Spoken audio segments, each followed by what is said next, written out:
Yo, what up, boys? Wait, hold on. Why is it not showing my game? Hold on.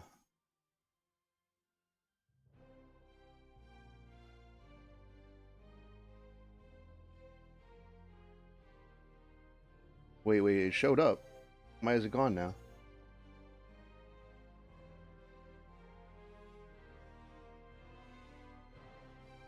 Okay, there we go.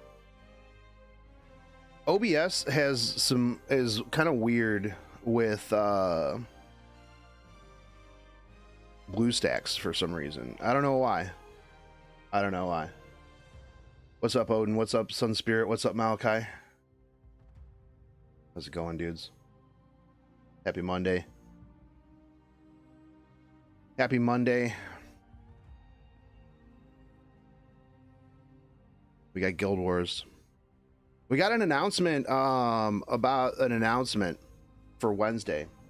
Yeah, are you talking about the Awaken event, Odin? Yeah, I saw that this morning. You want to know how I saw it?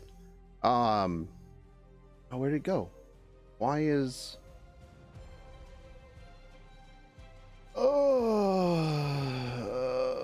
game capture? Just keep capturing my BlueStacks, dude. All right, I guess we're just gonna have to capture desktop.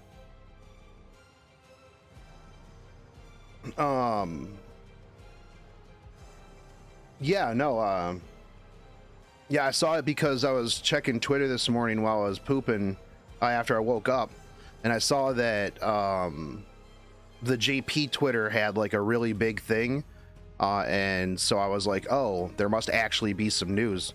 You know what'd be real cool and would be real crazy is if the global Twitter and the global Facebook and news aggregate pushed out stove posts to global like the JP, if the JP social media does. Like that'd be crazy. Malachi, can we get a Ranking of Kings collab? Started watching that series and holy shit, yeah, dude, that's what I've been saying that. I've been saying that for a while now, dude. It's so good. It's insane, man. Yeah, JP Twitter always gets it first, dude. It's like the first. It's where you go for your real information, man. It's where you go for the real information. Here, let's pull it up. We'll talk about it. There's already people who are super big mad. There's already big mad people in this comment, dude. Like it's ridiculous how these people. I don't even know, man. But so we're getting the Awaken Major update, right? Actually, here, let me just record this. All right, so we got an announcement about the announcement. What's up, Jay Reaper? The Awaken Major update. Now, I can already tell you right now that this is the announcement of an announcement that's going to announce things that aren't going to be put out for at least like a month. I'm looking forward to people being big mad because that's going to give me another week of content. Once Wednesday comes around, I'm going to have probably like a week to 2 weeks of content of people being mad, reading out because, well, you know, it didn't happen right then. But this is going to be similar to the like what we got last year, right? With the Rise event. Now, I've already seen people that are like, Awaken event? Are we getting 7 stars, bro? Okay. Oh my god, dude. Holy shit, man. We're getting 7 stars. Smilegate, what is wrong with you?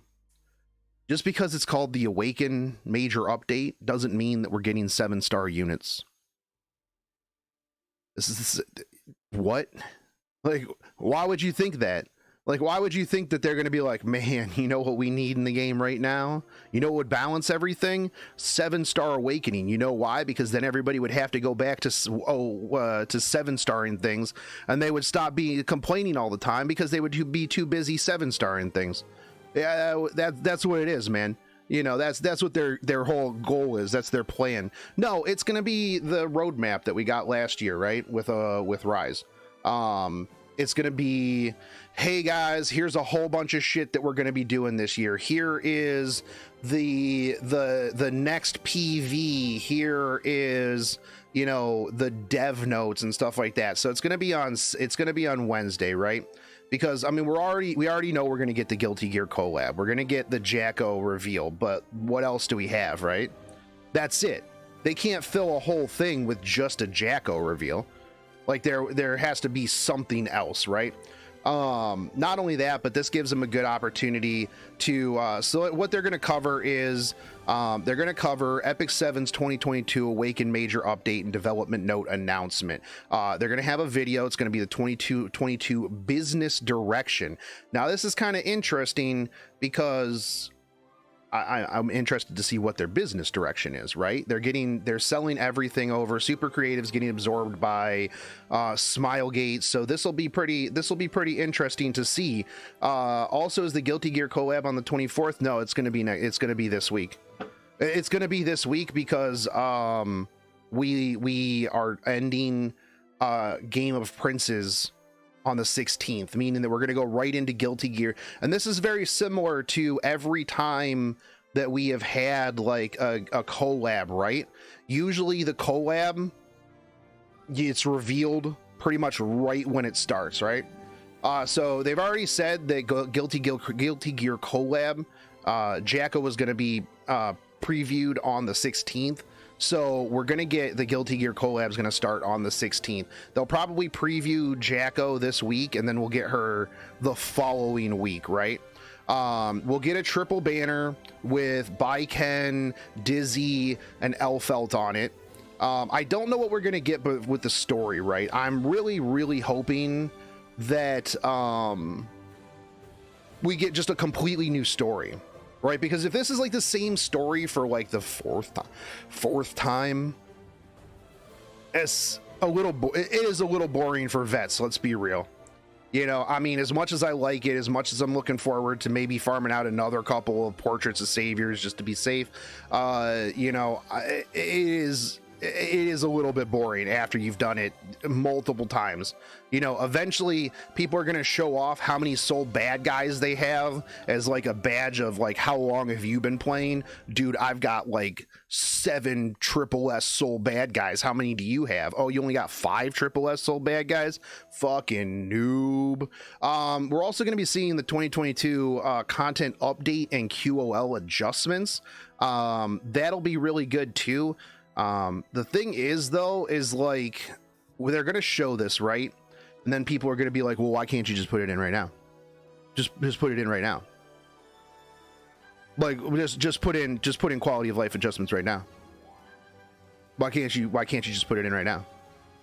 Just let's go, dude. Let's go, dude. Put it in right now. I think though that like the triple limited banner, they'll probably talk about that and when it's coming. I think that the triple limited banner will probably be sometime around like maybe like a couple weeks, maybe like a month after the Guilty Gear rerun. I think it could be then, because like here's the thing, man, is like everybody's like, oh, limited's when, and it's like you need a break. Honestly, like from a business standpoint, like you do have to give your customers like a break, right? Because if and this is why I think that slowing down on banners in general, like slowing down on new characters in general is like good for your customer base, because it gives your free to play players time to get resources and like take a minute so that they don't get burnt out. You know, it allows your whales, like your whales are still going to whale. Like it doesn't matter. Like your whales are going to whale. They're going to whale on equipment packs. They're going to whale on leafs. They're going to whale on Morgora packs. They're going to whale on all that stuff. So you're still going to get residual income. And the whales too aren't going to be sitting there like, oh man, you know what I'm going to do? I'm going to refresh the shop like a gazillion times. Actually, some of them will. Well, a lot of the whales will just pay someone else to do it. So it doesn't matter if they have to do it. But they're still going to triple S units. They're still going to pull for, you know, multiple plus 30 artifacts. Your whales are still going to whale regardless of if there's like a little bit of a break between. So we're also going to get developer notes on the World Arena regular season infographic. They're probably also going to talk about how JP is going to be introduced with this season too, right? Because we're getting the JP server in on the next regular season. I think a lot of people too, like right now, when it comes to RTA, they're not even thinking in terms of the next season where we're going to get double pre-bans. I've been watching the Shanghai Cup, the CN Cup that a lot of people have, that Elf Mage and Valk have been streaming and stuff like that, and the double pre-ban definitely shakes things up a little bit. One thing I was actually kind of surprised about, because I watched it a little bit yesterday while I was doing some stuff, not very many Hua Young picks. I think a lot of people at the top end are finding out ways to counter her, because Opsig, Kisei, Fast Rylet, stuff like that. A lot of things do actually counter her, but it filters down after a little bit of time. So, you know, it is what it is. But we're also going to get the Awaken campaign celebration rewards. We'll distribute a special gift for watching the Awaken videos. This reward will be announced along with the developer notes on the 16th. So I don't think that they'll go over the entire developer notes on stream, obviously, because there's going to be a lot of stuff that's going to go on to the developer notes, right? So I'm expecting like an hour long live stream where they talk about the business direction, they talk about the roadmap, they show off Jacko, they give us some videos, they talk about Arena, stuff like that, and then we're going to get an extra big ass developer note following that's going to talk about changes, buffs, nerfs, equipment, all kinds of things like that. And I think that that is going to be what we can expect out of Wednesday. Now, again, I think that the people who are mad, this isn't going to be the band-aid that's going to fix all of the problems with the people who are currently upset. Because, I mean, you can already see, you know, I'm still going to be disappointed, you know, average stove commenter. You know, it is whatever, right? I mean, people are going to be mad, hoes mad. That's just really what it is at the end of the day. All of these people, a lot of people are going to just still be mad no matter what. People who are okay with the game, they're going to be happy. I think that this is, you know, these are always great. I really enjoyed the Rise announcement last year.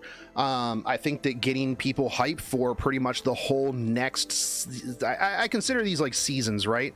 Because actually, like, isn't this the first quarter for businesses? Business quarter dates. So fiscal quarter, first fiscal quarters, Q1. Okay, so this would be second fiscal quarter. But I thought they like were delayed by a little bit. I thought like usually companies go from like April to April. Anyways, regardless, this will set the pace for pretty much like the whole next year of content. And again, people will be like,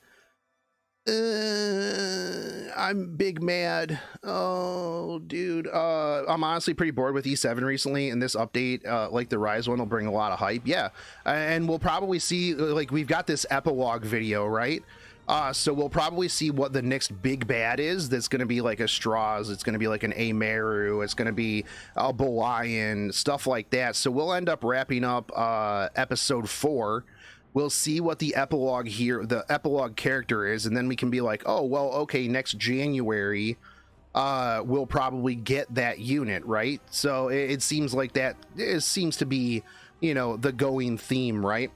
But I think it'll be good. I like I said, I don't think it's going to be the band-aid that's going to fix a lot of stuff, and it'll give me a week of content of people, you know, complaining about how it is what it is, man. But I'm looking forward to it. I'm also really looking forward to seeing what Jacko's kit brings, and I'm interested to see if they do swap out the story and stuff like that. So, you know, that'll be interesting to see what they do with those things.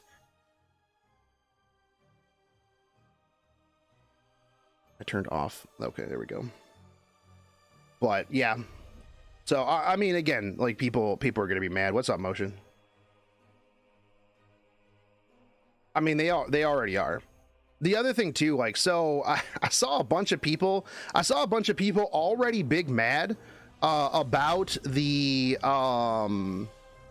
about Ancient Inheritance, right? So like I pointed out when people mentioned thank you very much. Okay, what is this? Yo, this is actually a positive. Really generous game company, not gonna lie about it. Thank you for the diary and the other stuff. Yo, what is this? Oh dude, that's a really cool canvas pack thing for the diary. Congrats, Cruiserg. Congrats, Cruiserg, on that. That's I like that canvas pen bag. That's pretty cool. Yeah, so Ancient Inheritance, like I've already seen a bunch of people, they're like, bro, the timer lied to me, dude. The timer lied to me, bro. I can't believe the timer lied to me, dude. This is completely unacceptable. How dare the timer lie to me? So I mean, the timer was literally just for you to turn in your stuff after it ended. Like, that was what it was. It never said it was coming back.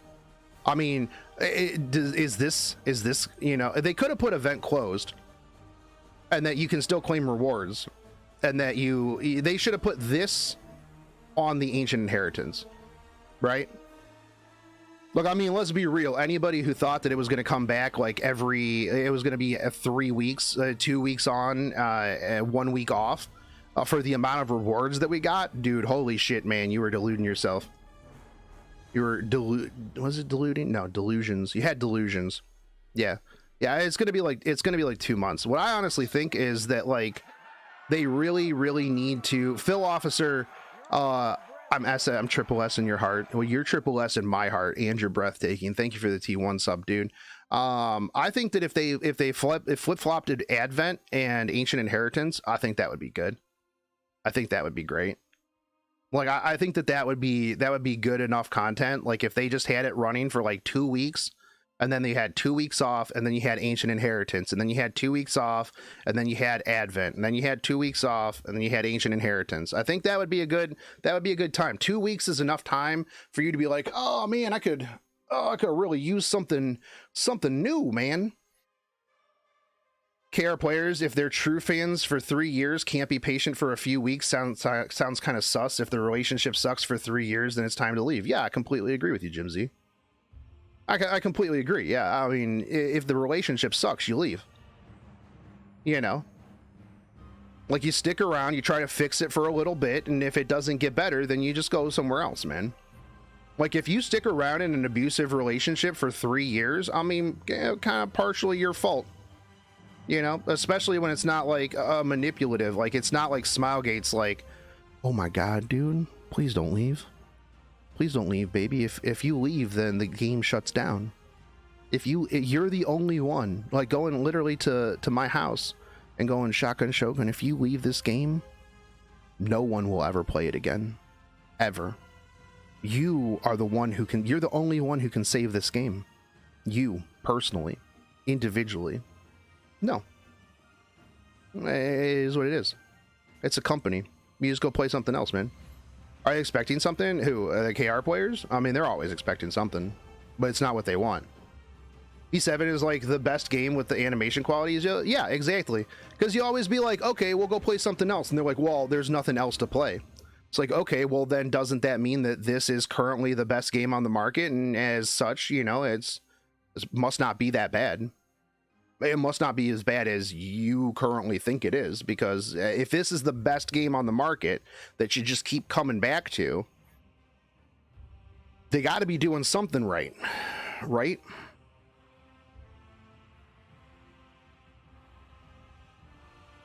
You could go play Ant Legion. You could go play Trading Legend. You know, it's a gacha game at the end of the day. Some guys want this game to have a balance like MMOs and Battlefield games, which is impossible. I mean, even MMOs don't have perfect balance. I think like one of the closest games that actually has balance for an MMO is probably Final Fantasy 14, and even then you do technically have like a tier list. I mean, obviously tank wise, warrior beats pretty much everything in Final Fantasy 14. It's just like in Final Fantasy 14, the, you know, the end game content is such that you don't have to like bring the triple S tier for specific fights, you know. Like that's one of the few. I mean, in pretty much every MMO ever, you've always had one class that that, you know, is the best DPS. This is the best range DPS. This is the best melee DPS. This is the best tank. I just think that it's different in like any other game because you don't have 300 units, right?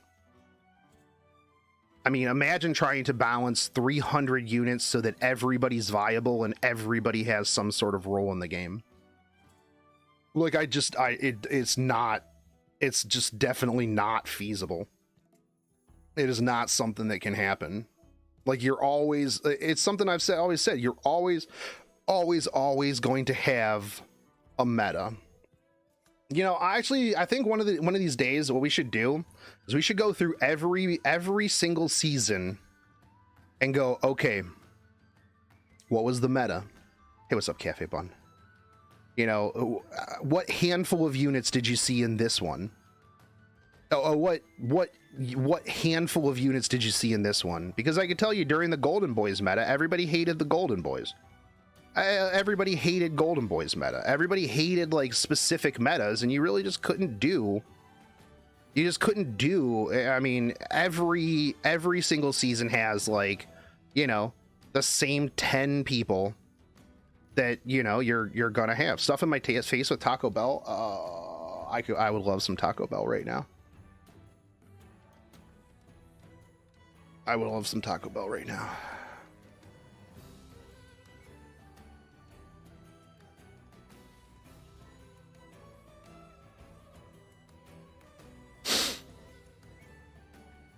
It's hard enough to balance like 20 units to be perfectly balanced. Yeah.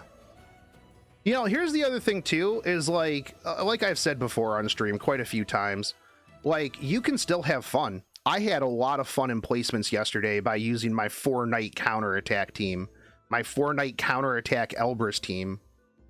Do I think that I could get to Legend 1 with that? No. And I don't think that I should. I think at a certain point you have to go, do I want to just play fun units? Or do I want to win? Like, that's just really what it is.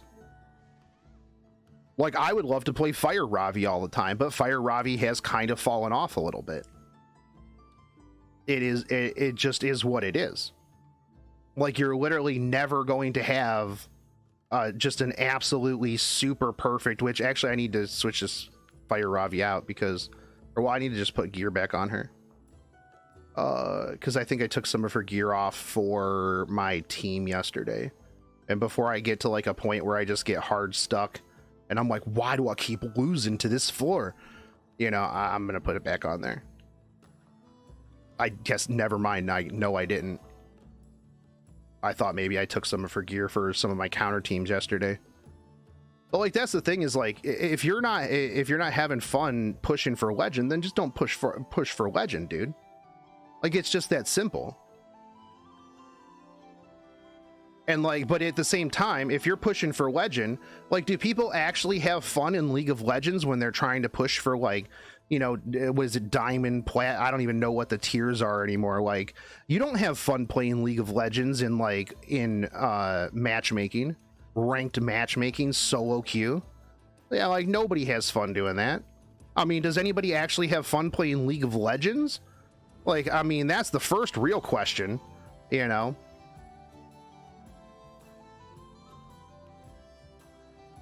I think you have to trade fun for progression in most cases. Yeah, 100%.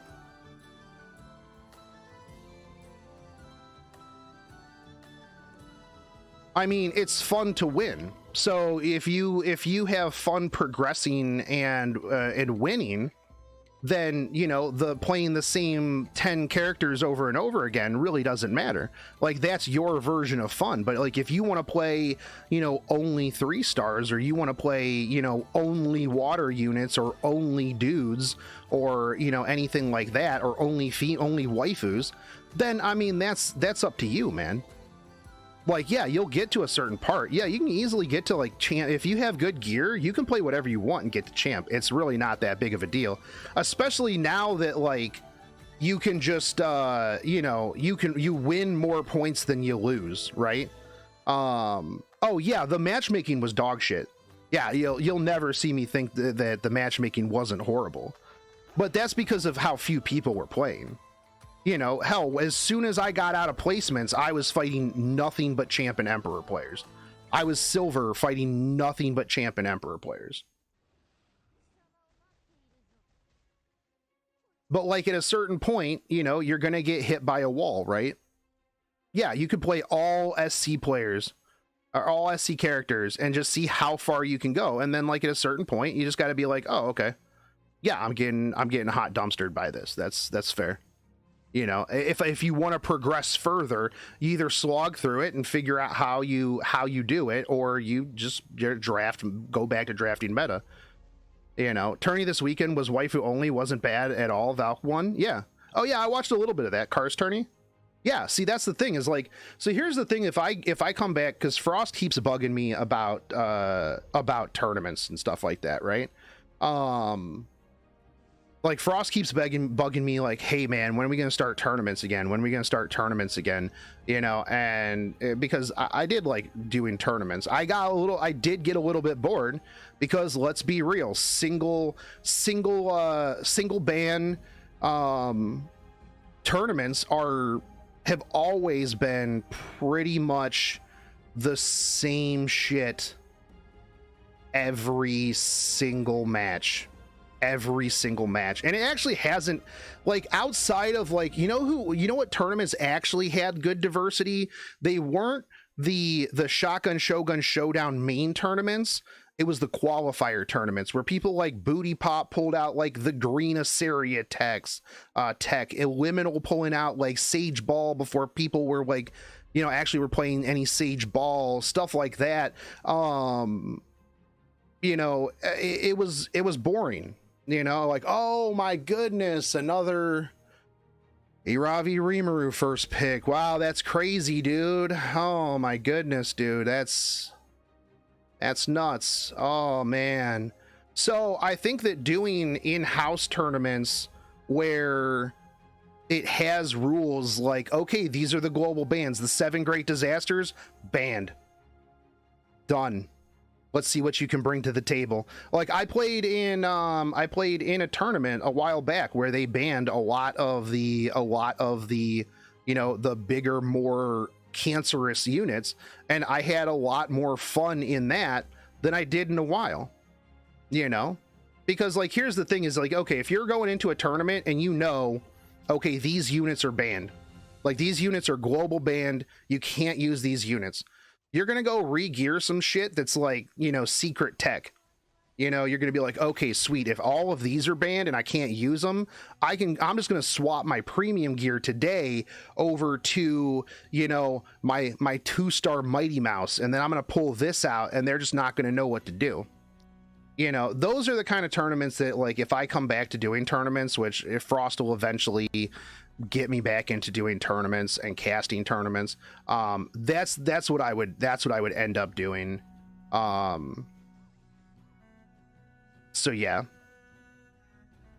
level up tournament, you together used to run in in-house lobbies with random effect wheel, like you had to use one spot on a fodder unit. Yeah, that's actually pretty fun.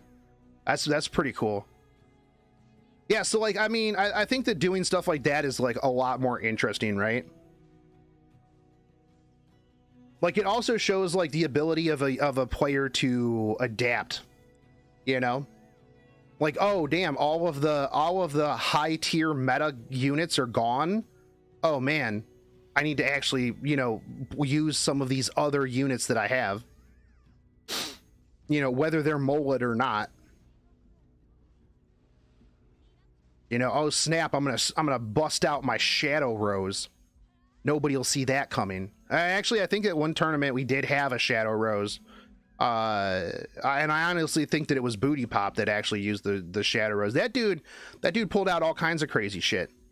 Like, it was great. And like, that's the thing that I like to see, is when people can showcase like an off meta unit like really, really well. Like, I think that's always awesome, you know. But when it comes to the ladder, where there's like, you know, you're pushing for legend, like you can't really do that, you know. So you have to go, oh, am I going to have fun in mocks, or am I going to push for legend, you know? Because like, here's the other thing too, maybe just because you don't have fun playing the same 10 heroes over and over again doesn't mean that the other people on the ladder don't have fun doing that. Or maybe they're having fun winning, you know. Like, and that's something that I brought up, you know, when we were covering the Car 6 video, right? Is the people that you see, the people who use social media, the streamers, the YouTubers, the stove commenters, the Facebook commenters, I would wager they're probably not even 10% of the people who play Epic 7. Like, I would guarantee you that they don't even make up 10% of the people who actually play the game. So if you have even a subset of those people that are mad, they're such a minority. But the thing is they're the ones that you see, you know. Actually, you know what, that's while we're doing this, hold on, I'm gonna bring up the questions that I have for so I still need to get the questions to that JP player, because I want to see what they think about things before they come into the global. So let me pull up Notepad++ here, put it on screen. Okay, chat. So questions for JP. How do you feel about the 7 great disasters?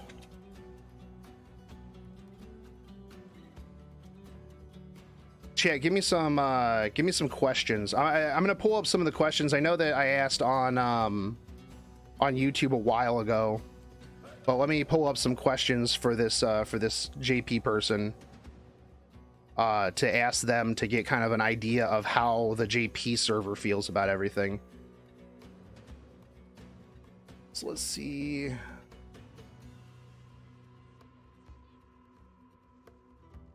Go to my community tab. Am I ready for some Malding Wednesday? 100%, dude.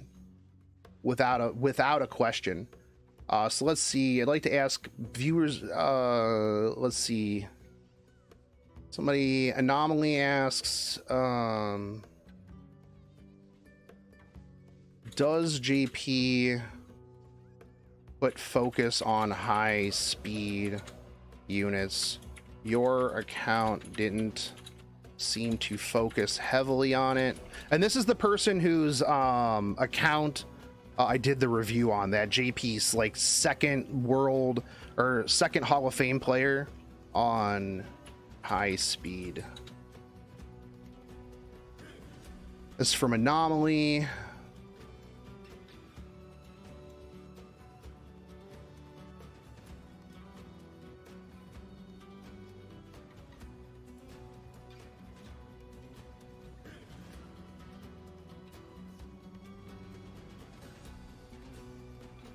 That's a good question. Do you find that the meta units on your server are the same as global?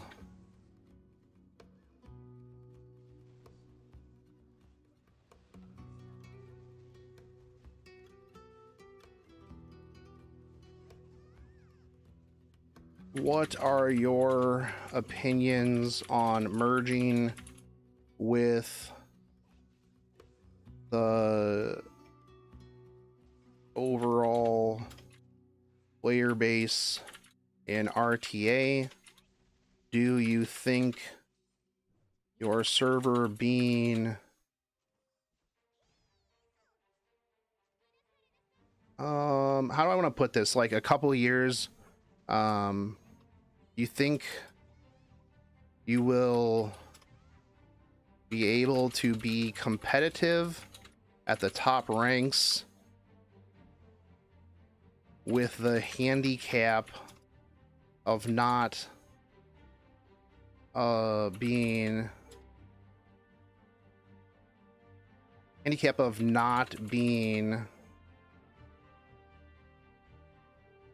live as long? How do I want to put this?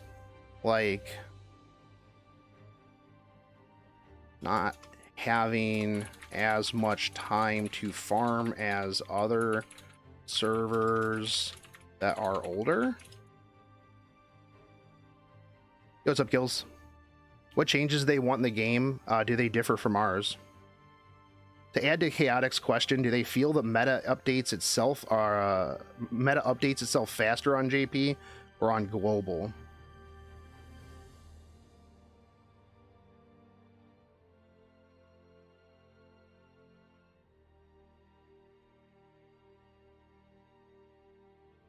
They had their RTA seasons be a month long and back to back. Did they see the same people in Legend each season? Did the meta really change or differ month to month?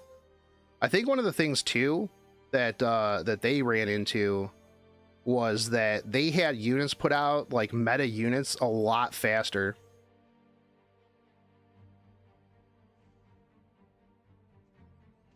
With faster releases catching up to global, did the meta shift faster, or did it stay the same as you knew what was coming?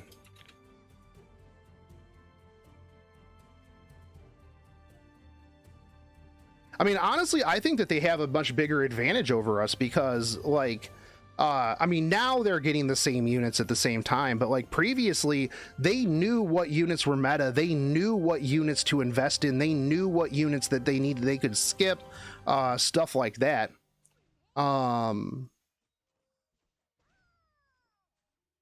There is currently a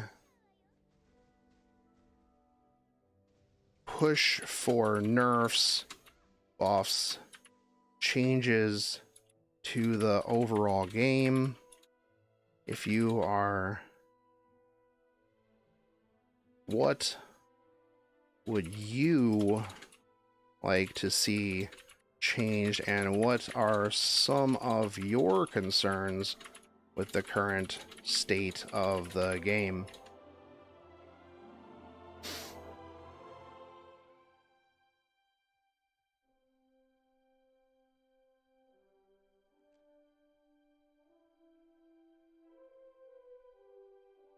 I think, honestly, I think the global's meta changes with every character release, maybe within a day or two. Kind of, yeah.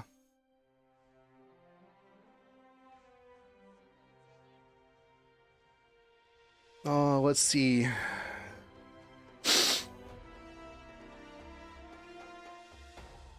Kelly says, is there a tight bottleneck on RTA units as there is in global? Also, what kind of balance ideas do you believe would help in the ongoing meta? I think that this kind of encompasses that. The common playstyle that they see there, also common units. What in high ranking RTA, what is the prevalent playstyle, aka cleave, bruiser, tank,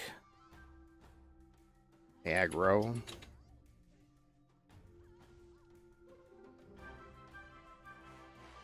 Considering how long it takes to fully build a unit that's not healthy for the game, yeah, I mean, I completely agree with you. Let's see, their thoughts on the no nerf policy. I think that kind of goes into, they'll obviously talk about the nerfs buffs.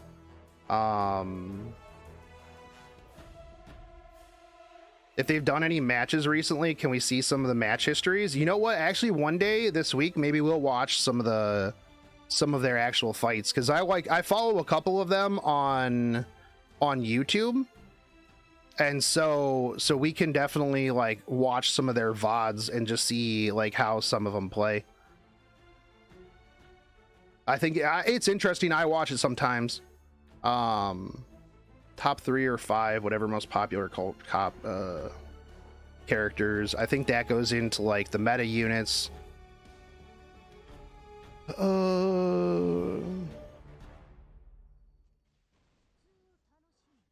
What are,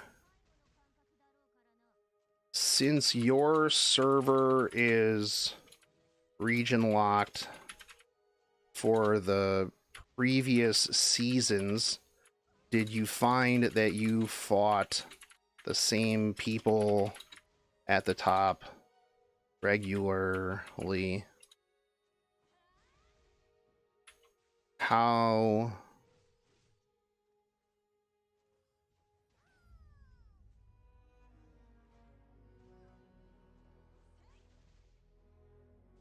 I want to add to this. Do you find that you fight the same people regularly?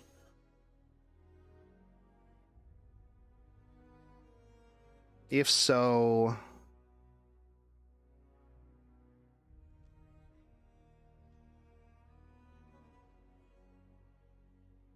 and if so, does that increase, or how does that? Nah.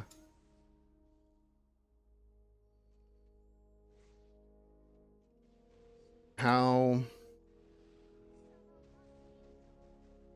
health of RTA on your server?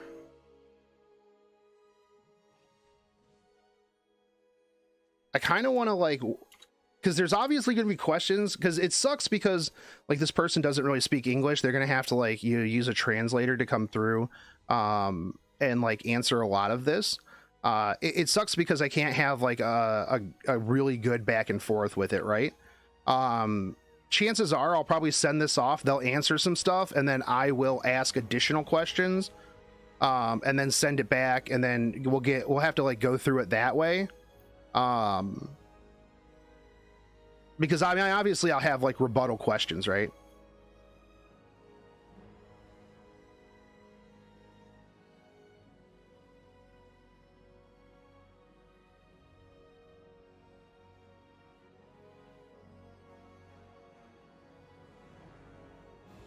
Like, I think that's like the hardest part, because like whatever their answer is to whatever I'm asking, yeah. Dude, Motion, were you around yesterday when I said that like next hunt buff we're doing a subathon to commission an E7 doujin?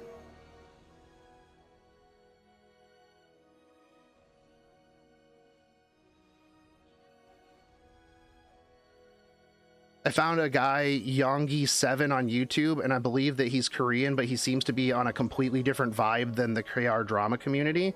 That's sweet, dude. We need more people like that, honestly.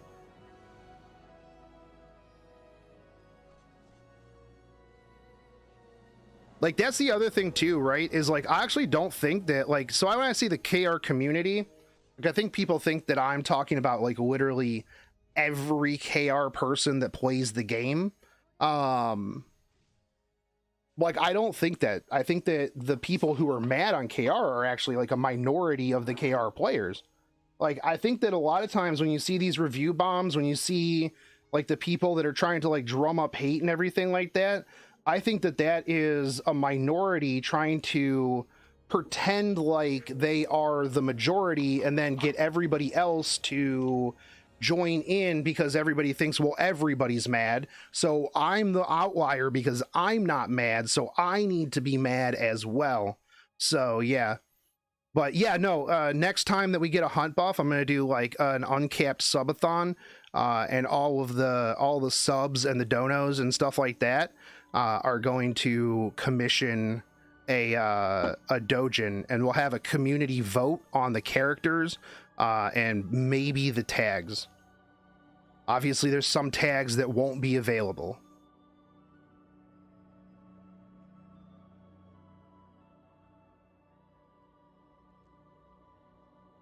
If no one else is going to do it, our community will be the ones that will commission the Epic 7 doujins. It's just going to be what it is.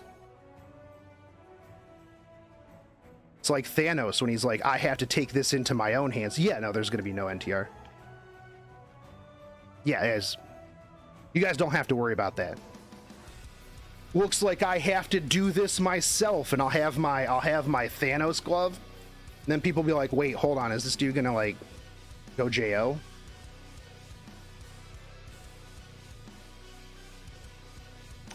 So let's see. Favorite waifus, husbandos.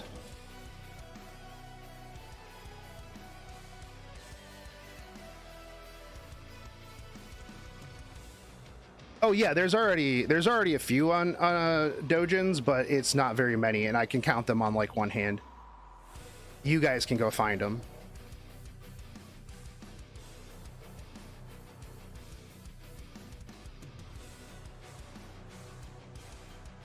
Do you?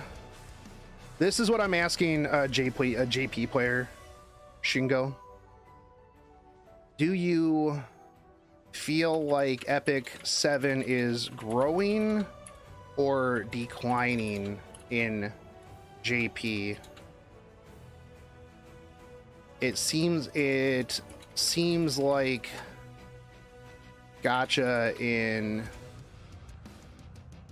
since gacha in Japan is very serious and cutthroat,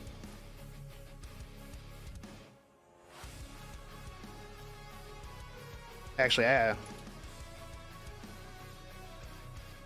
how do Japanese players tend to feel about PvP based gacha gaming?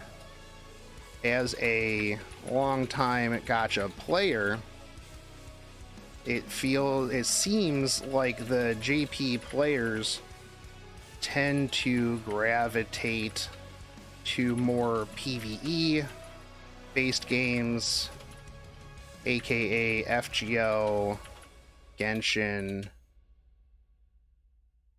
was the pony game? Musume.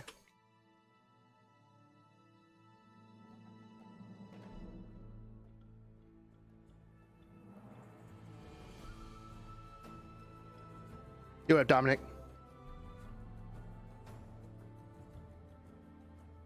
Rylet XC Lilius Femdom? I mean,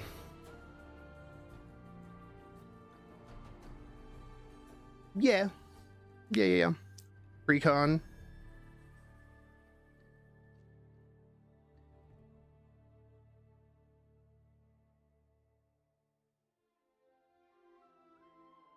Etc. Yeah, they do play the idle games as well.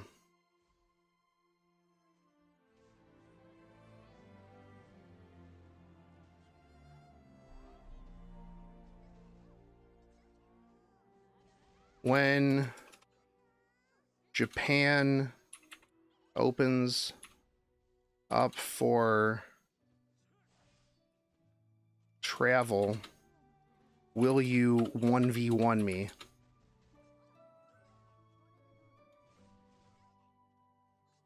In Akihabara while I am dressed like Bandit Keith from Yu-Gi-Oh!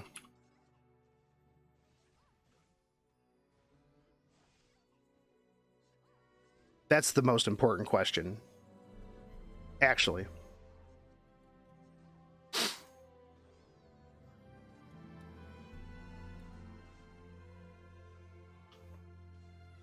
That right there is the actual most important question.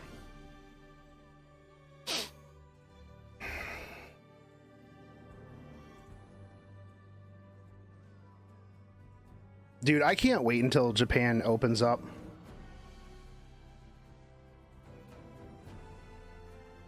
How do you feel about the non-PvP content? AKA Abyss, Story, Inheritance,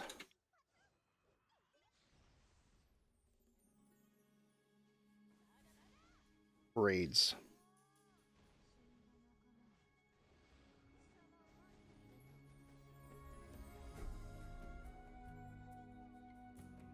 Yeah, I'm super excited for yo, finally I get a Ravi enhancement. Like, that's the only one that actually matters. Like, it keeps giving me like Urvalen every week, every time, dude. Every time it's just Urvalen.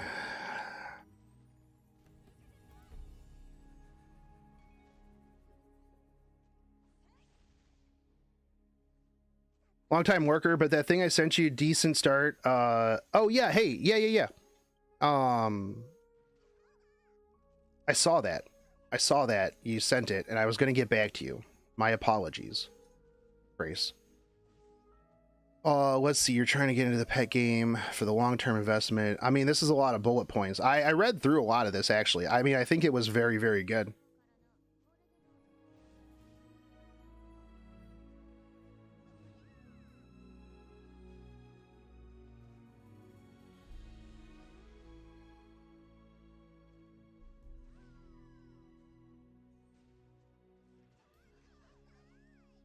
Yeah, I think it was really good. I do want to go through and I will eventually turn it into a yeah, I'm super bad at getting back to DMs too. Like, for real. But no, I think that it was really good. There was a lot of good information in there, and yeah, I was going to couple this along with like a flow chart. Like, there's a good infographic flow chart on it as well. So, yeah.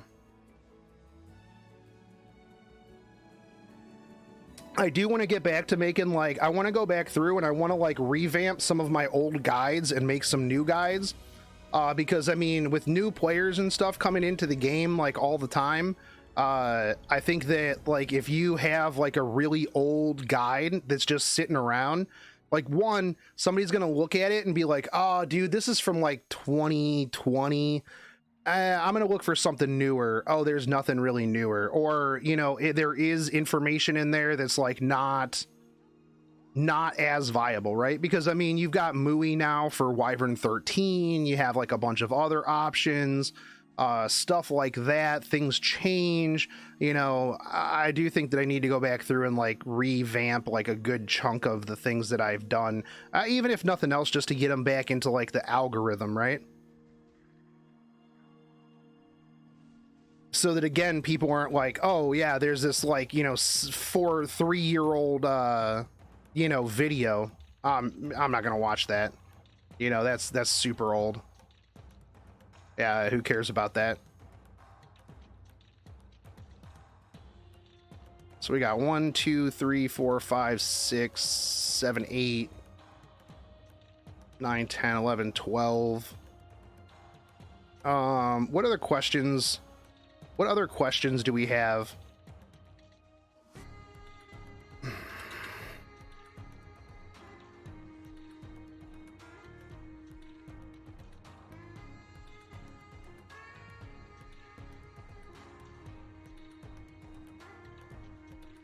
How some servers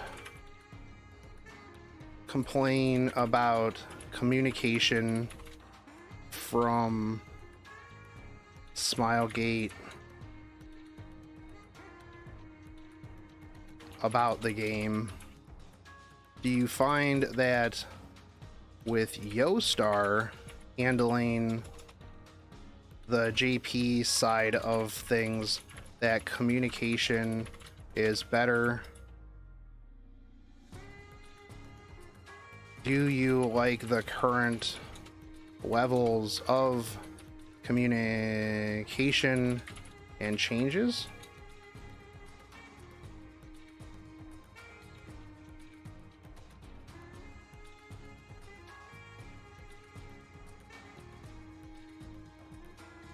I mean, honestly, I think that question for like a JP server is going to be a little bit interesting because, I mean, I don't think the JP's players in general really care that much about communication.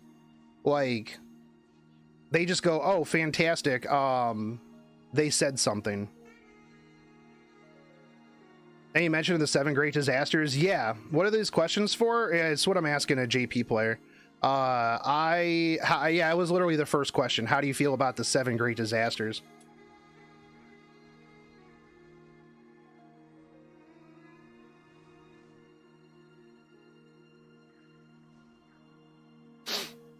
So to reiterate, how do you feel about the 7 great disasters? Does JP put focus on high-speed units? Your account didn't seem to focus heavily on high speed. Do you find that the meta units on your server are the same as global? With faster releases catching up to global, did the meta shift faster, or did you stay the same as you knew what was coming? Did it stay the same as you knew what was coming? What are your opinions on merging with the overall player base in RTA? Do you think that you will be able to be competitive at the top ranks with the handicap of not having as much time to farm as other servers that are older? I think that one's going to be kind of the interesting one, right? Yeah, it's not playable. Yeah, it's probably going to come back in like a month or so. Type. How would I build Pirate Flan? I don't plan on really building Pirate Flan, but I mean, she would probably be like a high speed, like go second after a stripper. I think that she's she's really weird. I think that she's gonna be okay. I don't think that she's gonna fit my playstyle, honestly. I might pull for her. I'm kind of on the fence at the moment now. I might save my close to pity for like another unit. But yeah, what about something related to unit power creep, releasing 1 to hard counter? Okay, yeah. Wow, Jakku wasn't even following me. This man talks about how he's my biggest fan in Discord all the time. All the time. He'll be like, ooh, Peepo Shy, big fan, Shogun, and not even following me on Twitch, dude. That's... I can't believe it. I can't believe it, dude. SMH, man. She seems like an addition to Caesarea Cleave. Yeah, a little bit. I don't know. She's kind of weird. Like, no strip. I really like her S1. I like her S1. To be able to, like, with Caesarea, like, being able to put a bomb and then explode a bomb. I think that'll be kind of interesting. I think that she kind of can fit in there, but I'm not too sure. She definitely doesn't really fit my playstyle per se. I need to figure out what I want my playstyle to be next season. I think I'm gonna go. I'll probably go aggro, honestly. Like, I think I'm getting the gear to like actually be able to go aggro. But let's see, there's currently a push for nerfs, buffs, changes to the overall game. What would you like to see changed, and what are some of your concerns with the current state of the game? I think this is going to talk about like the nerf buff cycle.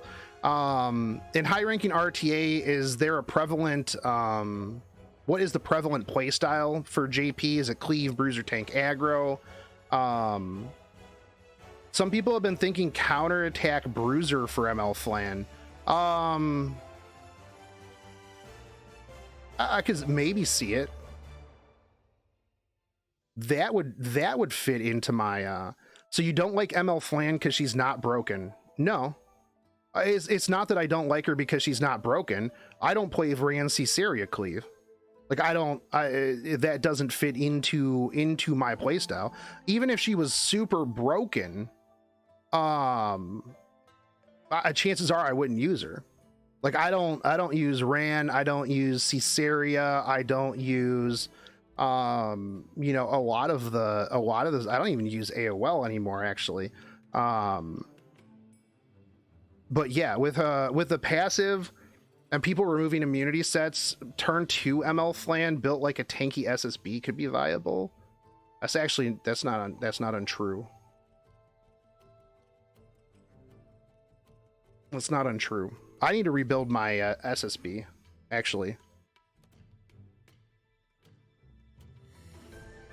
Dreamer is broken because it can deal... Well, the thing too, though, Shake, is that, like, I'm not out here trying to, like, spend a bunch of money on Mystics, right? I have reduced a lot of the money that I have spent. So pulling Mystics for units that I am probably not going to use is a lot of times something I have to take into consideration.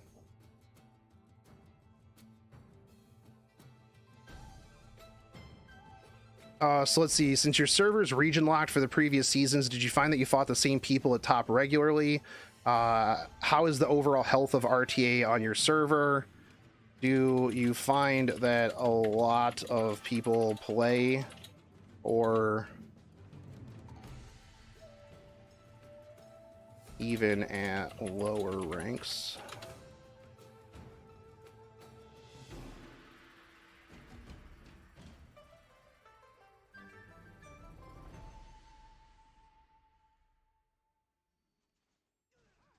Obviously their favorite waifus and husbandos. Do you feel like Epic 7 is growing or declining in JP? How do Japanese players tend to feel about the PvP gacha games? This is more, you know, just about their overall feelings.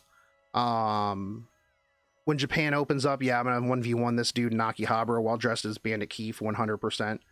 What are the next shop rotations? I don't think that they've mentioned it yet.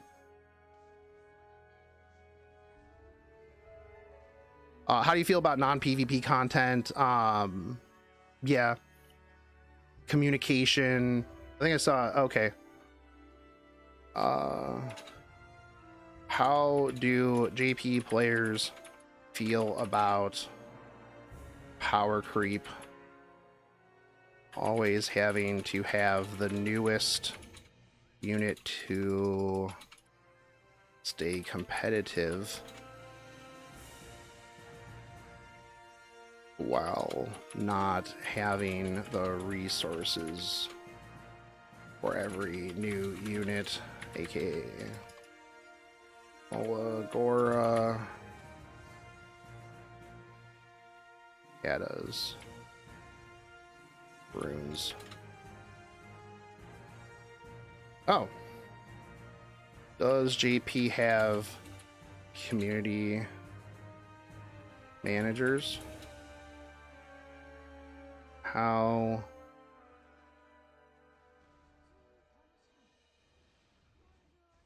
why no doujins? What's the survey for? It's some questions that I'm asking the rank 2 JP finisher from last season.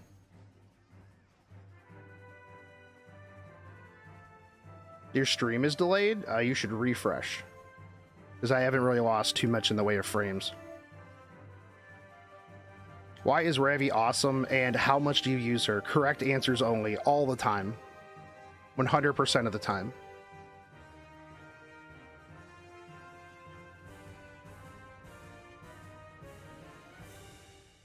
Fair, but that cycles to the point of people have bad mindset of pulling units by power. Community is half the problem. Though more I asked for collector reasons, so understandable. Yeah, I mean, I would love to pull every unit as a collector, even if I wasn't going to use it. I tend to like with Hua Young, right? When I first saw Hua Young, I'm like, this unit fits into my playstyle. Like, I'm not going to go out of my way to like triple S a cleave unit, because I'm not a cleaver. You know, I pulled one Pieria just because it was Covenant, not a big problem. You know, I pulled Ran because he looked super fucking cool. Like, I'm not a cleave player, so like when it comes to Mystics, which are a lot harder to get, and I don't want to pay, you know, $650 every time that a new unit comes out, like that's why a lot of times when it comes to like mystic units, I'm just gonna skip them. As much as I wanted Closer Charles really at the time didn't fit into the play style that I had. So like I didn't go ham for Closer Charles. Like I pulled a little bit for Closer Charles. A lot of times, like if it's a unit where I'm kind of like, this unit's okay, like maybe I'll find a use for him. Like I'll throw some at him, and if I get him, I get him. You know, it is what it is. If it gets me closer to pity, cool. If not, then I get it. But like when I'm close to pity, that's when I'm like a lot more like, because I think right now I'm like 40 something pulls away from pity. So like if I'm not gonna use Pirate Flan, as much as I think that she's cool, like her animations are great, and all of that stuff, yeah, I'm gonna play it safe, because I mean I don't want to be, you know, at max potential pity, and then they have like some super bruiser or tank that comes out in the next rotation, and then I'm like, all right, because then that would fit well within my play style. You know, Belian, obviously she's broken, but I mean she fit kind of in my like tank style, right? I mean she fits into pretty much a lot of people's styles. So, you know, I don't think they're gonna put Mage Luna in.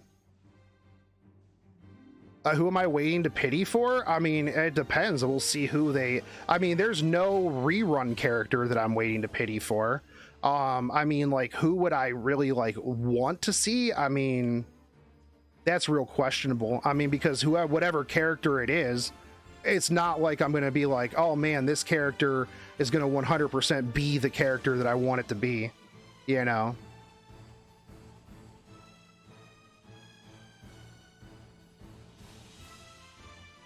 Probably Navy Commander, Landy.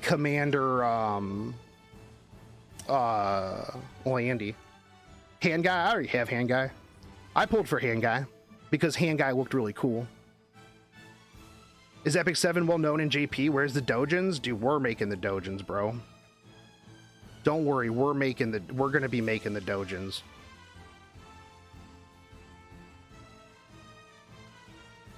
Yeah, I mean, when Hua Young came out, like, animation-wise, she was amazing, and her kit was amazing, and I was like, this is an amazing character. I love this character. This is Gunther, but with, you know, really hot. Yeah. I mean, I've been using Gunther for ages, so, you know. Like, I mean, MLs, I don't know. And the other thing, too, is, like, they skip so many units. Like before it was like, oh well, okay, we're gonna do like the story, the first story, chapter 1, and then maybe we'll go into chapter 2, and then we'll go into chapter 3, and then we're going into this and then that, and then it's like there's like, oh, here's like chapter 3 stuff, here's chapter 3 specialty changes. There's no real rhyme or reason. Yeah, where's MO Bologna? Yeah, it'll be another Tenebria or another Angelica, let's be real. That's what'll be the next one. They'll be like, hey, we heard you like Tenebria, so we gave you another Tenebria because Tenebria was in the Prince's side story. Yeah, here's Vagabond Tenebria. Yeah, it's light Tenebria. Here's Grass Tenebria.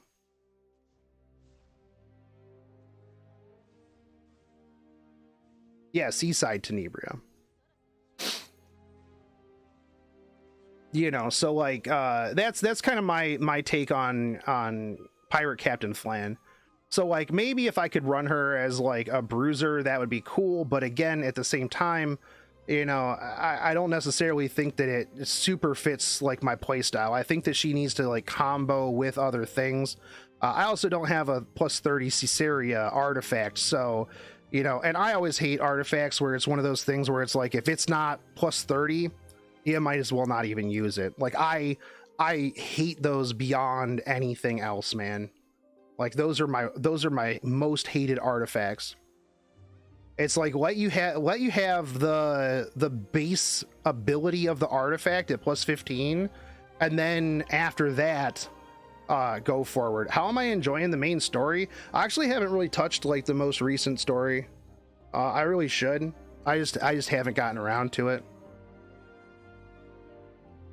But I mean, like, story-wise, I think that the story is always fine. I mean, chapter 1 kind of sucked. It was super generic, but that was also, you know, literally the first year of the game that's with a new IP that doesn't have any sort of backings or anything like that. You know, so I mean, it is what it is. You know, but I think that the story's gotten better over time. I wish they would rework all those. Yeah, I would as well. You know, I don't think that Drink should have been like that.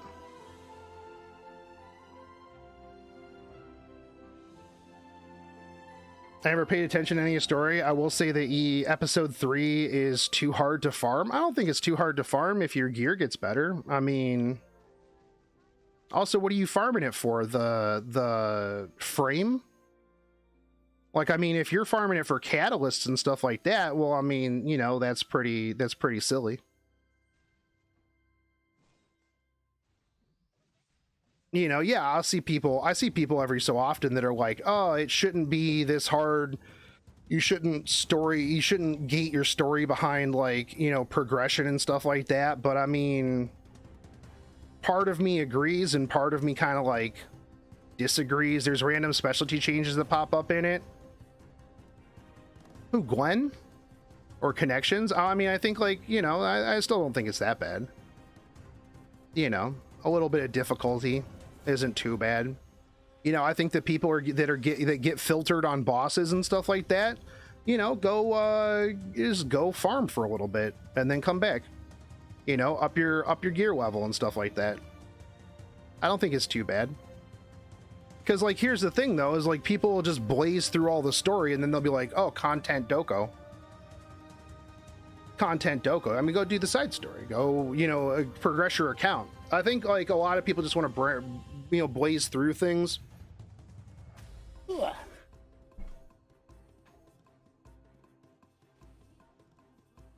There you go. That was, like, $5, by the way, for my OnlyFans.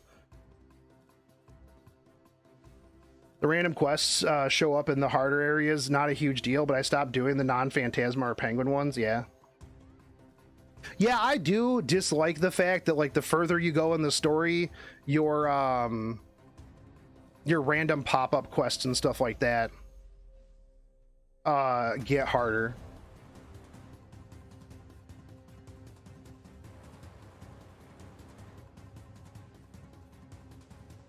Yeah, but I mean, like, I've seen people that complain about, they're like, I can't farm catalysts in chapter, like, the end of chapter 3, and it's like, why are you farming catalysts at the end of chapter 3 anyways? That's what unrecorded history is for. Why don't we have more unrecorded history? Why don't we have more chapter hard modes? You know, what happened to that? We're, like, super far into the story. Yeah, where's our extra hard modes for, like, extra bonuses and stuff like that?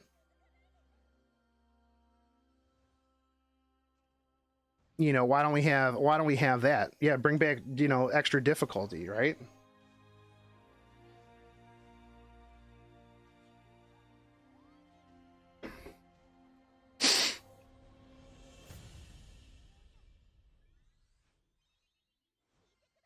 Super specialty change A-Ross, Vagabond Ross, dude.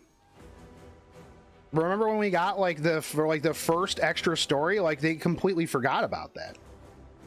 Everybody's like, oh my god, Vagabond Ross, dude, that's what's gonna happen, bro. That's what we're gonna get. But I mean, instead, we got, like, nothing, man.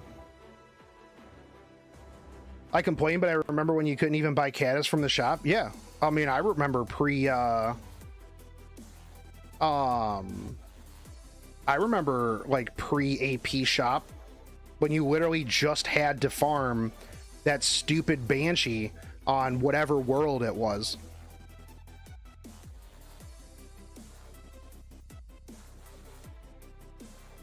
Yeah, Mola Gora goes. I mean, they were extra thick.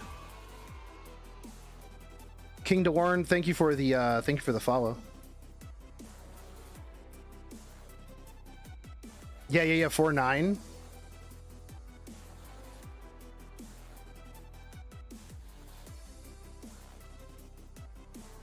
Dude, yeah, I mean, I absolutely hated all of that stuff back in the day, man.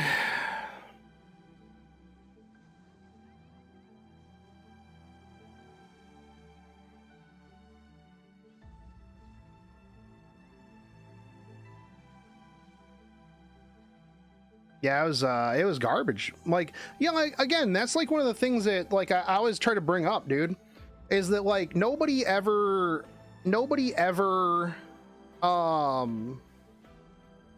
like really gives credit to like Smilegate for all the good stuff that they've done. You know what I mean? Like, you don't ever see like, oh, hey dude, thanks for, you know, thanks for making it easier for newer players. Thanks for, you know, this or that. Like, you know, you guys are doing a pretty good job at stuff. Yeah, it's always just like, bro, everything sucks. It's garbage. Everything's trash. This whole game is trash. You're trash. Everybody who's ever played this game or thought about this game is trash. I mean, pet tickets were garbage, yeah.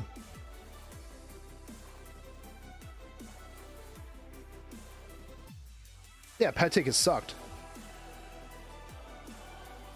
Yeah, 100%. I hated pet tickets, but, you know, it was, again, it was better than when we had to do everything manual, right?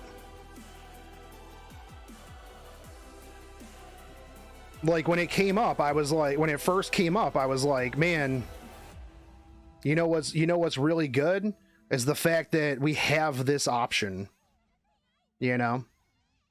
Yeah, I see people like, I see people now too that are just like, bro, why don't we get sweep tickets? Why don't we get like background farming mode? Why don't we get, you know, all this stuff? And I'm like, that's just not how this game works, in my opinion. Like, I don't think that that's like really good for the game. You know, because it's like if you get sweep tickets, then it's like here's what will happen is people will use the sweep tickets and then they'll just keep farming. So it's not going to make that much of a difference. People will be like, oh man, bro, I'm just going to sweep ticket and then I'm going to go do something else. They'll be like, no, you'll sweep ticket and then you'll go back to farming and then you'll be like, bro, dude, I don't have enough energy to farm, man. What? Smilegate's so greedy, dude. I used my sweep tickets today and I didn't get anything good, but then all my energy was gone, but I still wanted to keep farming and I don't have enough energy. Shit game, dude. Like, that's really what it'll end up being. It's not going to save anybody any time. They're literally just going to complain about not having enough energy after they use their sweep tickets. And then if at any point they put a sweep ticket in any sort of box or anything like that, they're going to be like, oh, pay to win, dude. Oh my God, these people can just buy sweep tickets. Just, if you're worried about it, just buy equipment packs. That's basically a sweep ticket. Yeah, well, people just want to be able to like hit a button, get some stuff, and then put their phone down, or they want to be able to just run it in the background and then like put their phone down. Like, that's what it is. People want to get all that stuff without any sort of like time investment. Not that watching some shit auto is time investment. Yeah, don't get it twisted. Like, yeah, that shit's boring. You know, that's why as a streamer, basically it becomes just chatting. Hey, watch me do this while we just talk about stuff. That's really what it is. There's not much input. Every 20 runs you just hit do it again. You know, it's not the most intuitive stuff, but you know, yeah, I do like seeing, yeah, I mean, I could watch the Hua Young animation every bazillion times. You know, E7, just E7 chatting. Yeah, if you're not doing RTA, and even if you are doing RTA, it's just chatting. Let's be real. You know, that's what every gacha game is basically, hey, just chat with me while you're farming and I'm farming. That is what it is, right? You know, at the end of the day.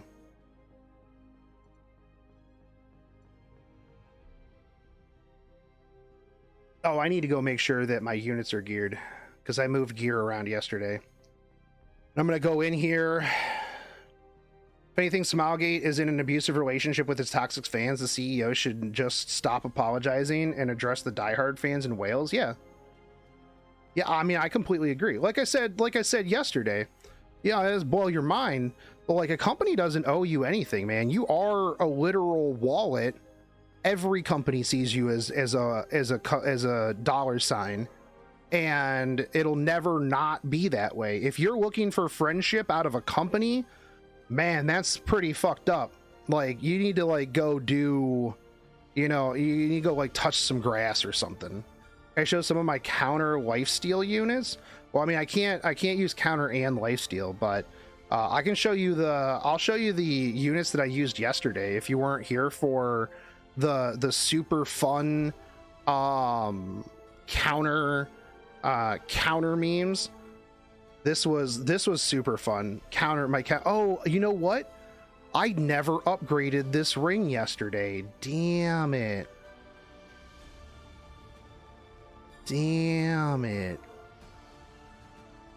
I was gonna go upgrade that. We're gonna go upgrade that right now. That's 122 flat defense, baby.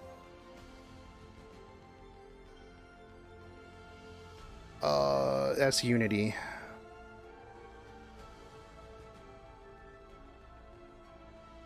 Unity is not Banshee.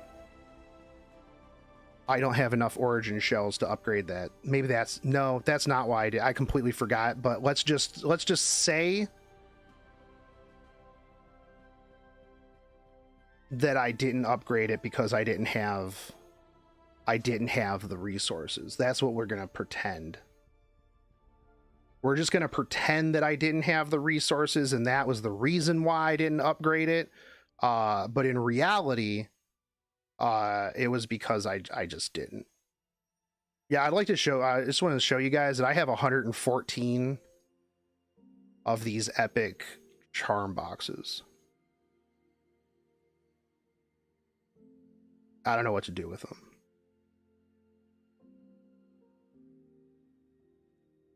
Yeah, I have 84 of these. I got 58 of these. 142 charms. I really don't understand. Like, I farm a lot and I craft a lot and I speed check things a lot. I don't understand how I see these people that are like, oh my god, dude, I'm out of gold. Well, like other bigger people that I know that farm a lot just as much as me. Do I have hunt maps? I have Banshee hunt maps or mats. I still got 77,000 Banshee mats, which is tough because that came down from like 150,000. That was what that was. Man, I can't believe I don't have any A13 mats at all. That's crazy, dude. It's because I can't remember the last time I did A13. I'm out here like, man, I wish I could upgrade this Unity piece of gear, dude. Feels bad, man. Oh,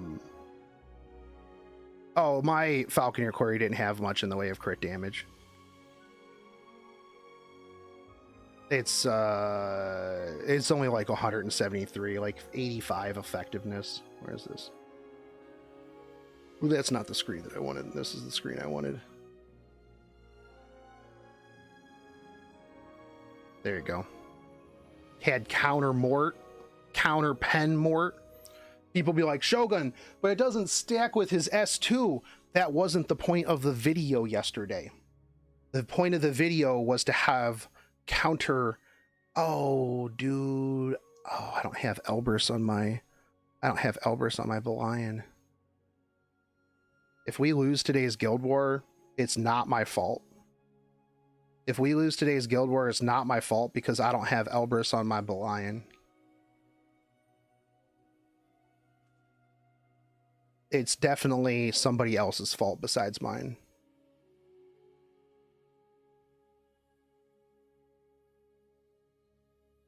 Yeah, it's somebody else's fault. Yeah, 100%. Definitely not my fault. Yeah, we'll blame Frost. Yeah, it's Frost's fault. Definitely 100%. Yeah. You know how they made an open option for the hunt expedition? Yes.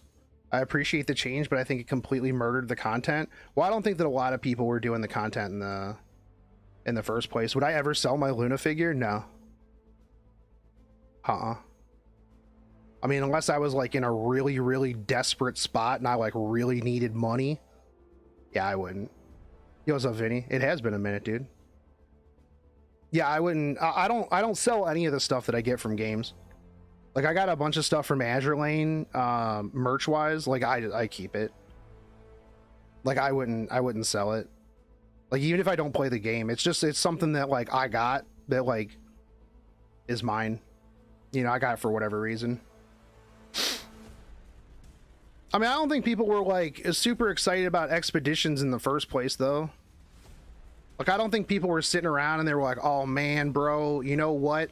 I can't wait to do expedition. I hope that all of my guildies didn't do all their expeditions and then completely ignore it for the, you know, the rest of the month, or the people on my friends list that don't want to do it either. I was using this too yesterday. I still think that Fighter Maya has like some viability, although 96% crit is big sad.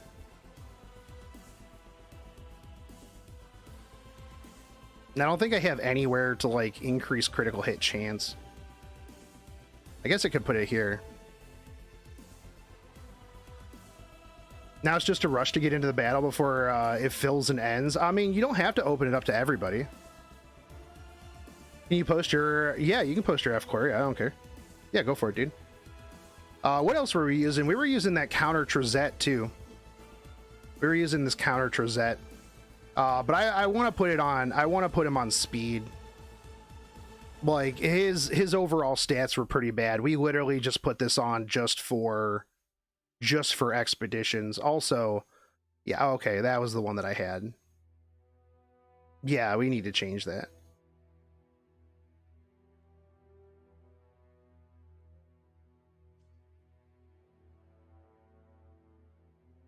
Yeah, okay.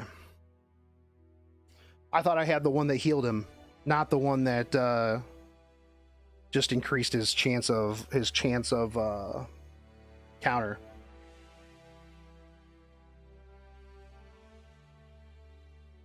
I want to do the meme with him where you go 240 speed on Holy Sack to cut cleave. Is that a thing that people are doing? That's crazy. Yo, that's a pretty good counter Falconeer query on the JFA. I mean, I would have ran her on JFA, but I put her on Elbrus because that was the meme for the video.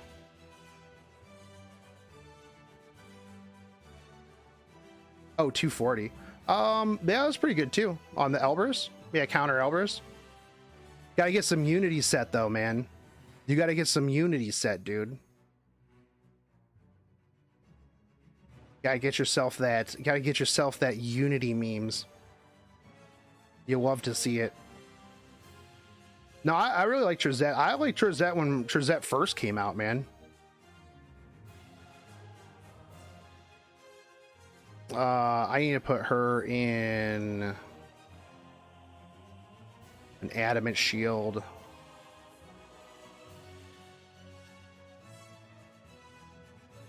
Yep.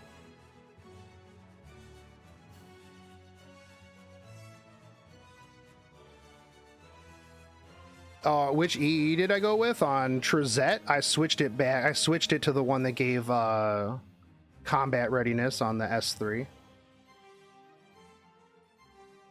That's what I swapped it to. I mean, you know, I haven't used my FCC in like ages, dude. I've not used her in like forever. I don't understand why people still think that she's like one of the one of the like the great disasters. Like, who drafts FCC anymore? Like, you know, when I'm watching people play, you know, in like tournaments or even on ladder, I don't really see FCC all that much.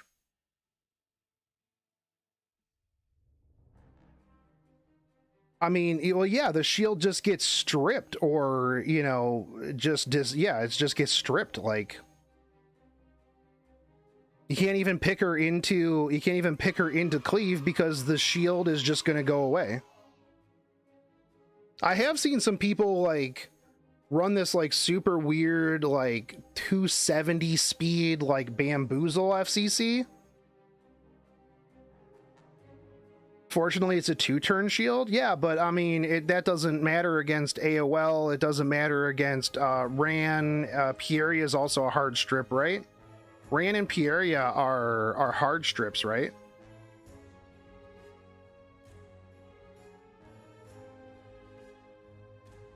No, Pieria is not a hard strip.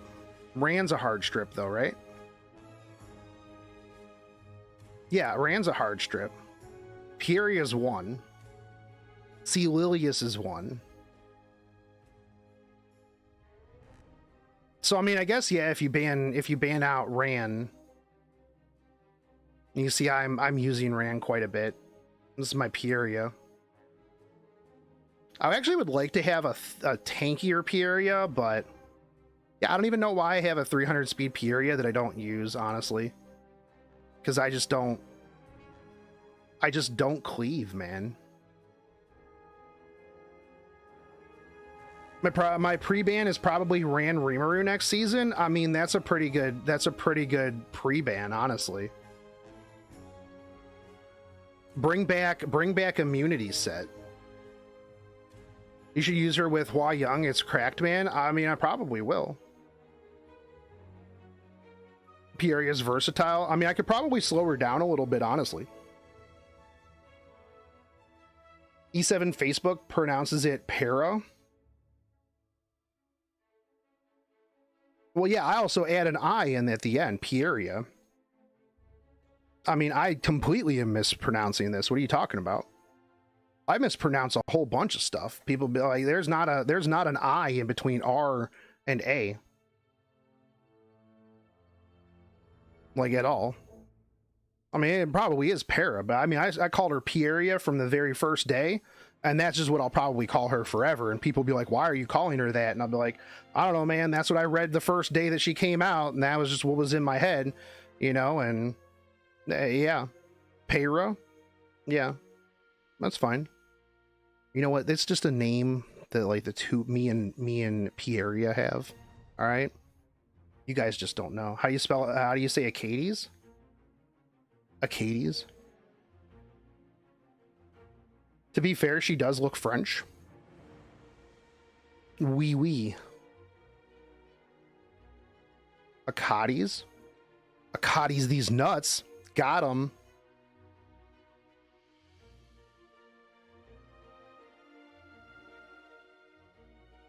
Dude, the worst pronunciation I've ever heard of Para was Pyria.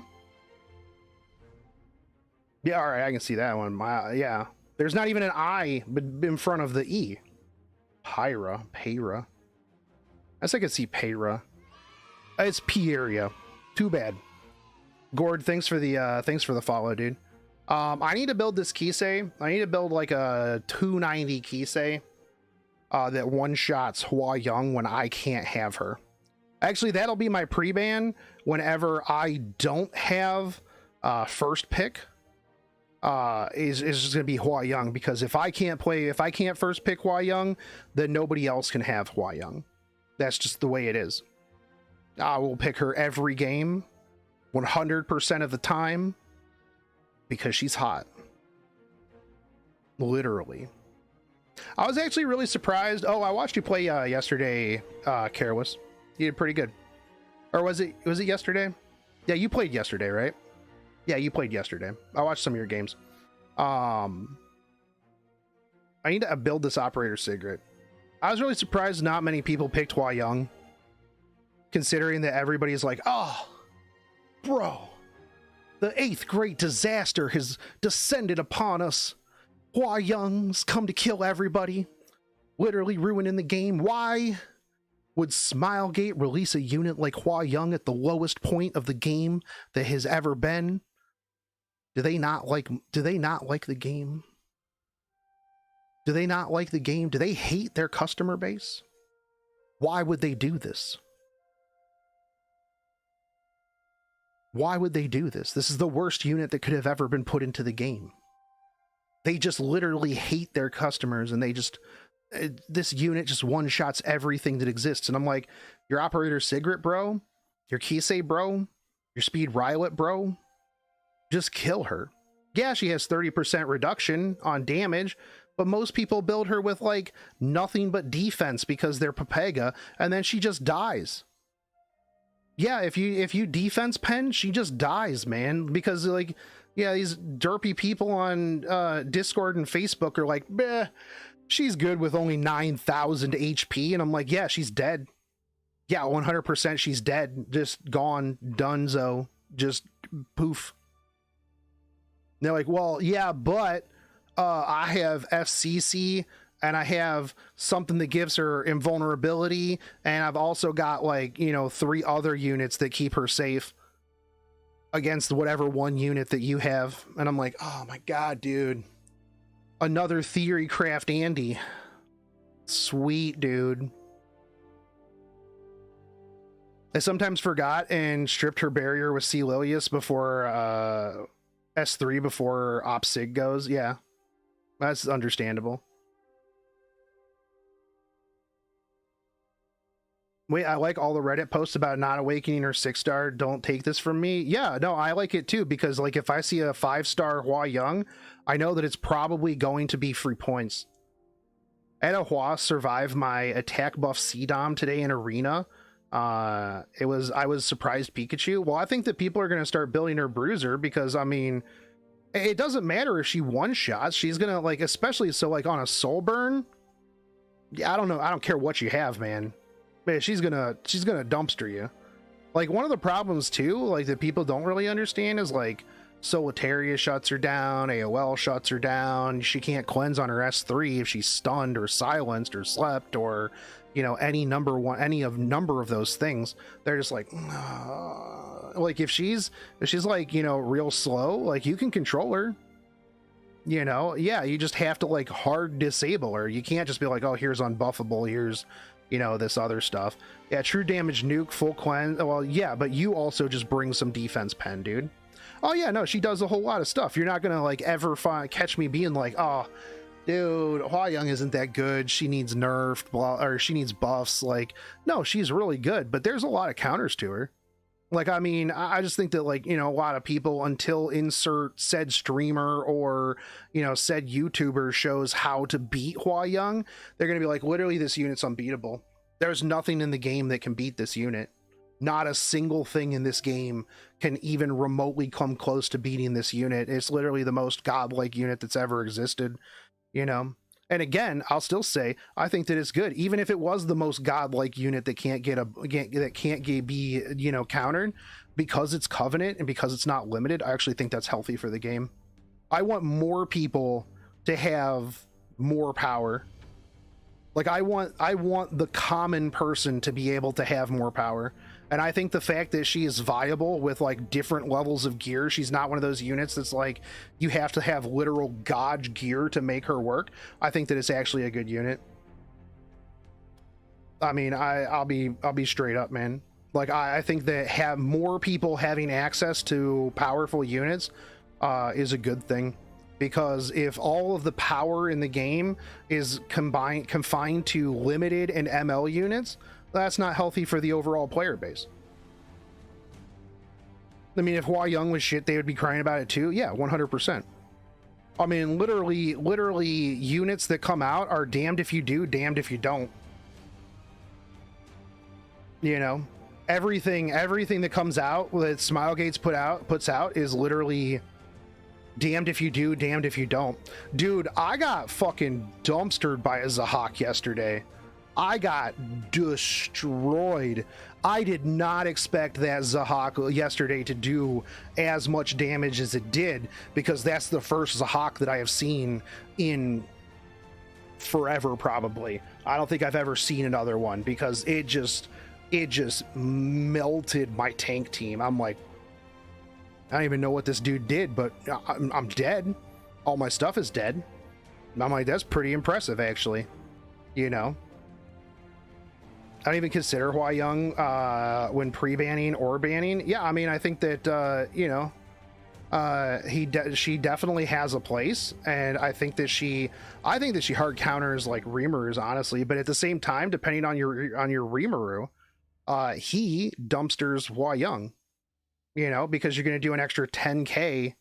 You're going to do an extra 10k to her, and yeah, she's probably going to die. You know, I think that you might see people mitigate and moving from like the tanky bruiser or like the tank Rimuru more to like a bit of a faster Rimuru to like cut the Hua Young and just kill her. Like, I think that's an option as well. But I mean, that's why I like, because here's the thing is, most people, right, have been running this like, you know, 220, 230 speed. Most people don't expect a 261 speed Hua Young. This is gonna like outspeed a lot of stuff, and this is enough to one shot or at least really, really hurt a lot of units. Like it just is. I do still need to get a better chest and neck piece for her, though. I really want a better neck, but like this neck is so good. But at the same time, I also don't actually want to put her in immunity, because then that would potentially trigger a Reamer if I don't kill him.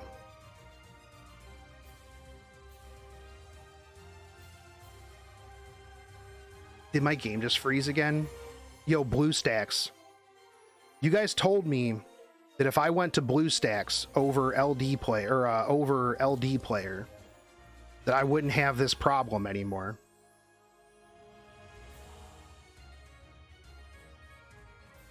Doesn't the barrier always trigger Rimuru? It would, yeah.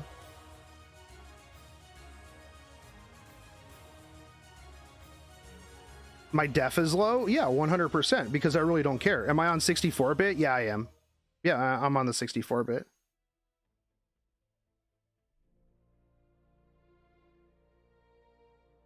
Yeah, my defense is low, but I really don't care. I'm not gonna sit there and be like, oh man, I'm gonna be like 10k HP with like, it's BlueStacks 5, 7, 200, 2001, N64.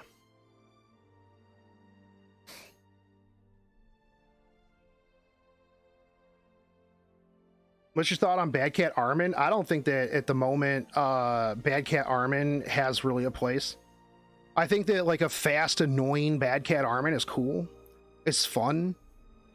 On what banner is Uberius Tooth? Well, Uberius Tooth used to be Luna, but I don't know who comes with Uberius Tooth these days. Now Luna's Draco Plate now. Uberius Tooth moved to somebody else. It's not Ravi, because Ravi's Sigurd Scythe.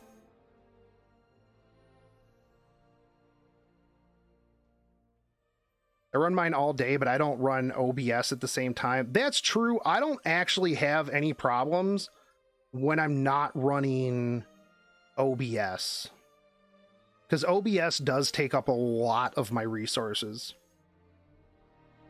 I really, one of these days, I'd like to, because I want to upgrade this computer, right? And then I want to switch to like a 2 PC stream setup so that my main computer doesn't have to run OBS plus everything else, plus whatever game I'm playing. So when I get around to like upgrading my computer, that's most likely what I will switch to. Also, I'm glad that it's just kind of stuck at platform connecting now. I think if you ran like a 260, 270 Bad Cat Armin with just tank stats and champ trophy, it would be pretty fun. Is there a way to make her the target with redirected provoke? Yeah, 100%. You just make her the thickest girl on the field. Because like I tried her with like damage, and it really wasn't that good of damage.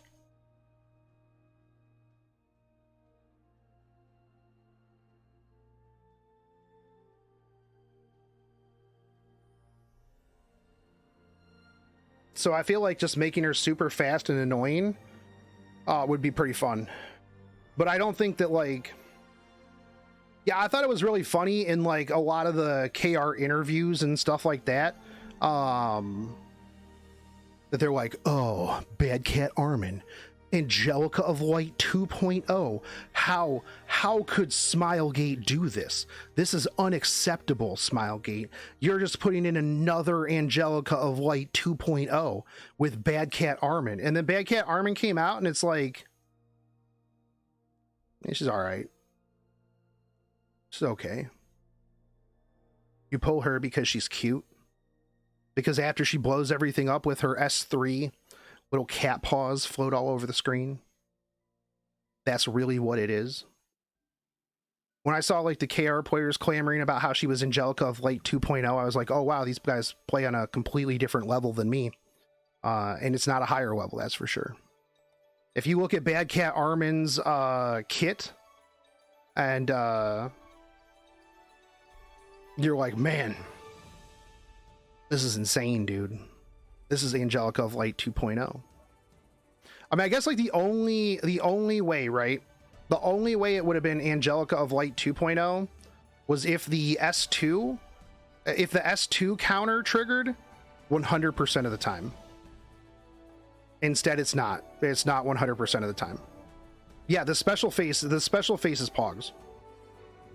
Why am I going to like the completely wrong things every single time? Where are you even at? Yeah, no, special face is Pogs. Yeah, 100%.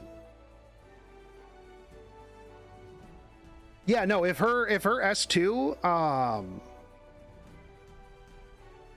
if this was like a literal 100% as soon as she got hit, it counterattacked, yeah, that would be perfectly fine. That would be perfectly fine to say she was AOL. Not perfectly fine, but perfectly fine to say she was AOL 2.0. But it's not. It's not. So it doesn't matter. Yeah, Neko Armin meme. This is a unit that I literally pulled because I was like, this unit is super cute. I will spend my mystics because this unit is super cute. That's really what it was.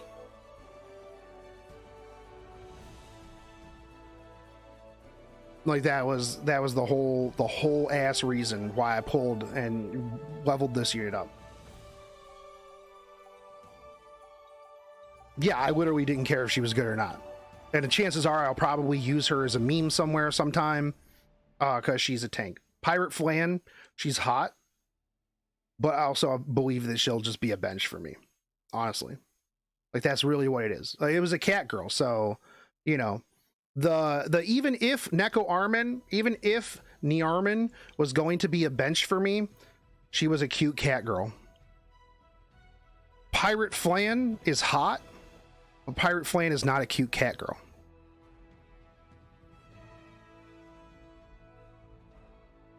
Just is what it is, man. Just is what it is. If Pirate Flan was a cute pirate cat girl Flan, then I would pull her without a second thought. Her kit could be the biggest piece of garbage that's ever existed in the game, and I would literally not care. But as she is not a cute pirate cat girl that I will probably not ever use, yeah, I'm on the fence about it.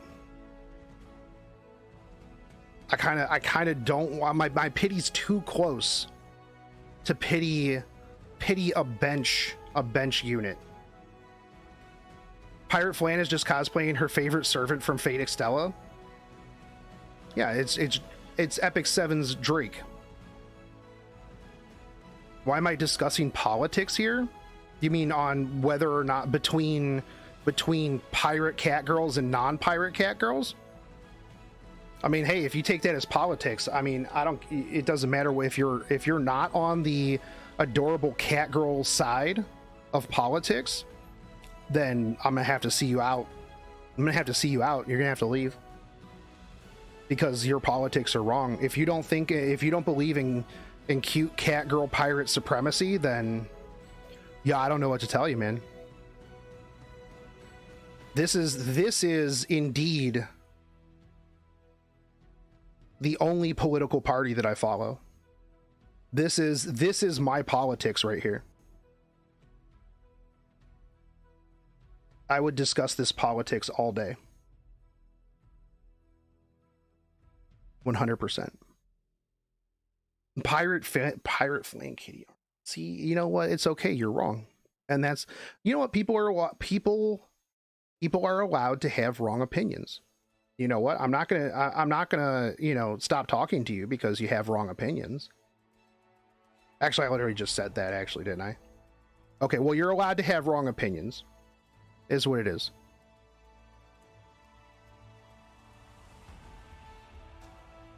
Ninja Flan outfit would have sold itself? No, what would have sold, like, they could have had, oh man, Ninja Flan and Pirate Landy. That would have been the best. Let's be real, dude. Let's be real. Pirate Landy versus Ninja Flan. You could have had pirates versus ninjas. Come on, dude. That would have been great. That would have been solid, dude.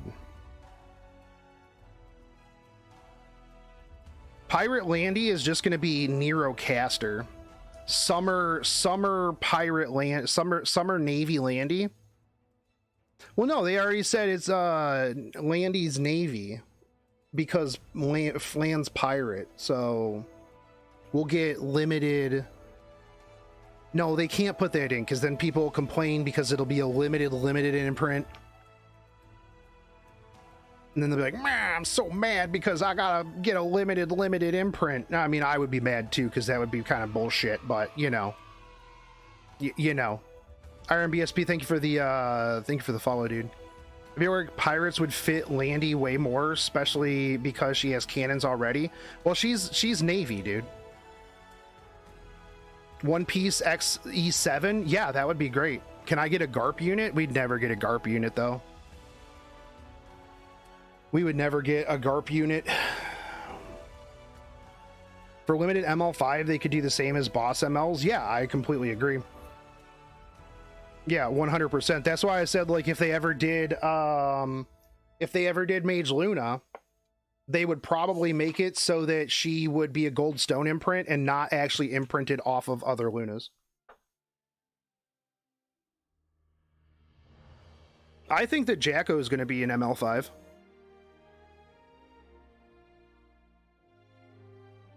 Dude, Careless, same, man. Same. I had a bunch of extra Lunas. Yeah, you're Jacko, not Jacko. But I do think I think that Jacko is going to be an ML5, and I think that people are going to flip out, not realizing that it's literally a limited unit.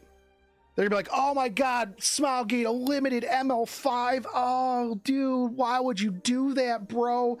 Oh, gross! Why are you such a cash grab company, dude? Why would you quit?" Oh, wait, if they make it to Mage Luna can't use Luna imprints, I'd legit quit the game. Okay, I thought you were talking about if they made Jacko a light unit. Like, I think that if Jacko is a light unit, because she's limited, who cares? She's already limited. You can only imprint her with other Jacko copies or slates. It's not like it's a limited ML version of like, you know, something else, right?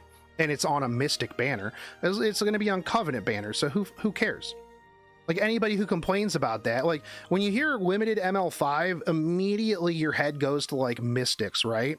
And I don't think they'll put it on Mystics. They'll put it on Covenant. They'll be like, oh my God, guys, it's the first limited ML5 unit on Covenants.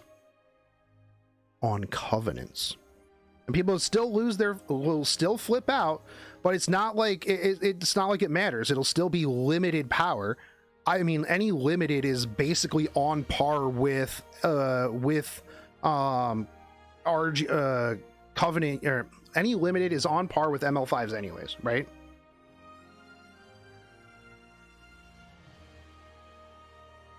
Any limited is on par or better than ML5s in the first place, so who cares? I'm just literally, if they do that, I am just going to be over here salivating at the amount of content that I can make off of people being mad. Hose mad, hook times 7. And I'll be like, are you guys just stupid? They'll be like, but you don't understand. You don't understand, dude. It's a limited ML5. At the worst possible time that Epic 7 has ever had.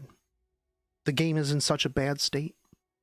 Everybody hates it, everyone. Even if you don't hate it, you actually do hate it deep down inside, but you're just brainwashed. Why would they do that? This is the biggest cash grab ever. Why would they make Jacko a light ML5? Limited. They'd be like, okay, well, would it have been better if she was grass? Well, yeah, of course. Well, why? Would it have been easier to pull? Well, no, it's still a limited unit. Okay. And? Well, it's an ML5. That means it has to be a better limited than any ML5 and any limited. Like, okay, well, I mean, it's kits, okay. You know. But it's still an ML5.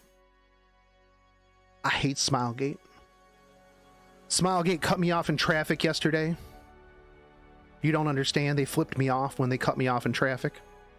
I was just trying to go to the store and get myself some food for my mom who's sick in the hospital.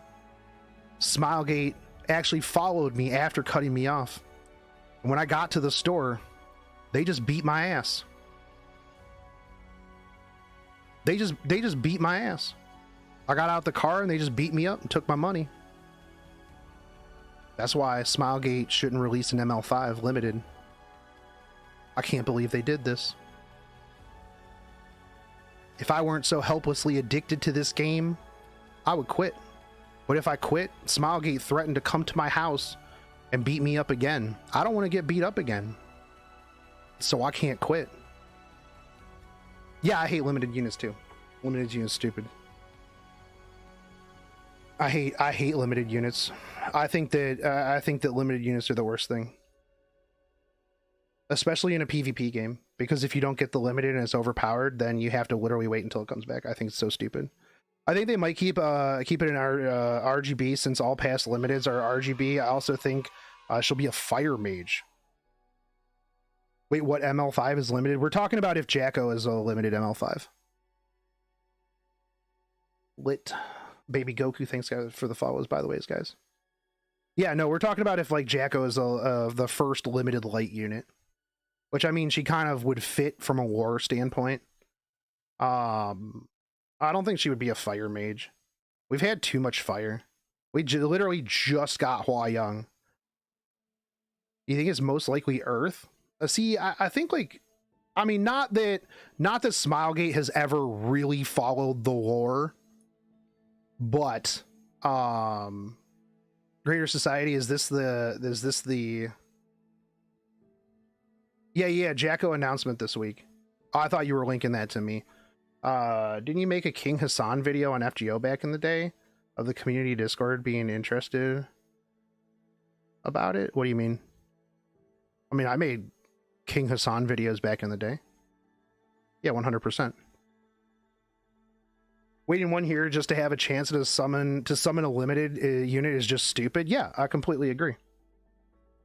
Yeah, I completely agree. I literally hate limited units 100%. Yeah, I think especially in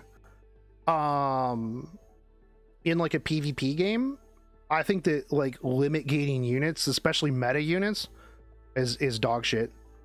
I think it's terrible.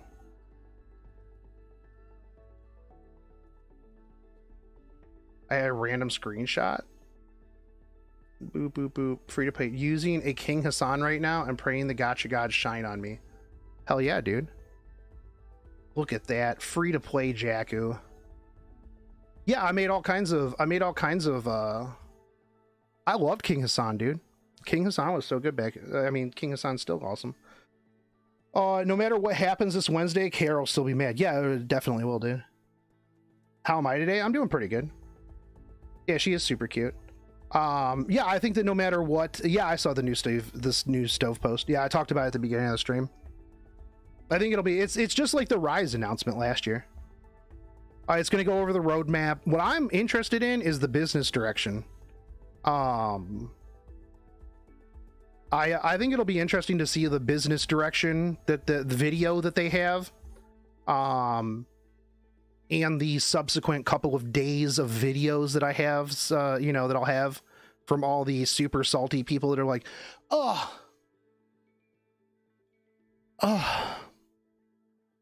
do they not know that everybody's mad?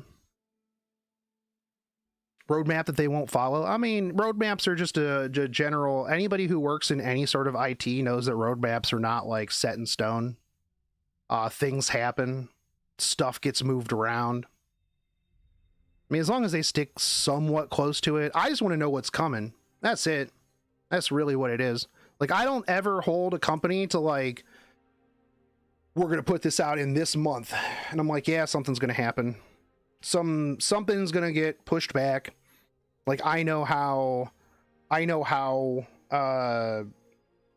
things go. Like working in, you know, IT companies. I mean, if they literally put a date on it, if they're like, this is coming out April 16th, and then they push it back with no notice, then I would be like, oh, hey, you guys said this was coming out the 16th, and you didn't even tell us why. They like tell us that, you know, you moved it, stuff like that. But even if they came out and they're like, oh, this is coming out on the 16th, and then they go, oh, hey guys, sorry, we have to like push this back a little bit, I'll be like, yeah, man, shit happens, dude. As long as it comes out pretty okay. You have like people though that are like, Ancient Inheritance was pushed back and it came out unfinished. Unfinished trash. And it's like, how did it come out unfinished? Obviously, literally the first one is going to be the beta test. I mean, they're going to put it out, like, you know, and they're going to go, okay, cool, dude. Oh, you guys like have at it, man. Let's see how this works out. And then they'll change it as it goes. I mean, literally the first RTA season was just a beta test. I'm actually surprised that they didn't put the double pre-ban in the preseason this season, just so that people could kind of get used to it, right? I hope Smilegate hears more to the global server players, not to the Korean server. Well, here was like one of the things that like I said, you know, in my rebuttal video. If you, because like they were like, oh man, us KR players, we go look at global and global's not mad. And it's like, well then, if the vast majority of people are not mad, then maybe you're in the wrong. Maybe you're the ones who are wrong. You know? Maybe things are fine. Maybe every PvP season's meta has been bad.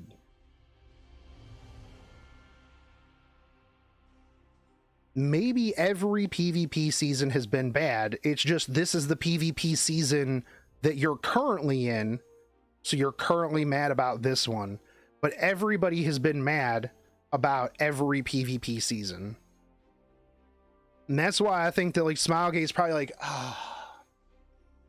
bro, doesn't this shit just happen every PvP season?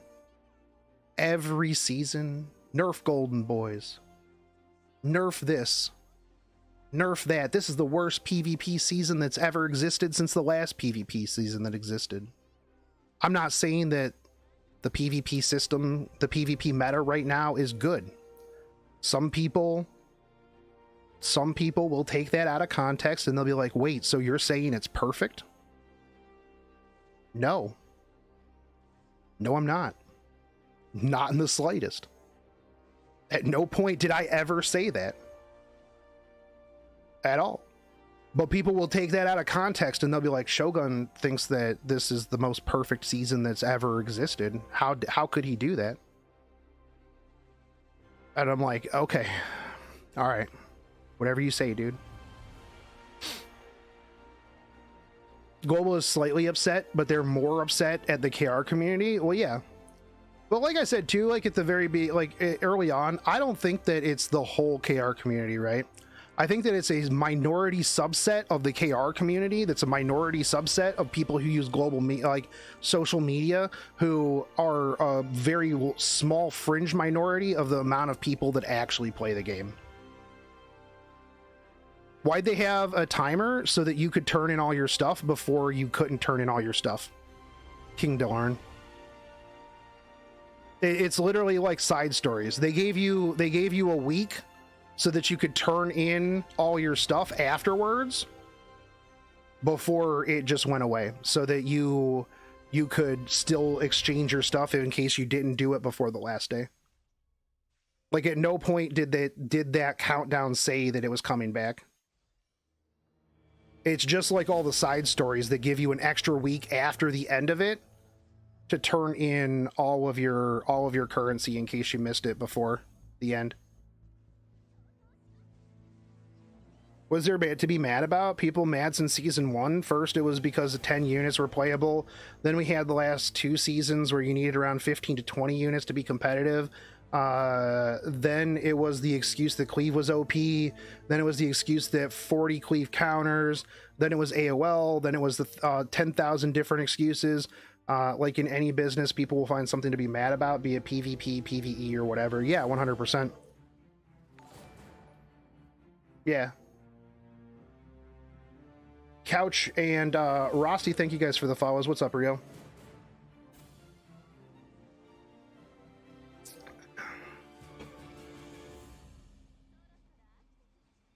Thoughts on the AI shop refreshing with the ability to buy new stuff again, even if you were smart enough to save your additional currency?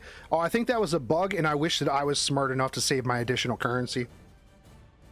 I think that was a bug, and I really wish that I was smart enough to save my additional currency. They'll probably roll that back, and maybe. Yeah, it was definitely a bug, but I turned all my stuff into artifact charms anyways. But I mean, yeah, anybody who thought that we would get that like every 3 weeks, that's a little bit much.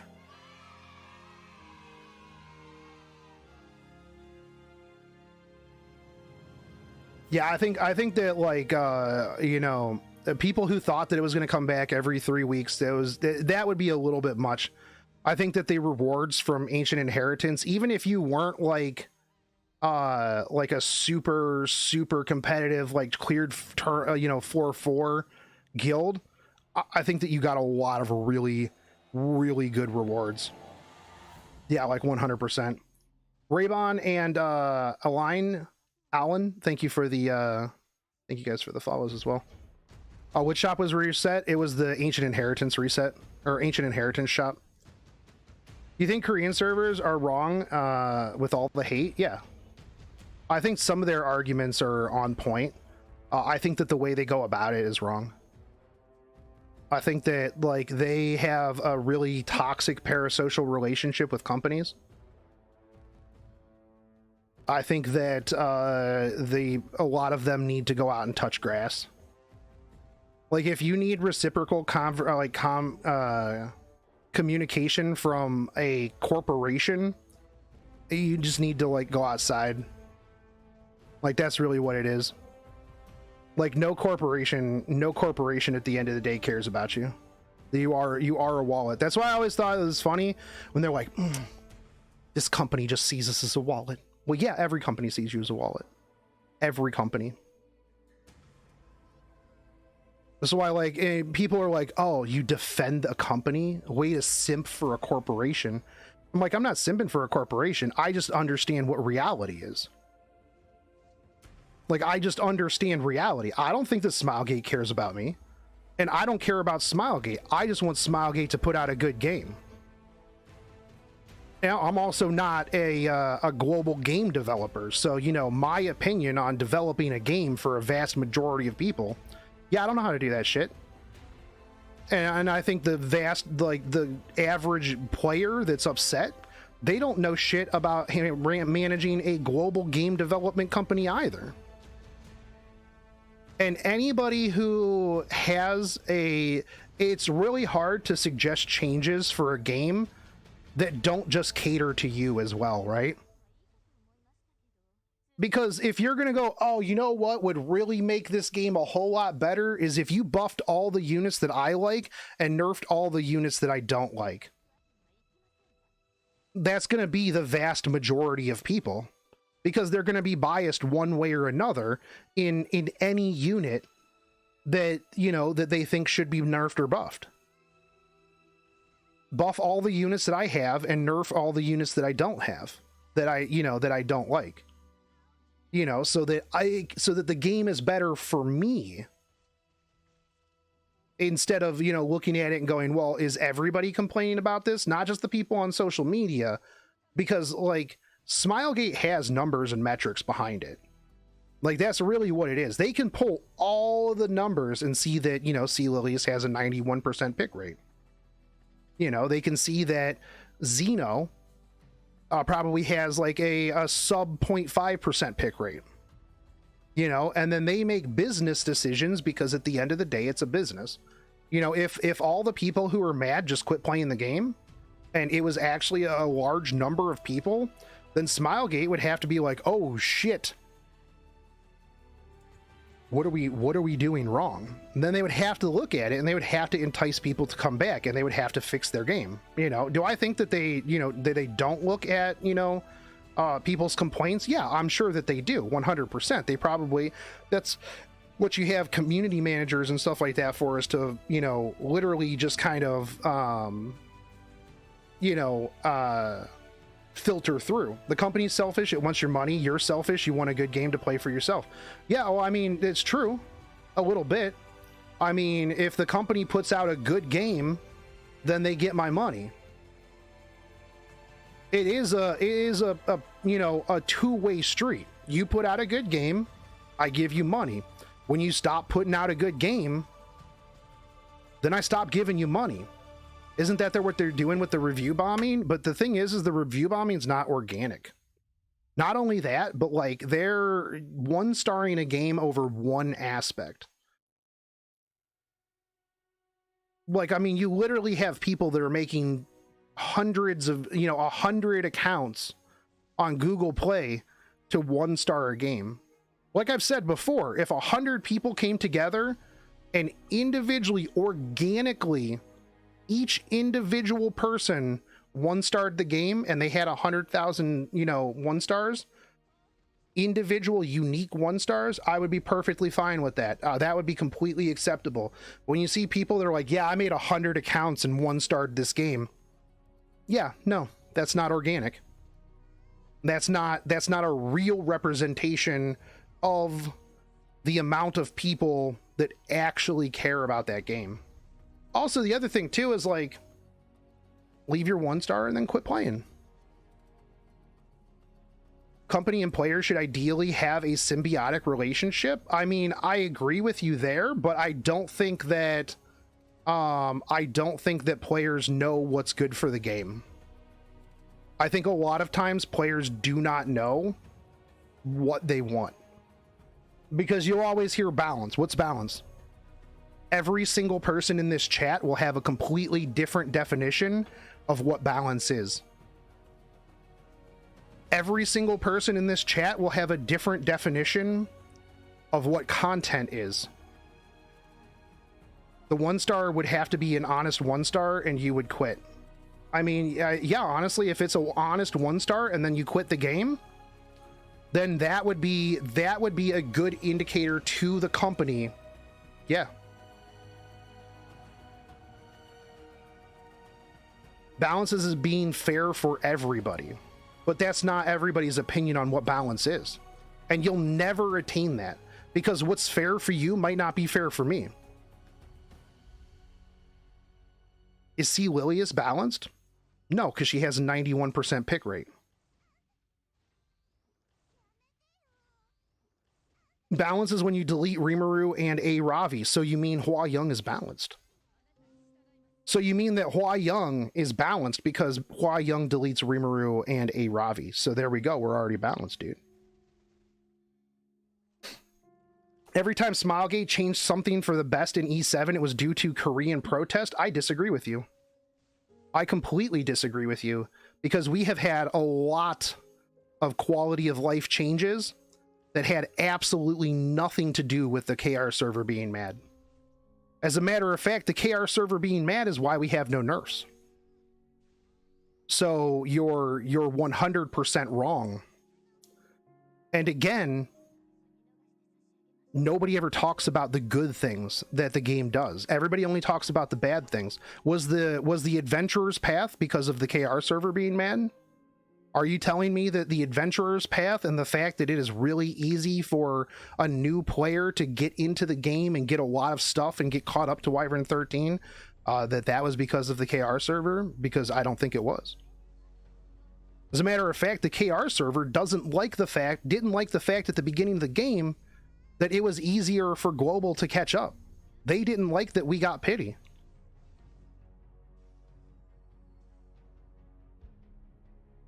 I think that the amount of things that the KR server has been credited for with the game's improvement is very drastically small. I don't think that's the case. That's not the first time Korean servers do this kind of stuff. They just went more savage this time. I mean, I've literally been around since day one. I've been through absolutely every single KR outrage. I've been through every review bomb. I've been through the council. I've been through the trucks. I've been through the pet snacks. I've been here since day one. They didn't want us to even get Luna. They didn't think that we should get Luna.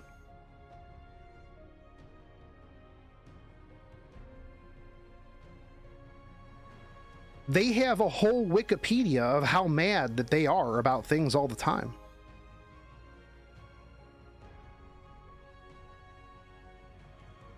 I think that the KR server is very greedy, and I think that the KR server thinks that they should have priority over everybody else. That's why they complain, thinking that Smilegate only cares about the global server. And honestly, the way I see it is that, yes, if global server is the majority of the people who play and the majority of the people who spend money, then why would you listen to the minority?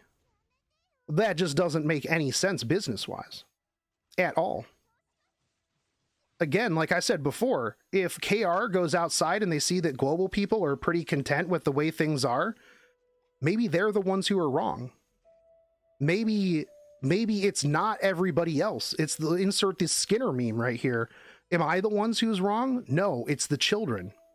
No, you're the one who's wrong. If everybody else is pretty happy and having a good time, and you come in and you're like, I'm mad. Why aren't you mad? You have to dislike the thing that I dislike. Stop having fun. Then you're the ones who are wrong. Would it be realistic to make different rules for different servers? No. Isolate them like the JP server? Maybe. Just pull them out of the global, the global competitive scene? Maybe. But I don't think that that's the problem. Again, I don't think that the vast majority of the KR server are actually that mad. Yeah, global doesn't like the balance either, but at the same time, when Smilegate comes out and says, hey man, we understand, we're going to try to fix it, we give them a chance. We don't expect it to be done tomorrow. And again, I'll go back to what I said before. What's balance? Is the JP server joining RTA? They are. Yeah, they are.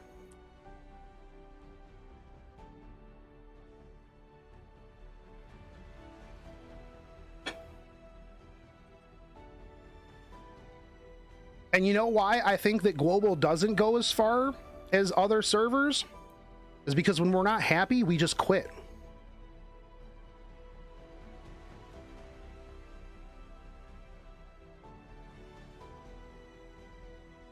Yeah, no, I mean, yeah, 100% people complain about balance, gearing, all kinds of stuff. But at the same time, if they say that they're going to fix it, we have to assume that they're going to fix it, right?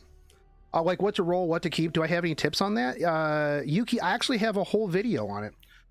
If you go back, if you look at my videos, go back to boop boop boop boop boop boop boop boop, because I mean I could go over it like all today, but that's a whole long ass conversation. But where did I put that? Where was that? Dude, that's before Hua Young. If you go back and you look up a video that I did like in February, it's called "What is the best gear? The path to becoming good at gearing in Epic 7." That'll give you a good idea of like how to think about gear. That one will help you out, Yuki.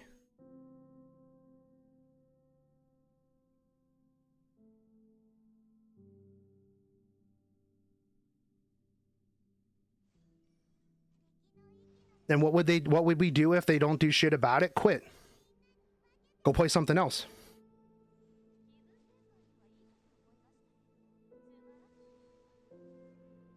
Like if they literally just, if the game is unfun and they don't make it fun, just quit. Mui made my Wyvern runs 100%. If you get him, no muss, no fuss. Yeah, I'll have to change that up. I didn't even have Mui really leveled up until this morning when I was just like, you know what, I'm gonna 6-star this in channel 2 just to show how easy it is to level this up. Like, I mean, that's the thing is like, if you're not happy, like, you just literally go play another game.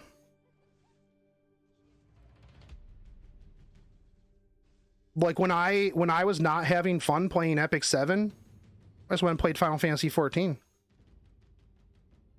I went and played something else. This will go back to what I said earlier in the stream, where people are like, well, there's no other gacha game right now that's as good as Epic 7. Well, then that means that Epic 7 is doing something right. You're just not currently happy with the state of Epic 7. You could try to push a company to a better place for the player base. For the player base or for you?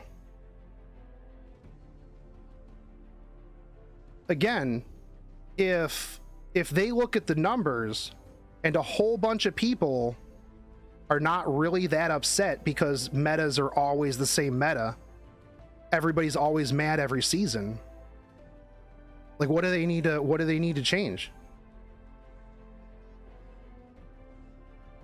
I think that the general player is actually not having a bad time. I don't think that the general player cares about RTA. I think that your average person who plays this game doesn't give a shit about Legend RTA. I would almost guarantee you they play RTA to get the skin because there's no rewards otherwise. And then they just go back to doing whatever it is that they're doing in Epic 7. I think that the general player, they don't care. They just log in. They're like, man, I'm gonna do some Wyvern. I'm gonna do whatever, man. I'm gonna fuck around with my friends. Maybe I'll do some mocked rooms. You know, do they think about pushing Legend? No. Ever. I don't think that the average player cares about RTA.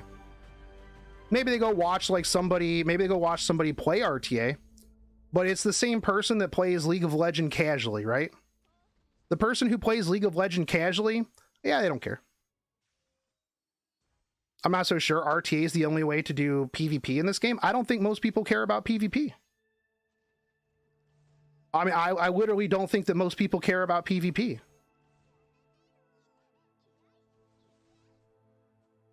Some people do arena. Some people like Guild Wars.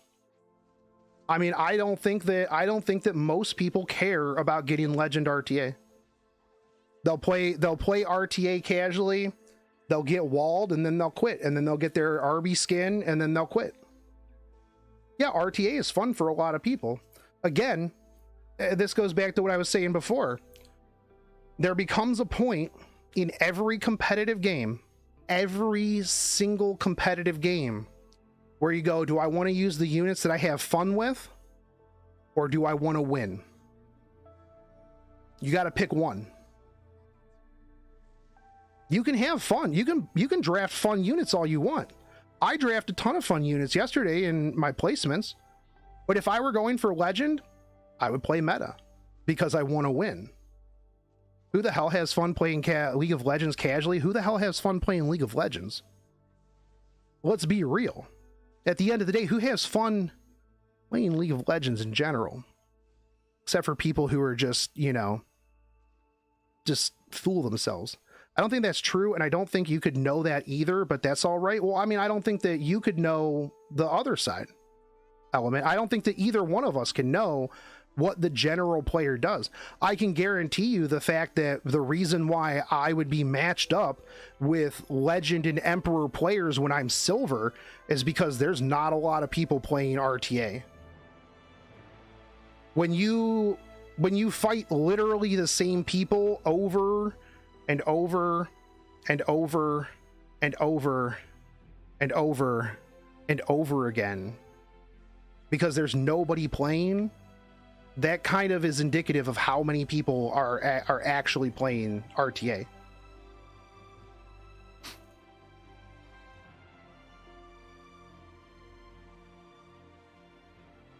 I mean, but that's the thing is, like I said, I think that people who watch streams, I think people who use social media, I think that people who, you know, have an opinion on the internet about Epic 7, I think that they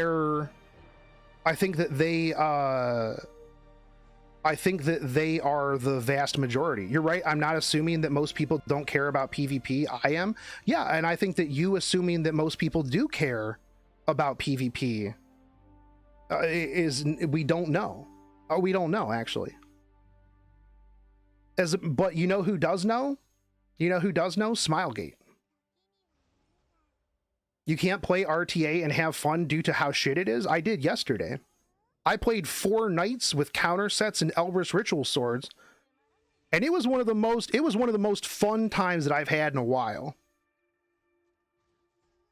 I'm not gonna lie, watching that Coeric come in and get quad counter attacked and then just deleted was fucking hilarious. Why can't you have fun? Just do mocks. Just do mocks with your own rules. Like, just open a mock room and say, oh, hey, you know what? We're doing this. These units are banned. Yeah, there's a VOD. I'm going to probably make, it'll end up being made into a video. Because people want to climb, then they don't have fun. That's what I was saying, Element, is that at a certain point, you have to determine, do I want to have fun or do I want to win? Yeah, you won't climb with meme characters. Yeah, 100%. That's the same in every competitive game. Yeah, that's the same in any competitive game that exists. Once you get to a certain point, if you want to climb, no, you can't have both. You can't climb with meme characters. Can you get to the top tiers of Dota with meme characters?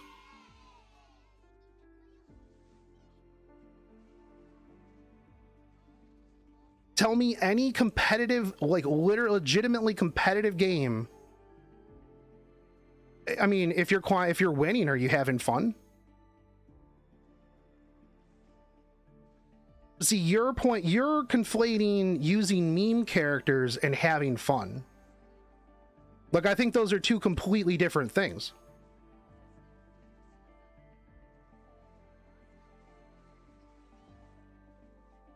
I played Dota for many years and it's way more balanced than this. You can't compare a MOBA to E7. Well, yeah, no, I can completely agree with you. But I also think that when you watch the Invitational, you're going to see a handful of units picked.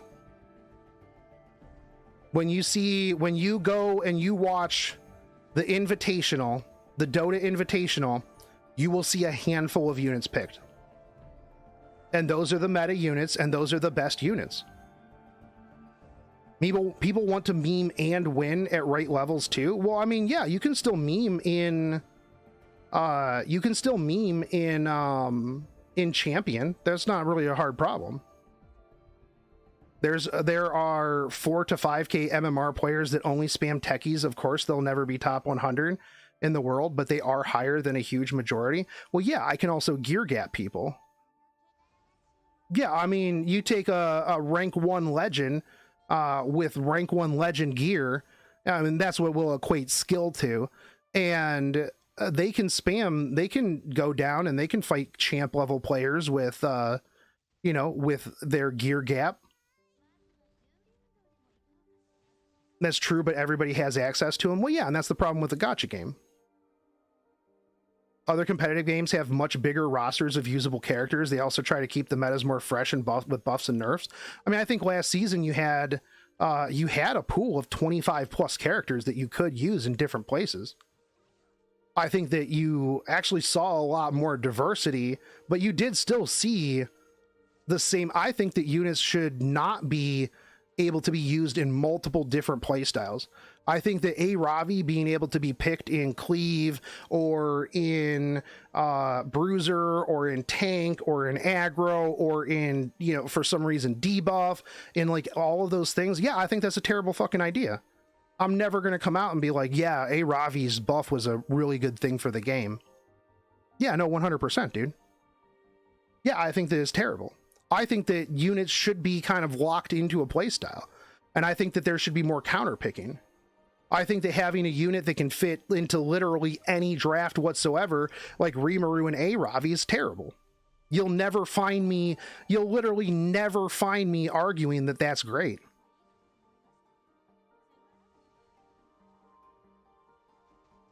I mean, A Ravi is canonically God of War, but Nodos and Xeno are actually, you know, gods. Like, Nodos is the god of battle, so, you know, why don't we have Nodos yet, dude? I think a hero that can be used in multiple playstyles is fine as long as it requires a different build. Yeah, that's fine too. Yeah, that's fine too. If it requires a completely different build, yeah, but I mean, if you can literally have the same gear, same everything on one unit and just slap them into into anything, yeah, I think that that's not great. Yeah, I won't disagree with you there. I would like more counter picking. I would like a little bit more diversity, but at the same time, like I've said before, absolutely every single season has a handful of units that you'll see in every single draft, without a doubt.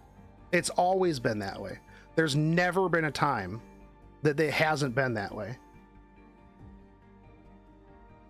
But even last season, there were a good chunk of people or a good chunk of units that you could use that maybe just didn't actually see a ton of play, but when they did, they were great.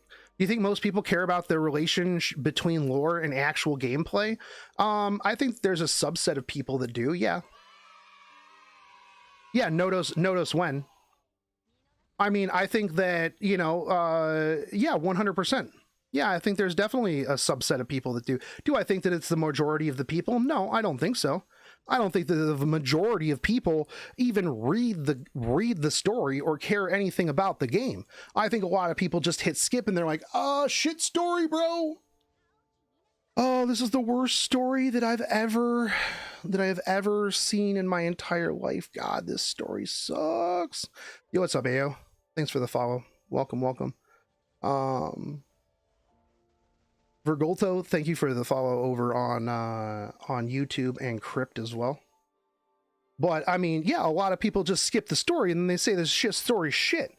So I mean, that's the other thing too, is when people complain about how bad the story is, I'm like, well, first, story's subjective, right? You know, everybody's going to be like, except if you thought that the ReZero story was good, then you're wrong. That's the only story in this game that I will say is not subjective. If you think that the ReZero story was good, you're just wrong, because that was something I could have wrote in like 30 minutes while taking a crap at 3 in the morning. It was super bad. It was so garbage. Yeah, it was terrible. Yeah, 100%.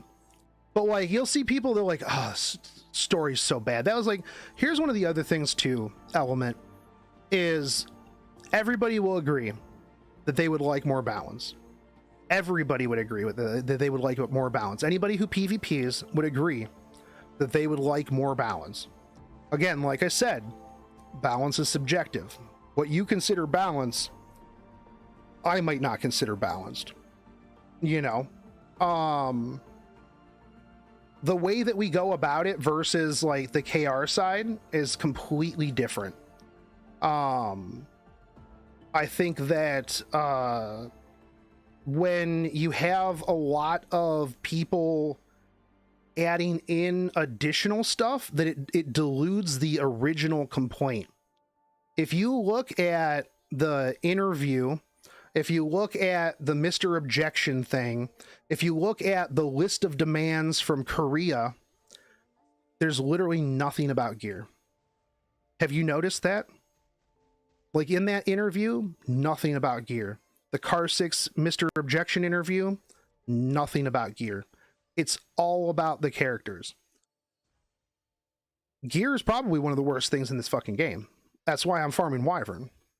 I mean, I've farmed, you know, hunts for 3 years. Gear is terrible. I've always said you can put a S tier character in garbage gear and it's still a garbage unit. You can put a garbage unit in S tier gear and it's a good unit. That's just the way, that's just the reality of things. That is the reality of things.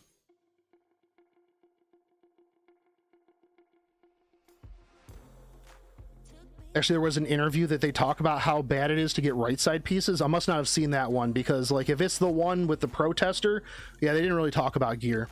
Or that might have been an older one, because actually it's not that bad. I mean, with steeple and stuff like that, it's a lot easier than it used to be. Like that's the thing too. Element is a lot of people that have complaints now are complaining about the best version of the game, then remembering when you didn't even get, you couldn't even craft right side. You didn't even get right side from Wyvern. You had to refresh shop for right side. Like this is one of my big things. It's a new one. I don't have the link, but Simul covered it. Oh, okay. No, because I read that one. It's probably the same one. I don't know. Maybe he had a different one than me, or maybe he talked about it. But it's the same interview. I don't remember them talking too much about gear. But then again, I've also covered the KR stuff like for hours. You get lost a little bit in some of the stuff, right? For some reason, necklaces are so hard to find to get anything good. You just have to steeple it, honestly. Like you get the craft, like we get the crafting buff all the time. We have the steeple. Like if you're still having a hard time with right side, it's rough. I don't even craft right side. I don't even bother. I just extract and then craft it through steeple. That's the easiest way, and it'll save you a lot of frustration.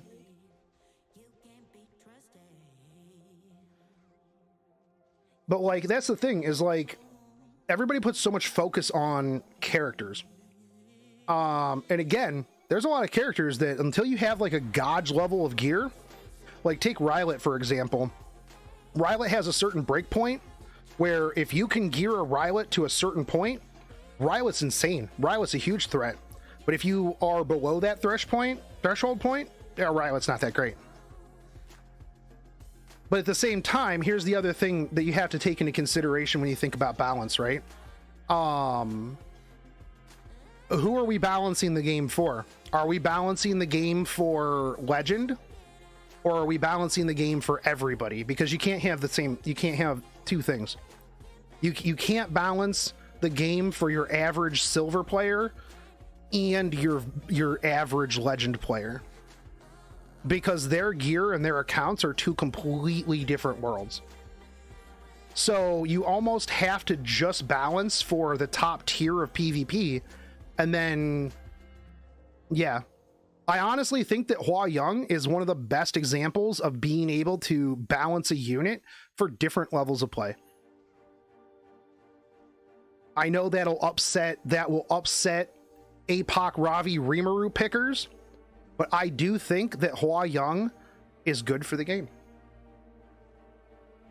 I think that you can gear Hua Young at different levels of the game, and she still puts out what she needs to put out. God, I wish she would put out, but I think that she's good.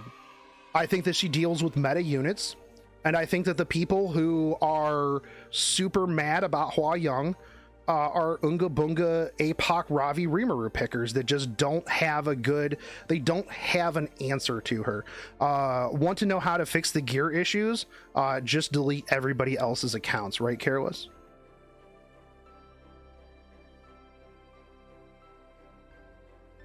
Hua Young hot dumpsters all playstyles and fits into any comp? I disagree.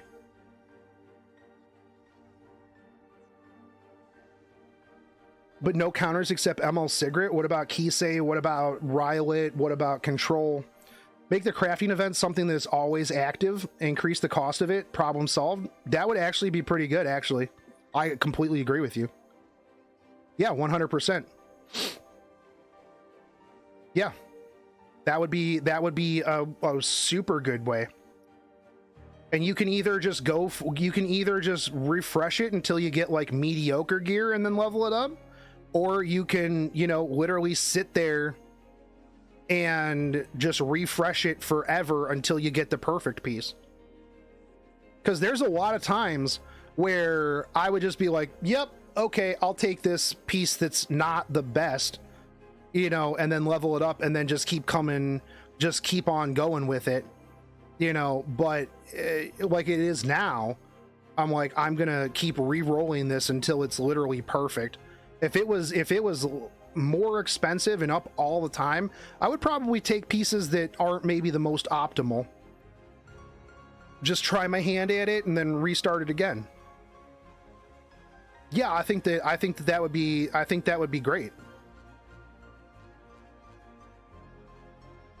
I think that at that point, make it a little bit more expensive, and how much ever time you want to put into like getting the perfect piece for it to roll like garbage is up to you. Guilty Gear being the collab for 4 years now, as Smilegate's hint to the players get better gears. Yo, hey, that's true.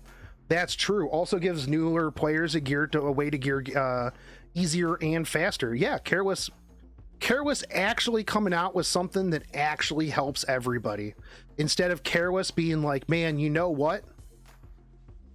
I hate pity. I think everybody should just get all their units taken away from their accounts except for me. I hate that. I hate casual players. I'm Careless.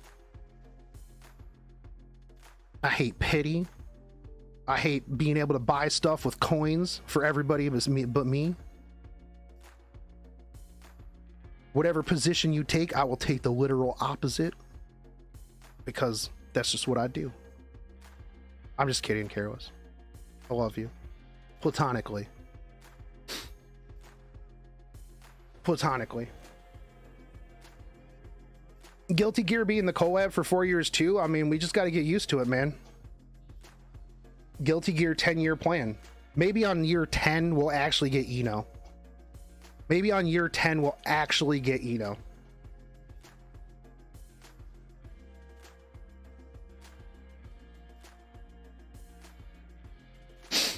But yeah, there's definitely more than 10 usable characters.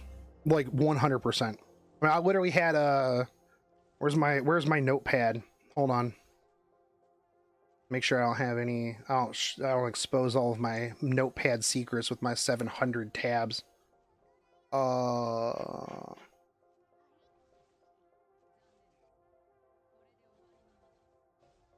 Yeah, I mean, like, look, here's lists of units that I was working on: Rancy, Saria, Violet, AOL, Celine, Champ, Zerato, Straws, Senya, Trizette, Ida, Cerise, Crow, Last Rider Crow, the Great Mortellux, Millum, Degen Arby, Operator Sigrid, Dilibet, ADS, ML Ken. Regardless of what you guys think, I think ML Ken is really good. BBK is super good. ML Keck. Where else where did I stop here? ML Keck, Belian, Rimuru, Pieria, C. Lilius, Amelia, Rylet, Phyllis, Politis. There's all kinds of units. Hua Young now, AOL. I mean, there's a lot more units. It's just, if you're just watching specific people and you get to like literal top legend, yeah, you're gonna see the same units over and over again. You're gonna see the same people over and over again. I mean, it is what it is. I think that double pre-ban is gonna shake up a lot of that. When I was watching the CN tourney, a double pre-ban is awesome. Double pre-ban is going to make a lot of difference, I think. Why'd they make Wyvern such a focus early in gear, and only Wyvern 13 too good for gear a month in and can't get past 12? Well, I think that, you know, it really depends on what you're doing, Delano. Like what your setup is. I mean, there's a lot of people that can get to Wyvern 13 like real fast, you know. Even your team can't win 100% either. Well, yeah, that's because 15%. Yeah, I mean, 15% is stupid in PvE. I hate it. I hate it 100%. But it's because speed's the most important set. It'll always will be. There's nothing that they can do really that can dethrone speed set. Hold on one sec. Yo, what's up, dude? I didn't. I just ran into this room because the phone started ringing.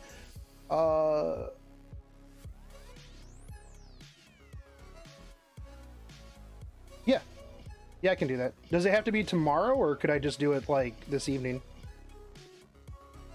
Oh, okay. Yeah, I'll just do it. I'll just do it tonight before I go to bed. Okay. Okay. Yeah, I mean, if they're not live, then yeah, I'll just do it later. It's not really a big deal. Nope.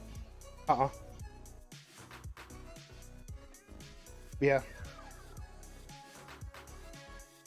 Okay. Word. Yeah, it's Monday. Yeah, I actually found out that Creighton's got heartworms, so I gotta deal with that. Yeah. Yep. Waiting to get back to EKG to see like how progressed it is. But we already got him on some meds and stuff like that, so sucks to suck. Yeah. So.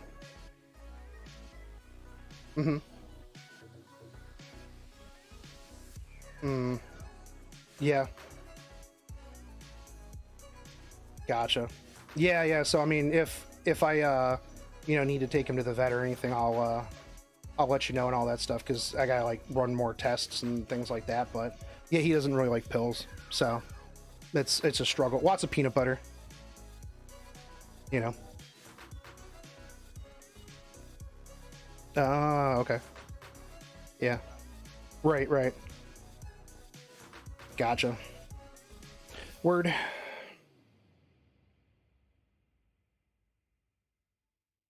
Yeah, those are always good. Yeah. Right.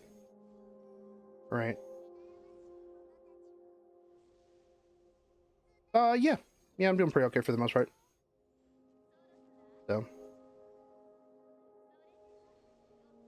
Okay. Yeah, no, I mean, you've been saying that you're trying to step back for the last, like, you know, 6 months. So. Right. Yeah, no, I'll get that upgraded tonight, and yeah, just let me know whatever else. Okay. Yep, we'll do. What's that?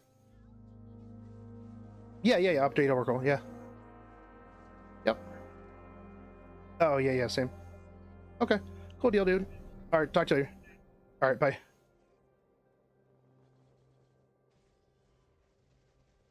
Yeah, no, I know. Yeah, I forgot to mute. My bad. Yeah, no, Creighton, we found out that Creighton's got, that Creighton has heartworms. So that's something that I've been dealing with a little bit. So we need to, I mean, I already let chat know that, a couple days ago that he's got heartworms. So yeah, all of my company secrets. What if they had a gear set that removed 15% resistance? I don't know how they would do that. Can I direct you to the complete / farm Katie's 13? Probably check Grass Angel, because my C13 team took like 30 minutes per run, and it wasn't good. So yeah. How am I going to get Sword of Azaria? Just can't you get it from the Hall of Trial shop? All right, what did I miss? The only reason I don't like double pre-ban is it can something lead to awkward draft styles, and if you aren't a fast thinker, you're going to be in a tough spot, like one of my matches yesterday. Well, yeah, but I think that if you're not a quick thinker and you're in a tough spot, then you don't deserve to be legend. Careless. I think that's the reality of it. I think that double pre-ban is going to filter a lot of people. I'm actually all for modes that filter players. I think that the best players should be at the top. I think that it's going to make people, have to like think real hard and adapt. I'm actually super excited for the World Cup mode that has the stacking pre-bans. I think that's going to be super fun.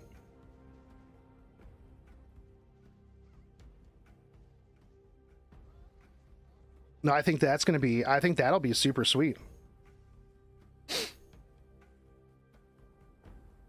I've always thought that like the versatile players that can think real quick and change their drafts, like in tournaments and stuff like that, I mean, those have always been the best players. And I think that those are the players that should always be, filtering up to the top, stuff like that. Just because like best of 5 with stacking pre-bans. Yeah. Imagine if it had double stacking pre-bans. Careless, imagine best of 5, double pre-bans, stacking. You would just get rid of half of people's characters. Over half of people's characters. It'd be ridiculous. Eden Project, thanks for the follow on both. And Drenty, thank you for the follow as well. Shiny Lover 2. Shiny Lover 8 as well. Not Shiny Lover 2, because you're Shiny Lover 8. So I didn't want you to think that I was talking about Shiny Lover 2. And you'd be like, that's not me. He didn't thank me.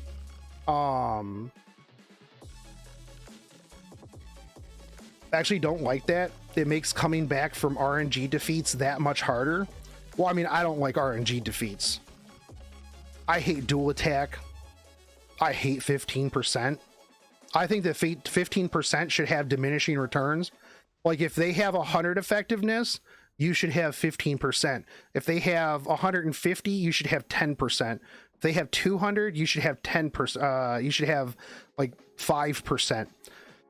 If I have 300 effectiveness and you have 0 effect resist, fuck you. That's my opinions on that. If I have specifically went out of my way to make my unit 300 effectiveness, I should never, ever not land a debuff on you. Ever. Unless my thing is like actually has an RNG chance. If it's like, 15%, 85% chance to land, yeah, no. I think that I 100% think that it should have diminishing returns.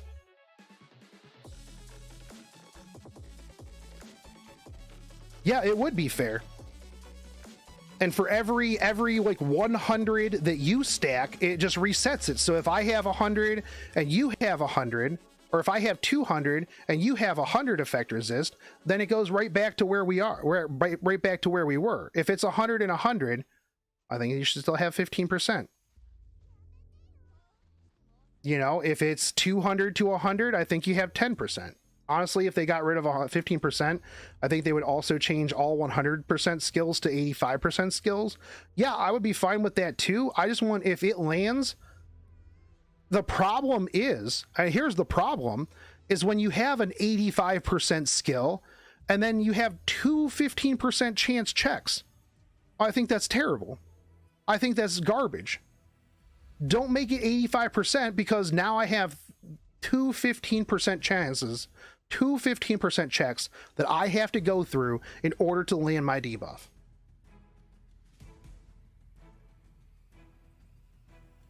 The problem is, though, they've already gone so far into the game that changing that would change literally the entire fundamentals of the game. And then imagine all the people, well, people would just be mad. Even though people have clamored for wanting 15% gone forever, they would be like, well, I don't like that my 100% chance is now 85% chance. You nerfed my character. Be like, well, no. But I don't think they would want to make control so usable. I mean, even if everything is 85% chance, anything that was 100% chance, every single skill reduces by 15%. It's literally the same thing.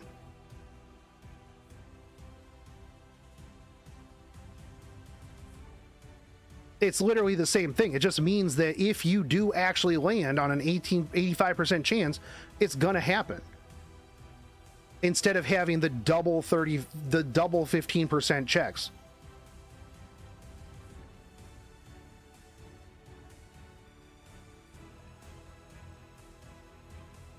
Like, it's so stupid.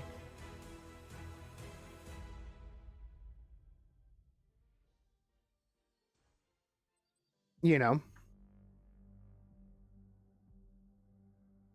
control is already usable. Honestly, I think the easiest way for new players to climb to masters is probably through control tactics. There are so few cleansers and nobody builds those units at that level. Yeah, because everybody just relies on hand guy. Yeah, nobody, yeah, control is still definitely usable. And the fact now, control wasn't usable before because you had to have a stripper. Everybody had immunity set. Nobody runs immunity set anymore because it's almost useless. Because I mean, you're gonna get soft stripped, you're gonna get full stripped, you're gonna get whatever. Control's definitely viable. The less people that use immunity set, the better. And everybody's like, bro, I'm not going to do A13. I'm just going to do C13 because everybody tells me I need pen set on my maid Chloe and my Ruel, and I need pen set on my Hua Young, and I need pen set on everything, man. Where's your pen set, bro? Where's your pen set, bro? So a lot of people are running C13 instead of getting any sort of immunity. I never ran immunity set. Was I behind on meta or just always ahead? You were just a 15% Giga Chad. You just threw your dice in the ring. You know, you pulled out your Beyblade and you let it rip. And you were like, I'm going to throw all caution to the wind. Fuck immunity sets. I don't even care. I believe in 15%.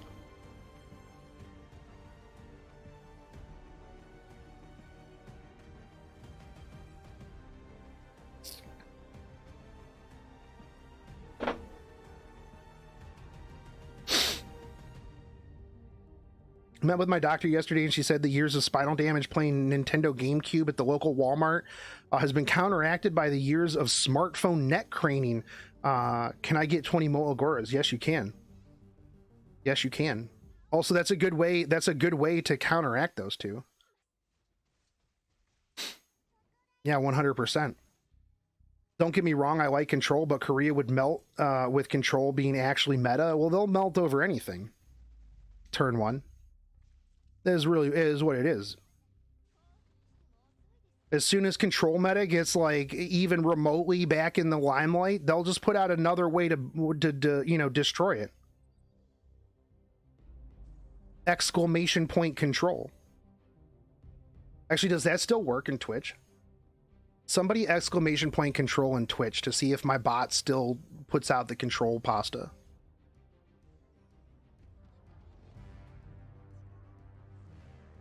Yeah, anymore. A13's only real use is rage set. Like, that's it. Oh, careless. I really enjoy playing against control comps. I get to spend more time with my family, maybe make a cup of coffee and work towards my PhD, while my opponent gets to play the match for me. It has also improved my mood as it gives me unparalleled joy when I see 15% resistance and think of the mold on their faces. Control comps are an integral part of the game, and I wouldn't be able to play the game without them. Not that I can play the game much either anyways.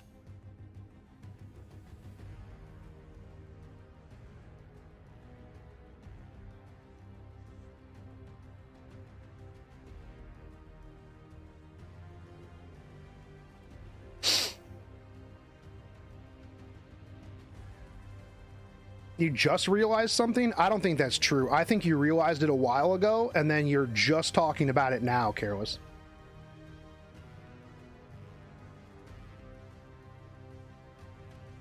You could put casino in place of control and it'd still be mostly accurate. That's true. That's actually true. That's big true. I love casino meta.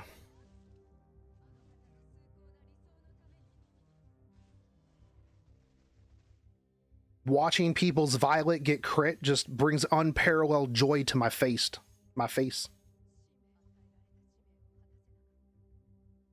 Just Mola Gora Gora go to the player feedback survey. 5-head career players, yeah.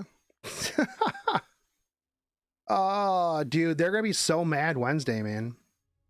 They're gonna be mad that they're not gonna, the KR stream isn't gonna be them like kowtowing and being like, oh my god, guys, I'm sorry that we crossed our legs on that skit. It was very insensitive of us. I know that we probably upset like 5 to 6 of you because of a skit, and that you're very sensitive. We will literally come to all of your houses and personally cook you dinner. Afterwards, we'll clean your house. We'll also walk your dog, because that's how sorry we are.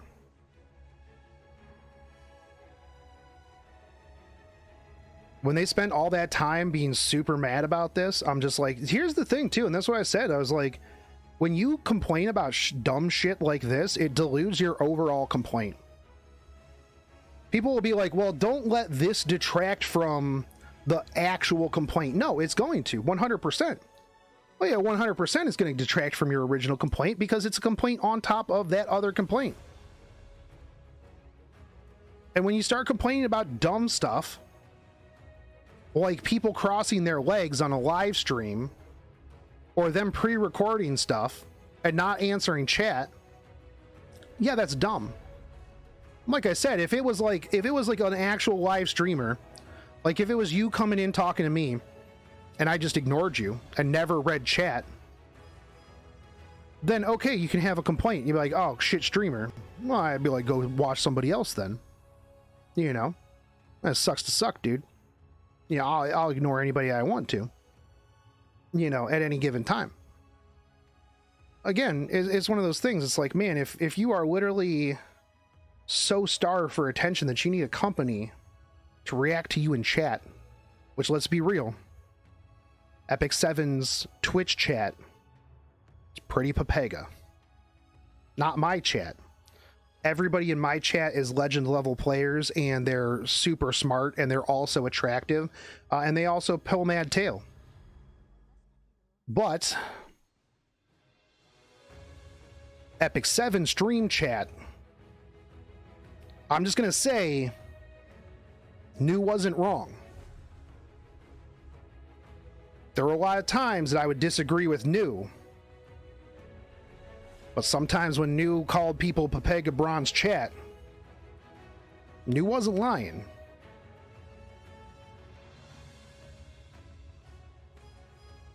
I may not have always agreed with new, but there's some really dumb people. There are some really dumb people in official Epic 7 stream chat. Yeah, there's a lot of maidenless players in there. Yeah, 100%. It is what it is. We also need Chaos Sexthermia. We do. We absolutely do.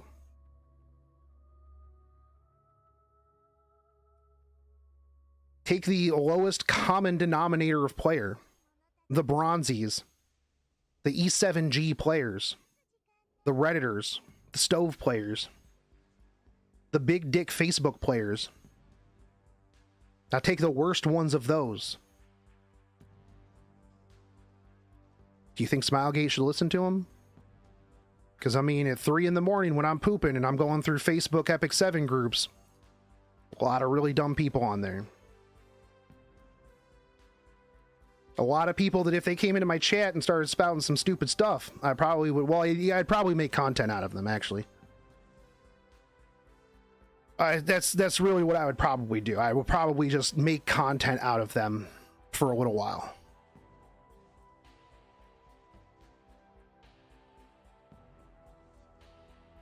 No, you're bronze by choice.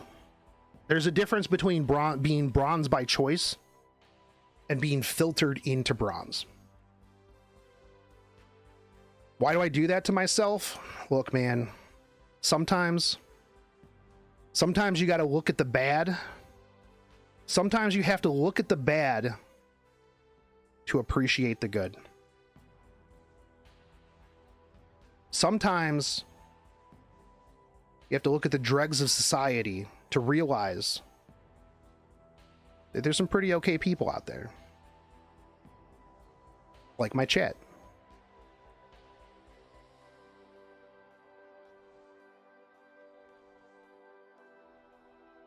You know, you look at it and you're like, hey, you know what? At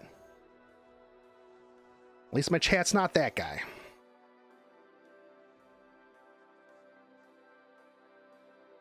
You got to look at the darkness to appreciate the light. That's right, Phil Officer. You got to turn out the lights to appreciate the time that the lights are on. You got to look into the dark to appreciate the light. If all you're doing is looking at the light, then eventually you're just like, oh, well, this is the norm. This is my echo chamber. You got to look into the minds. You got to look into the minds of hard-stuck bronze to realize that maybe, just maybe, you don't have it so bad.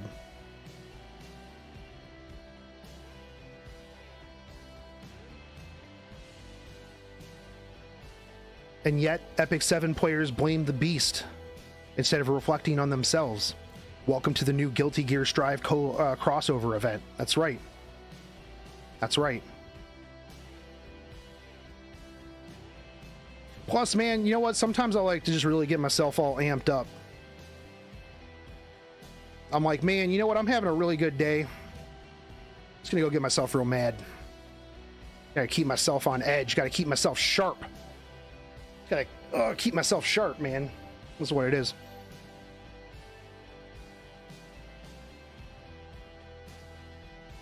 And then you try to help people and they're like, yo, you're stupid.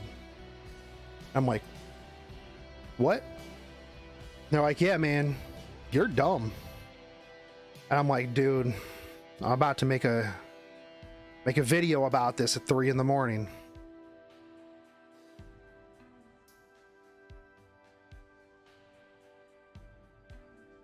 About to mold, dude.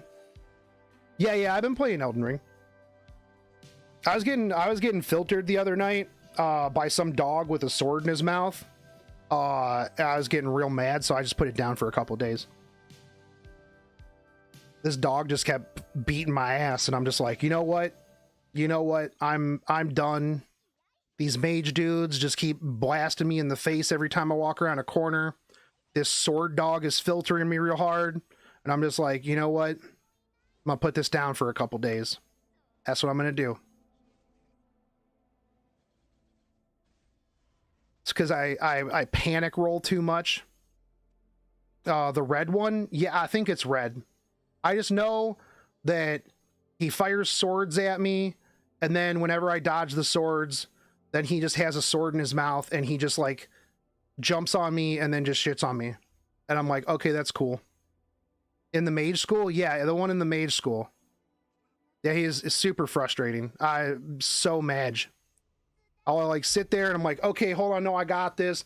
And it's like a small area too, and I would just keep running into these walls, and I'm like, bro, I'm just gonna put this down. Do I use the summons? Wait, there's summons in there? I mean, I tried using the other dogs. I'm like, what if I can use these dogs to fight that dog? It didn't really work that well. Yeah, he does. Yeah, I noticed that. Like, if I can hit him, I'm good. But like, he'll just dump on me, man.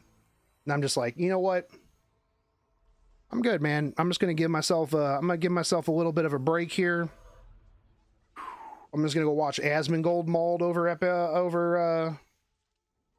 over bosses.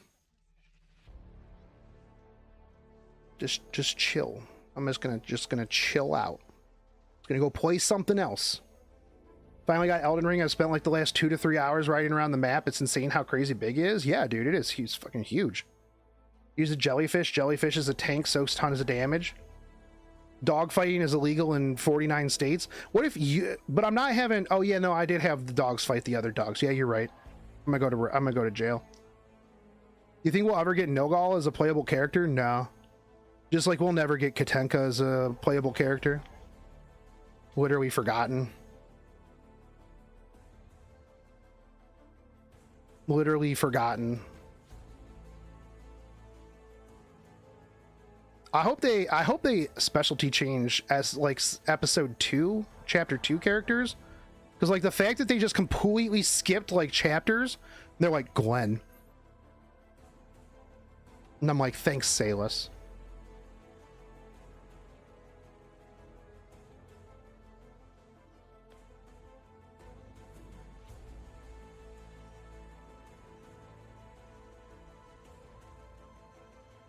Katenka has too many arms. The only released character like Hua Young who doesn't use her arms.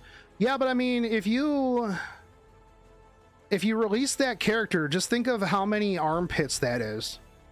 I mean, look at Dilibet and Lilibet, right? I mean, the big people didn't roll them because they're good characters. People rolled them because they had armpits, dude. Like, imagine if they put out a character with 4 armpits. It's degenerate money right there. Like, that's just easy degenerate money, dude. Like, what kind of bad business decision is that? Where's Monster Girl representation? Yeah, 4 armpits, man. That's twice as many armpits as you normally get. It's just math. Yeah, we just get like... We don't even get like furry girls, man. Like for those, we get big bar of furries that, you know, end up being in, you know, hentais and stuff like that, in doujins. But, you know, we don't get any like really like, man, wolf girl. Yeah, come on, man. We talking about Rani? No, we're talking about Katenka. She's a character from like from the beginning. Yeah, snake chick with the maces. I mean, yeah, a little bit of a degenerate. I mean, I'm not going to deny that in any way, shape, or form.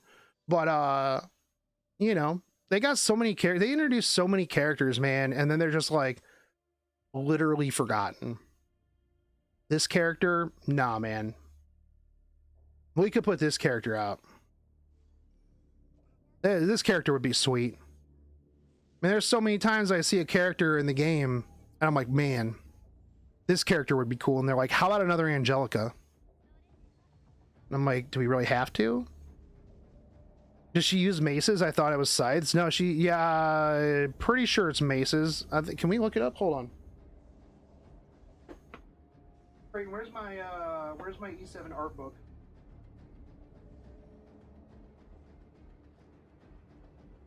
Right. 7 art. What's over here?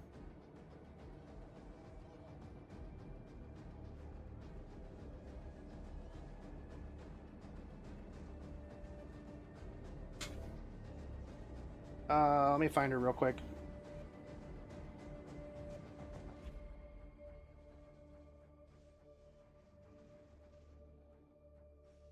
I think she was in here. Yeah, because I'm pretty sure we talked about her for a little while. Oh yeah, here we go. Yeah, she used it. She used maces. See, maces. Yeah. Look at that. It's 4 armpits, dude. Yeah, come on. She used like mace and yeah. She used a big old mace. Yeah. Where did I put my?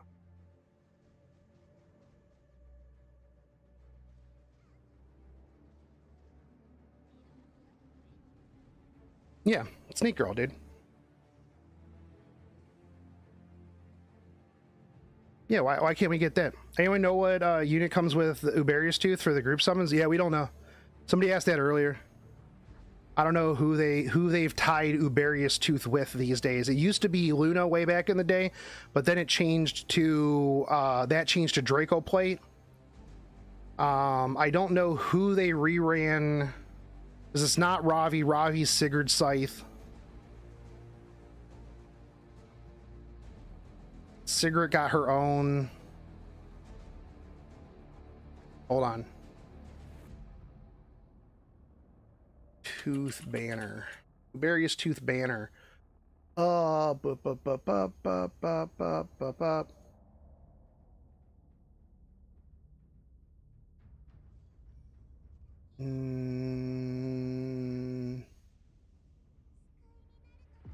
You two. I don't think that Uberius Tooth is on anybody anymore. Yeah, probably not, because everybody thinks Uberius Tooth is bad. Until Hua Young came out.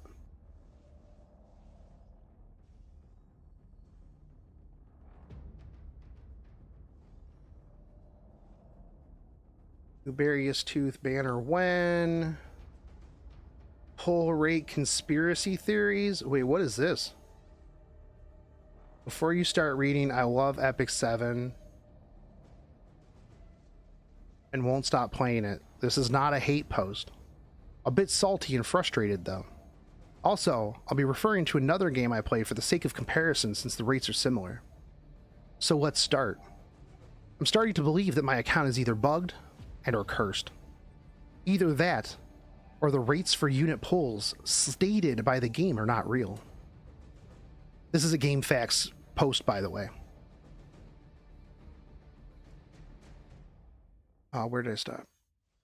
I play another game called Dissidia Final Fantasy Opera Omnia, in which the rates are similar. The chance of getting something decent is about 2%, something good 1%, and something freaking amazing is 0.05%. You can either pull on a piety system, which is 10 plus 1 5-star guaranteed, or you can pull with 1 pull at a time with no piety system, just like Epic 7. Just like Epic 7. So I decided to test Opera Omnia against Epic 7, since on normal pulls the rates are not that different. So I pulled 100 times on a banner on Opera Omnia, and comparing to my latest 245 pulls on Epic 7, here are the results. Here are the results. My pulls on Epic 7, 245 pulls, 120 in the Luna banner and 125 on a normal banner.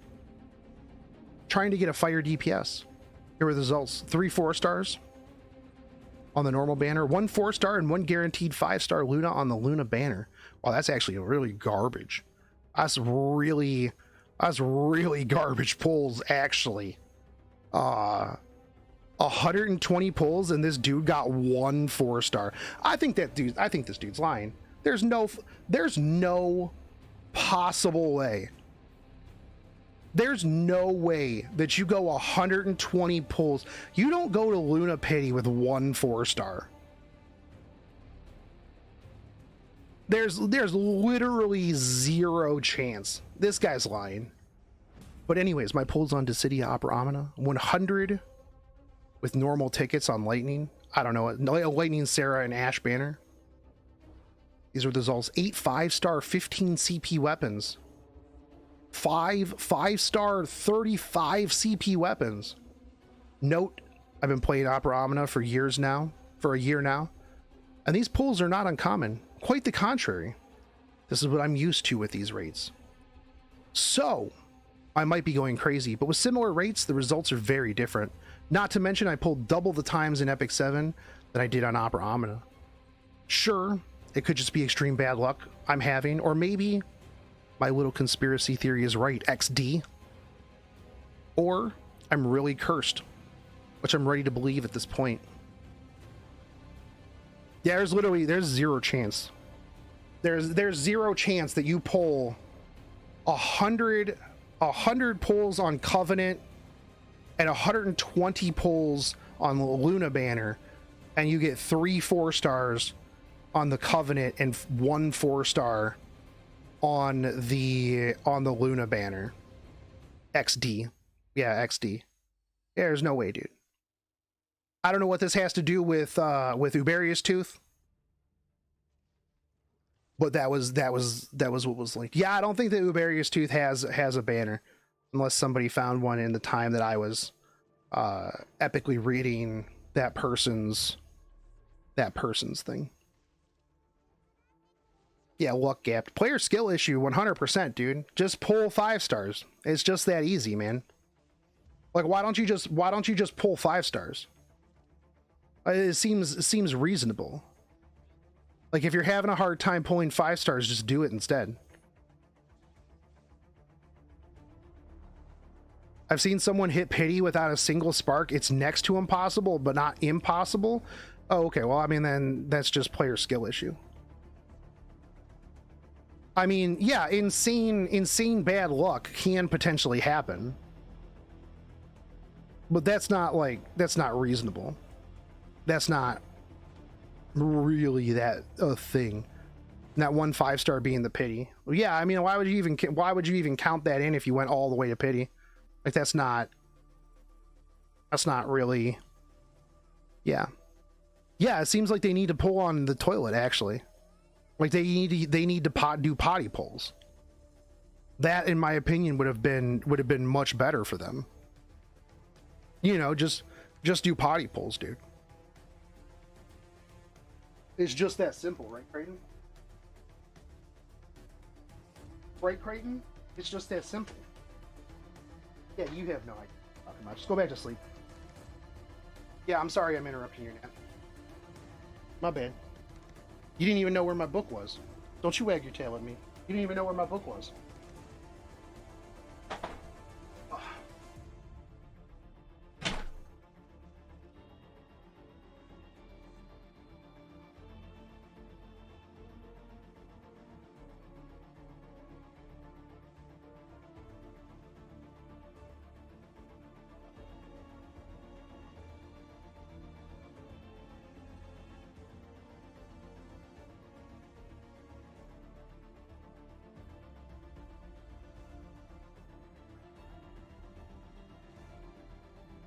There we go. There we go.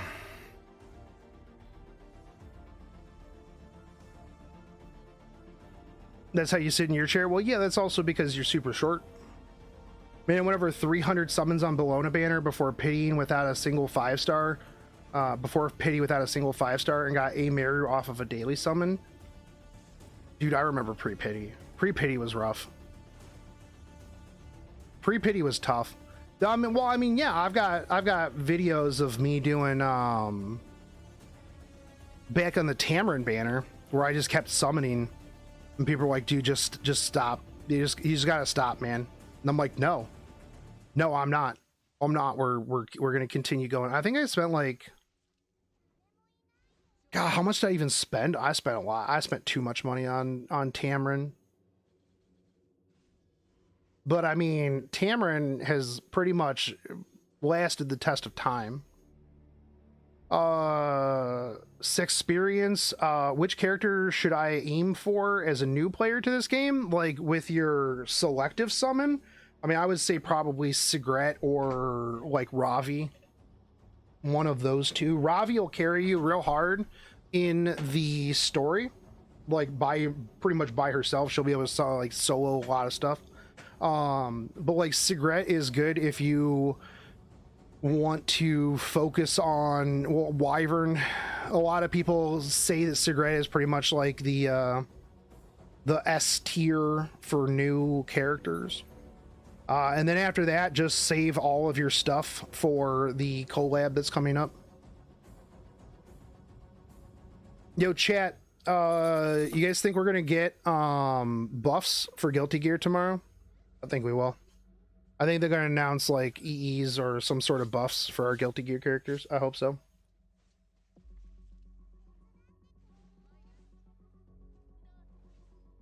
I think they'll have to make them enticing.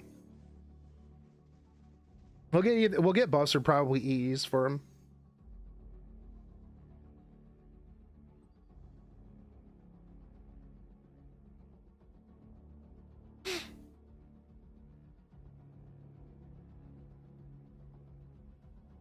Yeah, there's an E7. Not tomorrow. Well, I guess depending on where you're at is tomorrow. No, it's Wednesday. For some reason, I thought it was Tuesday. It's Monday, right? Yeah, it's Monday. I forget what days are. Don't mind me. For some reason, I thought that today was Tuesday in my head. But it's not. It's not. EE for Baiken. If attacking Banshee 13 just kills enemy. Yeah. Yeah, I think that would be a really good buff. Yeah, sometimes I just forget days. I'm also not used to streaming on Sundays. So because I streamed yesterday, like my day is kind of a little bit off. What's up, Odin? What's up, Odin? What's up, man? How you doing? You doing good? Where did he go? Let's leave. Oh, he's in the other room. I thought today was Tuesday as well. Yeah. Elfelt speed EE? Yeah, that would be cool. I'd like a little bit more speed on Baiken. I like a speed on a Baiken. I've always wanted to use Baiken as like an opener. Anyone here actually collecting data on their summons in E7? I mean, I don't really. I'm sure somebody somewhere does. I've always thought like data collection on like summons is always a little weird because like at the end of the day it's all RNG, right? I mean, if you like crowdsource summons so that you get like, you know, 10-20,000 for like a baseline, that's a whole different thing. But like, yeah, you'll see somebody that's like, bruh, I refreshed 300 sky stones on shop. I didn't get one bookmark. I only got like one bookmark. Shop's nerfed. I'm gonna make a video about it. This is unacceptable. And like realistically, like with shop, you'll have like times where you just like go on a fucking tear. And it's just like back to back. Like the other night, like last Wednesday when I was like refreshing shop, I got like 4 mystics in a row. I was gonna stream it, but then I was afraid that you guys would like suck all of my like shop refreshing luck out. And so I was like, no, I can't stop. And I can't leave shop and I can't stream because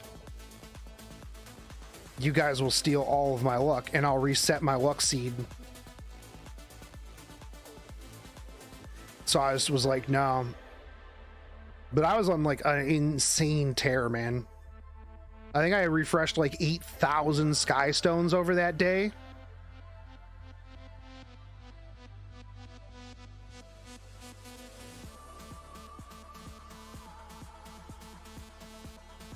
What do I think that the ML acquisition improvements will be? I think that they're going to give more ways to get mystic medals, honestly. I also think that they'll probably announce like a season 2 Moonlight connection. So we'll get like another ML connection selector. I think that would be a good one. I mean, like, here's the thing too, man. Like, people complain about the game, dude, and like the state that it's in. They literally give us a free ML. Like, nobody ever talks about that, right? Nobody's ever like, man, free ML5, Spectre Tenebria. Get your Spectre Tenebria for free. Like, I would be perfectly fine with people being upset at the game if they also take into account the good things that happened. Yeah, they already made the changes to the 4-star. Do I think that they'll make changes to the 4-star pity? I would love them to reduce the amount that it takes to pull a 4-star. I think 110 is too much. I think 110 is entirely too much. I think it should be like 80 at the most. I think it should be 80 at the most. And then they just don't release Angelica of light level 4-stars. Free A-Ravi. Now nobody complains about A-Ravi, except then they'll just complain about Hua Young. Because they'll be like, bruh, I finally got A-Ravi, man. It's my time, boys. It's my time. Things are looking up. And then Hua Young just kicks her in the face. And they're like, how dare you, Smilegate? How dare you give me A-Ravi, make me feel good about myself, just to get kicked in the face by Hua Young? I can't believe it. Nerf this unit. Do you think there should be a way to get more armbands? Yeah. Yeah, I think the amount of armbands that we get compared to the stuff that they put in the shop is garbage, dude. Why did you go first?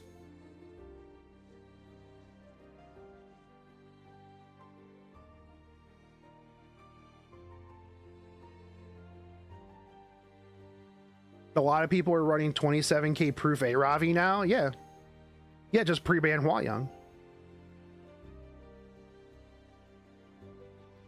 All you gotta do with 27k proof A-Ravi though is just soul burn, and then she just dies. Releasing a counter as a nerf. Why would KRE ever even want nerfs? It makes the unit useless, and now the counter dumpsters them even more. Well, yeah, I mean, I agree. I mean, the other thing too, like, you gotta take into consideration, like, I'm fine with like small nerf tweaks, right? But like, dude, you got to take into consideration, right? This is the same dev team that actually buffed A-Ravi. This is the same dev team that buffed Hand Guy. This is the same dev team that buffed Violet. You really want them to nerf things? Like, do we really want them to nerf things? Like, is that really what we want at the end of the day? Yeah, man, I want my unit to be nerfed into oblivion. That's what I want. Because Smilegate has a hard time. Smilegate has a hard time with small dial changes. They did nerf Sage Ball and Silverblade Araminta, but I don't think Silverblade Araminta falling off was due to the nerf. Silverblade Araminta falling off was due to immunity set. Because the reason why Silverblade Araminta rolled all over people was because you didn't have any immunity. Like, the changes that they made to Silverblade Araminta really weren't that big of a deal. It was the fact that everybody started getting immunity set, and Sage Ball's nerf was FCC. The fact that he did get nerfed to only stripping one buff, FCC and immunity set, literally made him irrelevant. Like, that's the thing, is like, a lot of people will throw stuff like that around. They're like, wow, man, they gutted them so hard. Silverblade Araminta was going to fall off because immunity set anyways. The problem was a lot of people, like, just didn't have it. They ran Rush Shot over everybody before immunity set. And then they ran Rush Shot over me because I refused to farm immunity set back in the day. And then Kaz would always be like, bro, farm immunity. Why aren't you farming immunity, bro? Why aren't you farming immunity? Where's your immunity at? Where's the immunity? Come on, guys. Where's the immunity at?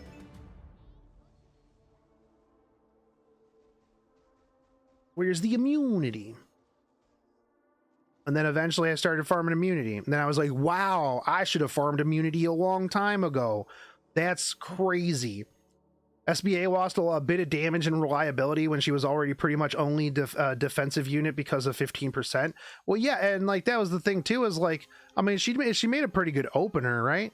But yeah, I mean, she lost a little bit, but again, I think that like if you were around during that time, they were already kind of falling off, just because people were finding ways around it. With no immunity, you just really didn't have an option, right?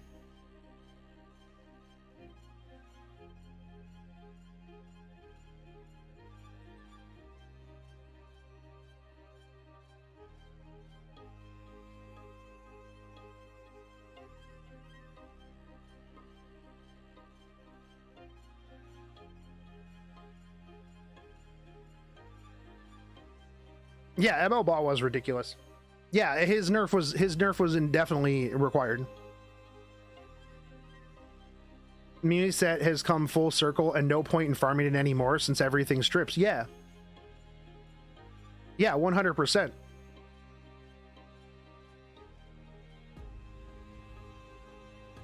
Like, I mean, you can go back and you can like literally look through like a lot of different times in the game, right? You can also see that at any one of those times in the game, nobody was happy. Well, people were happy, but there were a subset of people that were not happy.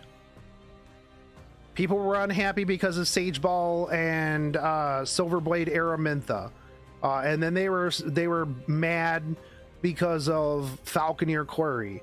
Then they were mad because of insert whatever. Oh, C Armin. They had to nerf C Armin back in the day. They were mad. They're mad about this thing. They're mad about that thing. They're mad about Bazaar. They're mad about this. And, you know, it's literally every stage of the game, because it's a PvP game, there's going to be toxicity and there's going to be people that are going to be mad because they didn't win. That's just the reality of it. They're going to be mad because they didn't win, and it wasn't their fault that they didn't win. It was clearly everybody. It was the meta's fault, you know, and that's what it kind of comes around to, right? I also don't think that a lot of players are as big brain as they like to think that they are. I'll be real. Like, a lot of players are the people that are only not billionaires because another billionaire is a billionaire and they just didn't have the chance.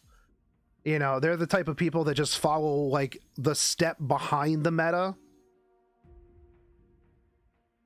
And then they're like, oh, just can't deal with this. And then somebody's like, hey, look, I found out how to deal with this.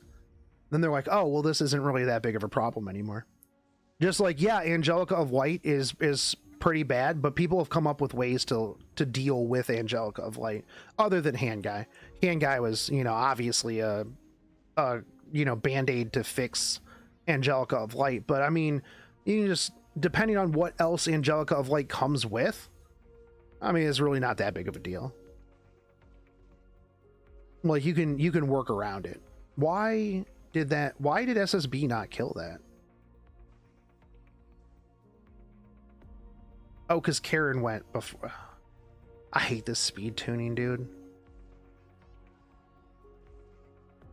My Karen's like one speed too fast, and I didn't want to like spend a bazillion hours moving gear around to make her like one speed slower. So like every so often speed RNG just wrecks me. I hate speed RNG too. I hate speed RNG so much. And I hate that speed RNG, the faster you go, the bigger the issue you have. Do I have any interest in any games coming out soon? I'm looking at Star Rail. Star Rail seems like it might be interesting. I've seen some people talking about it. I'm probably gonna just like go play more Ant Legion, honestly. Like be an Ant Legion Chad. But no, I signed up for the beta for Star Rail. I mean, no PvP, that's fine. I can always PvP in Epic 7. Like, just because I play another game doesn't mean that I can't just come back and play in PvP in Epic 7.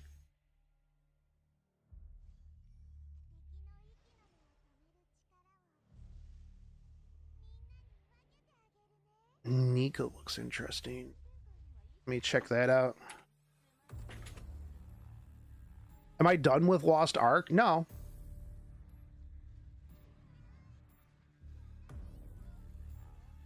When's the next terrible gacha game adventure? Probably this week. I gotta install some on BlueStacks since that's what I'm using at the moment. Nika game. It took me to some distillery and I was like, yeah, actually that does look pretty sweet. Wait, hold on. It takes me to Love Nikki Dress Up Queen. Yo, I'll be real. Love Nikki Dress Up Queen was pretty sweet. I played that for like a first impression Friday. And I was the best thought. I beat everybody's ass. I actually had a lot of fun playing that.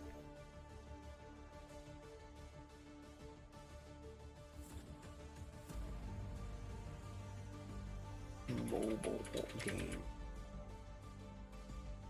Dude, I can't find this game. Or do you mean Nika? Nika? No, man, you can't be talking about this abstract strategy game modeled after ancient Greek stuff, right? I mean,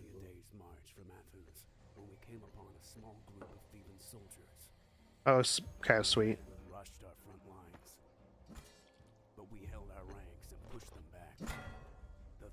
Oh, that's a weird. This looks like a weird game. Nikke. Oh no, OE. Goddess. Mobile game. There we go. Nike. Yeah, let's look at this.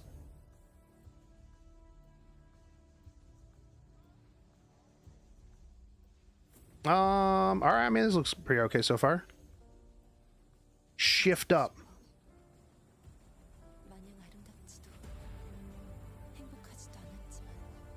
Hold on, I gotta force this. Oh, it is in HD.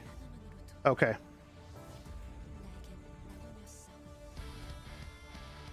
Hold on. Where's my other screen? Here, shut up, music. Okay, it's got cute gun chicks. All right. Okay, we got live 2D. Okay, we got okay, Booba. Yo, is that hold on. Not only go back to Booba.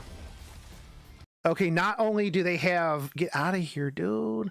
Not only do they have tasteful side boob here, but the tasteful side boob has a mole. Yeah, how does she see the screens? No clue, dude. It doesn't matter. She doesn't have to. Massive booba with a tie, side boob, mole. Best character in the game. Okay, we got the switch plane neat. We've got the shot. Okay, she's got a shotgun and a motorcycle. I love that girl. Okay, we got cool sniper. Oh, this actually kind of looks interesting gameplay wise. I'm not a huge fan of Chibi.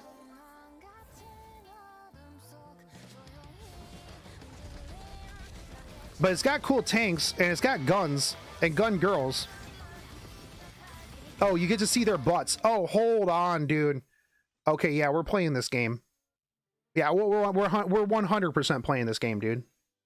Yeah, there's no chance we're not playing this game. Panty shots, cover. I don't know what else is going on here. But yeah, we're gonna play this. Oh, she's cute. Yeah, we're gonna try this out. Yeah, without a doubt. All right. Yo, is this Fatal Frame? Is this Fatal Frame, the mobile game? Yeah, that was the name of it, right? Yeah, Fatal, not Fatal Frame. What was the arcade game? Arcade Fatal Frame? Was it Fatal Frame, the arcade game? No, that's not Fatal Frame. What's the arcade game I'm thinking about? They had like 17 versions of it, and you were on the screen, and you had to like go off the screen and then shoot. Yeah, it's in every arcade that it's ever existed. Time Crisis. Time Crisis. This is mobile game Time Crisis, dude. With hot girls. Yeah, this is mobile game Time Crisis with hot girls.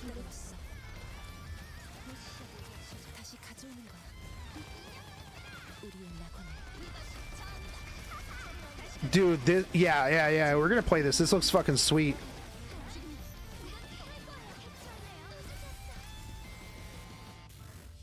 I have no clue how I'm gonna play this on an emulator though. When is it? This is coming in 2022? Yeah, I'll have to follow this and find out. It's Nikkei, the Boobas of Victory, the Goddess of Victory. Yo, we could play this. We could play this on the KR version on QO app. That's how we'll have to play it, right? Yeah, we're gonna definitely play this. Hold on, let's go to the English site. Pre-reg. Let's do it. Join beta test. Date of birth. Hold on, I can't. You know what? Yeah, I don't even care. You guys can see how old I am. We'll put in, yeah, here, I'm old, dude. There we go. Don't tell anyone. Q3, what type, I'm in the United States. What type of games have you played the most frequent in the past month? Yeah, Epic 7 counts as a gacha game. Yeah, ooh, 1969, there we go, yeah. Shooting games... In the past month? No, I haven't played any shooting games. Mobile games, yeah. Yeah, Shogun Boomer, dude. I'm Time Crisis old. Yeah, actually, unironically, Time Crisis old, dude. Yeah, I played RPGs. Raid Shadow Legends? Oh my god, dude. Epic 7 counts as both of these, right? Yeah, we're good. I am on Android. What do I have? Galaxy S9. Is that what that is? Yeah, sure. What's the is that the tablet? Galaxy S9. Is that the phone? No, that's the phone. What's the tablet? Galaxy Tab. Why don't you have the Galaxy Tab on here, bro? Other. Galaxy Tab. It's Android, dude. Just let me... yeah. Tab S.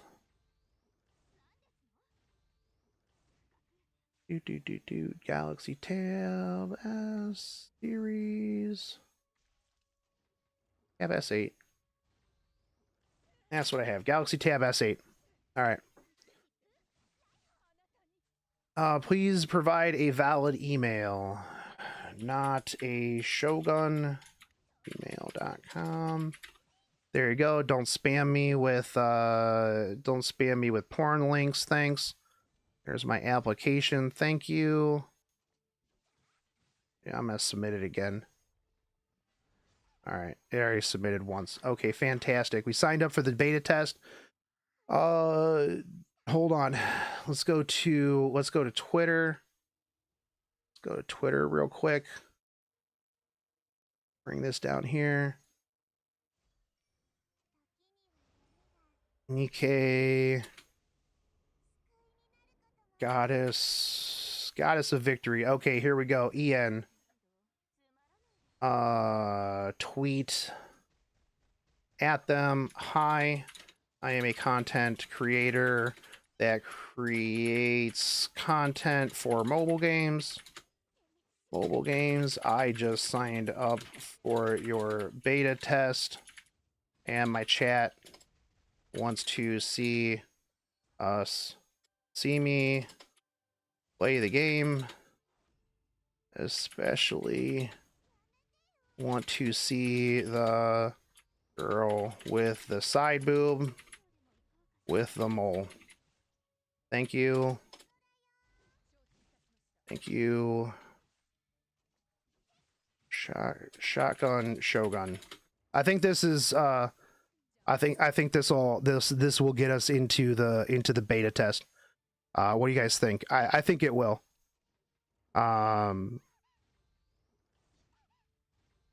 You think that we shouldn't put the booba one? You think we should not put that in there? I want to see. Okay, hold on. See the amazing action and waifus. Okay, there we go. Okay, this is a lot more professional. 100% more professional. All right, there we go. Go like that post. Thanks, guys. There we go. All right, cool. We already watched the official PV, right? That was what we watched. That's what we watched. Humans who have been displaced from their homes were compelled to seek refuge underground. The Ark. Light has Oh, this looks a lot better than the other one that we just watched. Yeah, I can actually hear this one too. Rapture, a mysterious mechanical weapon, annihilated humans cruelly. Civilization has been obliterated. Time Crisis, the mobile game. The Earth's owner is no longer humans.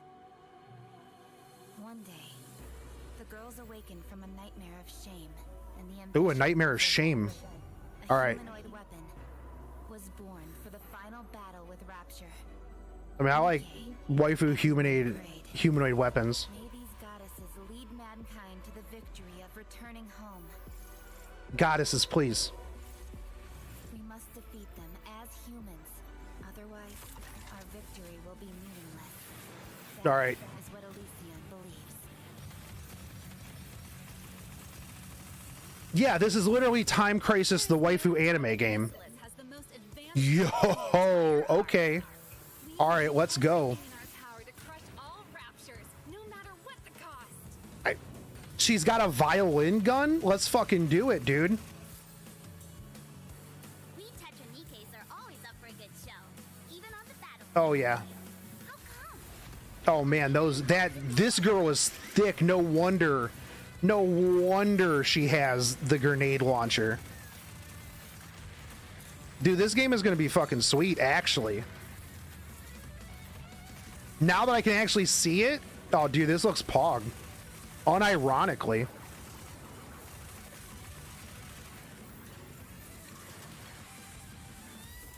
Yeah, classic banana strap. Yeah, dude. Yeah, all right. This is pretty sweet.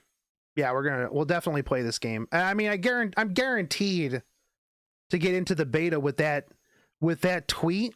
There's literally no way that we don't get in, dude. 100% we'll get into this game. Yeah, see, they probably already responded to me, right? Look. No, but thank you, Mark, for going in on that. Let's see, how many people do they even have following them? They have less followers than me, right? No, they don't have less followers than me. They have almost as many followers than me, dude. We can, yeah, dude, we got this, man. Yeah, we'll get into this game. Yeah, before March 17th. Dude, thanks for pointing this out, by the way, because we almost missed the sign up for the closed beta test. Yeah, we almost missed out on it. Chat, you guys are the real MVPs here. There's no way we're not playing this. Thanks, Mark. The real MVP, dude. Yeah, and my name fits with the game, dude. This is gonna be the best crossover. This will be the greatest of crossovers. Time Crisis waiting room. Yo, what's up, Avusi? Yeah, I only had like 3 days left, man. We almost missed out.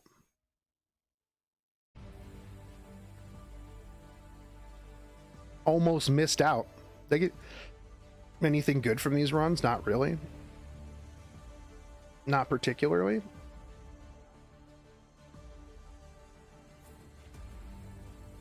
That's got speed. That's got speed. That's got speed.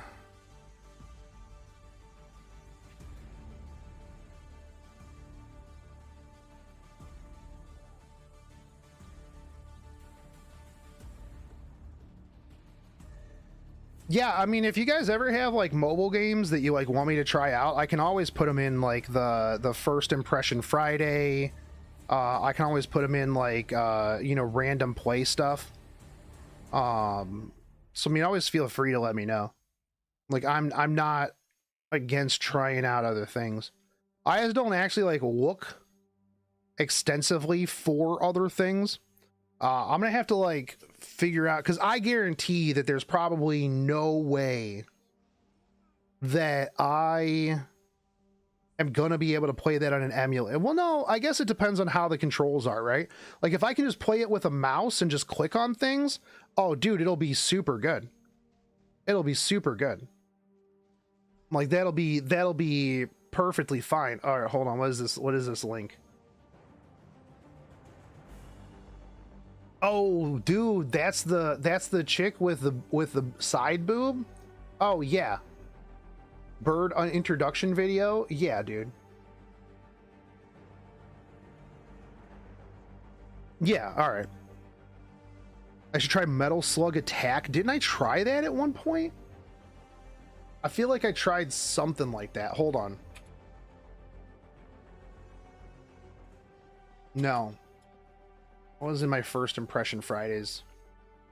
I played something in my first impression Fridays one a long time ago that I feel like was similar to that, like sounded like that. Hold on. Let me go find that playlist real quick.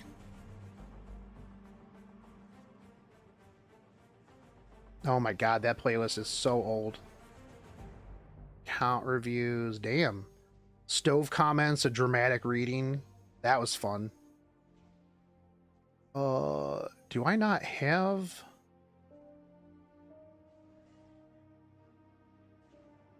Oh, first impression Fridays. Here we go. Ninja Girls Reborn, Love Nikki Dress Up Queen, Mafia City was terrible. Sidorica was actually really fun. Sword Cat Online, Dungeon Corp was actually kind of fun. Maybe I didn't.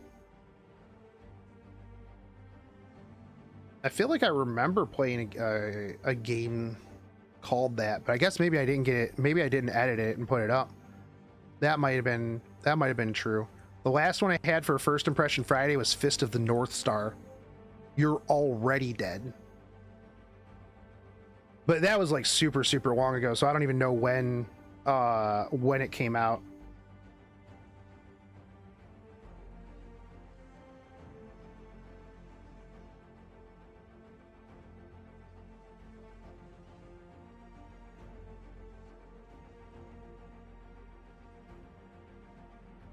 For some reason, Shogun, the beta testing is for non-Asia, so they're targeting us. Well, yeah, it's got guns. They're literally targeting the United States. They're like, oh yeah, no, my speed tuning is pretty bad. Yeah, because I didn't want to move. I didn't want to change around. Like the Karen's speed is not great. But I also don't want to spend a ton of time speed tuning it when it really doesn't matter too much. It's not that big of a deal for me. But she's like, I think 1 or 2 speed too fast, so I get all jacked up. But it works most of the time. I'm gonna end up changing it around with Mui anyways. But yeah. No, there's hot girls with big boobs and guns. Yeah, they're targeting the United States. Yeah, 100%. Yeah, without a doubt. Yeah, for sure.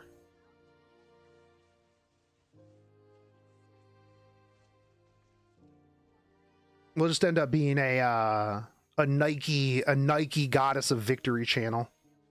That's what we're gonna move to, boys. Yeah, I mean, I'm fine with them targeting us. Hey, they know what I like. I know what I like. Is what it is, man. I mean, when they hit me with stuff like that, that's when I like targeted advertisements.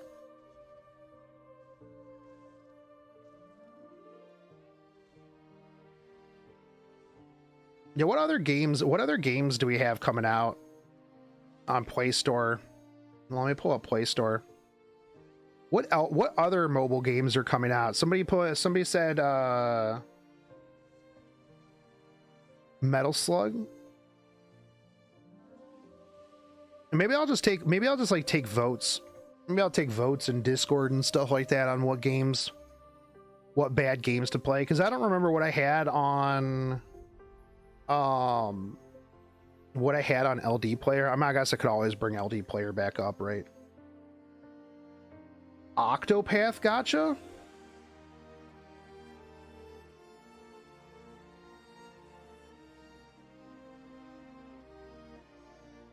There we go.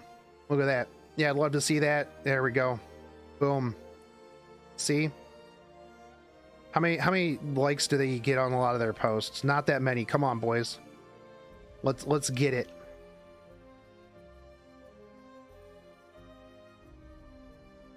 Let's go, dudes. Let's see. Octopath Mobile Octopath game. Yeah, whatever, cookies. Champions of the Continent is set to arrive in North America and Europe this year. This was put out February, huh? Oh, Triangle Strategy. I think I've seen somebody mention this. Wait, this is for Switch, though. Is it?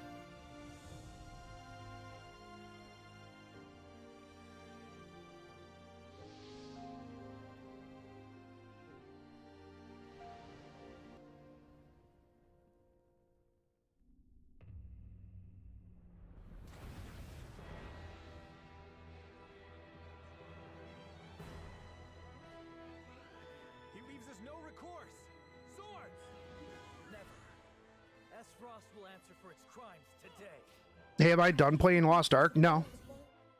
Raised earth and burnt corpses. You and no other must decide how we proceed. You are a leader and must be the beacon others look to when the night is dark. Fun, simple Final Fantasy Tactics adjacent. I mean, I love Final Fantasy Tactics. That's cool. I promise to do all in my power to see us through this safely, every last one of us. This actually looks like an SNES game. Yo, hey, you know what? Nothing wrong with that. Wait, so Octopath Traveler Mobile Champions of the Continent? Is this the one that we're talking about? Champions of the Continent?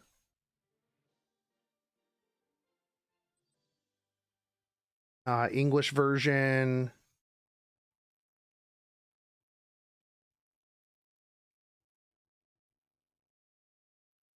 We'll see. I mean, it's not, or even if it's like this type of graphics, right? It's not coming out to me like, oh my God, Goddess of Victory, Nike. Give me some flashy girls, like Star Rail.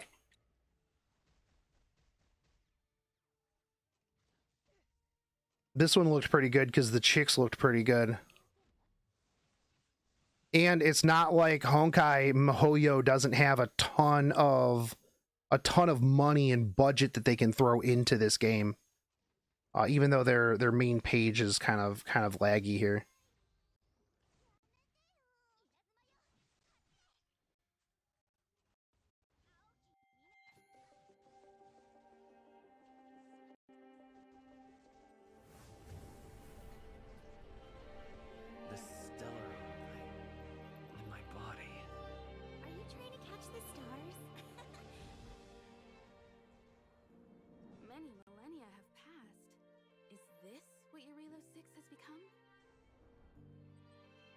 I mean, it looks good.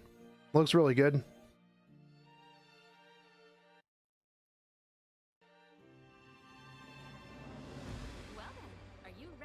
It's got the cell shaded stuff, which I mean is all right.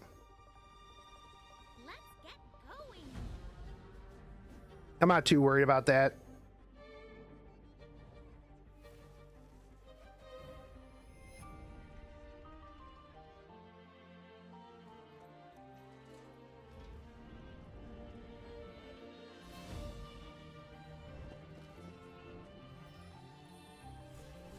One of them is carrying a seed of ruin, which will bring about our end. Why is their site just like kind of crappy right now?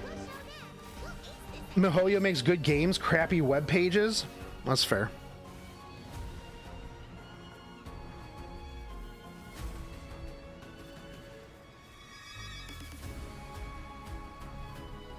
Disappear among the sea of butterflies.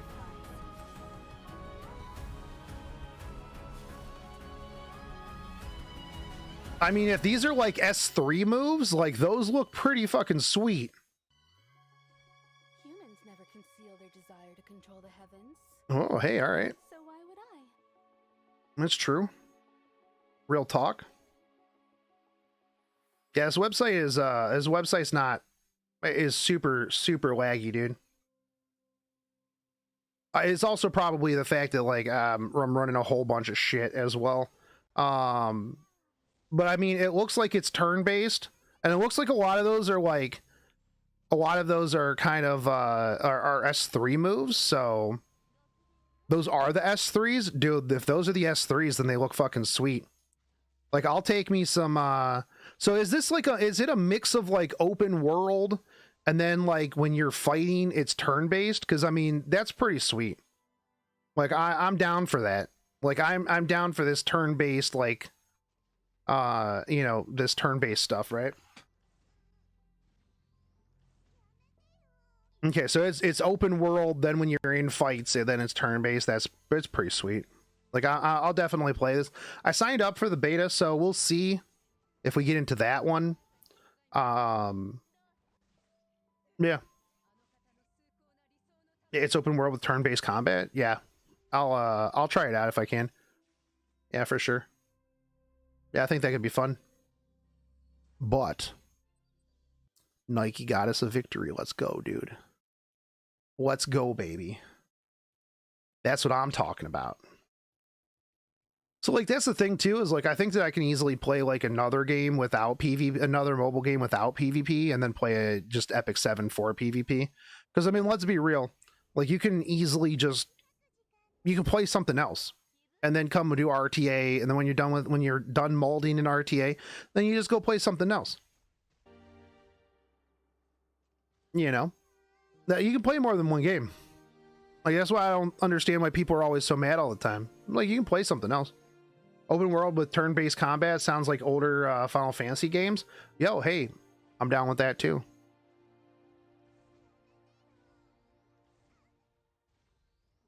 You know, I missed out on the Genshin explosion, right? Of like, you know, becoming a big content creator. Maybe I'll just get in on Space Genshin. Maybe we'll just get in on Space Genshin, dude. Easy life, man. Can I give Monster Super League a look? Yeah.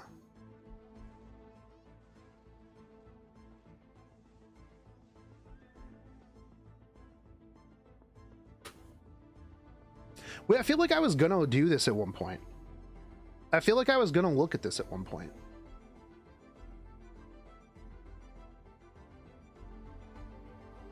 I feel like I kept putting this on my I'm going to play this for a first impression Friday. Dude, this has been out for 5 years, right? This is their 5th anniversary.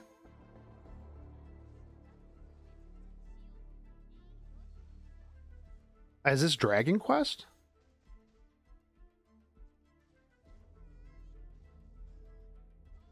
Yeah, we could always throw this in on like the worst MMO series.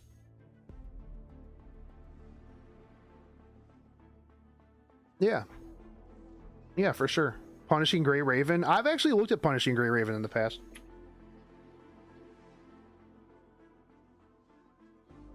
I like the art.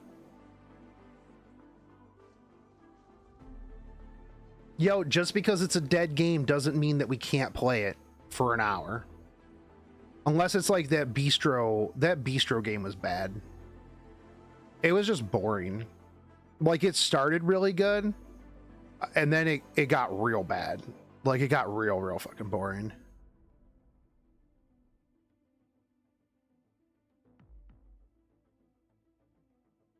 Yeah, I enjoyed the art for Punishing Grey Raven that I saw on the internet.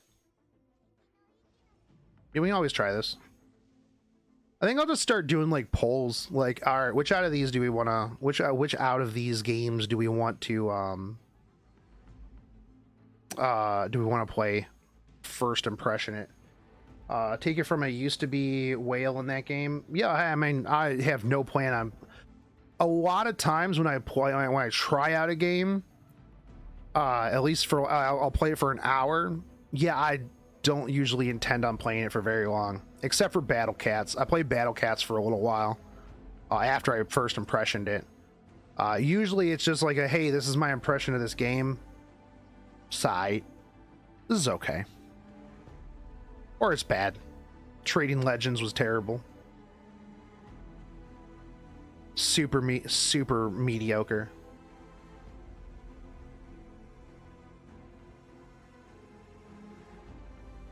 Really oofs. Did I play Crossing Void? I haven't. No. I haven't played a different mobile game in a long time, actually. Like, when I stopped, like, when I took my break from Epic 7, like, content, and just, like, super casual, like, I ended up playing a lot of Final Fantasy 14. I played, like, a lot of other stuff. Remember when I played Arknights? Yeah, I played Arknights for a little while. Remember when I made a waifu tier list and then Tectone made one like 3 days later?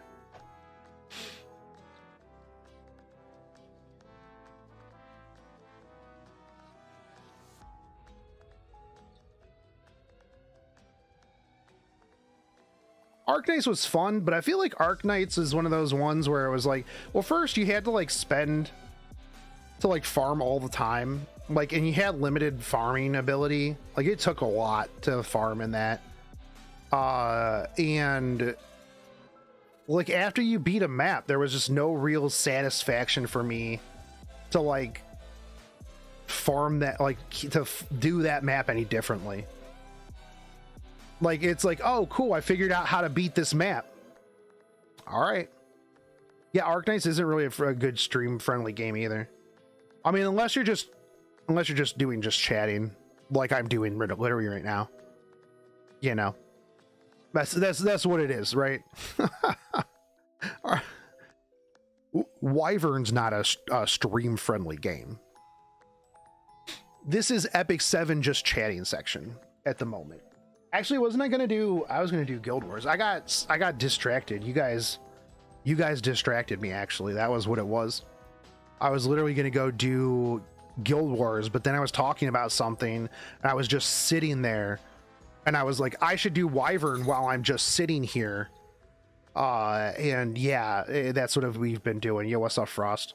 By the way, Frost, if I lose my tower, it's your fault for not reminding me to put my Elbrus Ritual Sword back on my Belion. Yo, Kurama, literally way ahead of you. Yeah, 100% ahead of you on that one. Yeah, we already signed up for the beta and we already tweeted at the game. Yeah, we already tweeted at the game, which go to Twitter, make a Twitter, and just tell Nike how much you want me in the beta so that we can see side boob with moles. That's really what it is, guys. That's what I need you to do. Yeah, there's side boob, there's moles. It's Time Crisis, the gacha game. What time is the JP interview? I'm actually not interviewing the person directly, Shingo. I'm going to give them the questions. They're going to come back to me.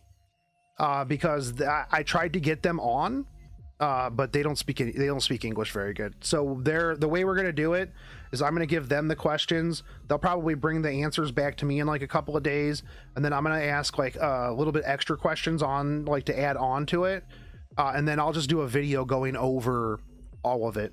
That's the plan. Yeah, I asked them if they wanted to be on a podcast, but they're like, yeah, I don't really speak English that well. They're like, we're going to slam Google Translate at this thing and get back to you.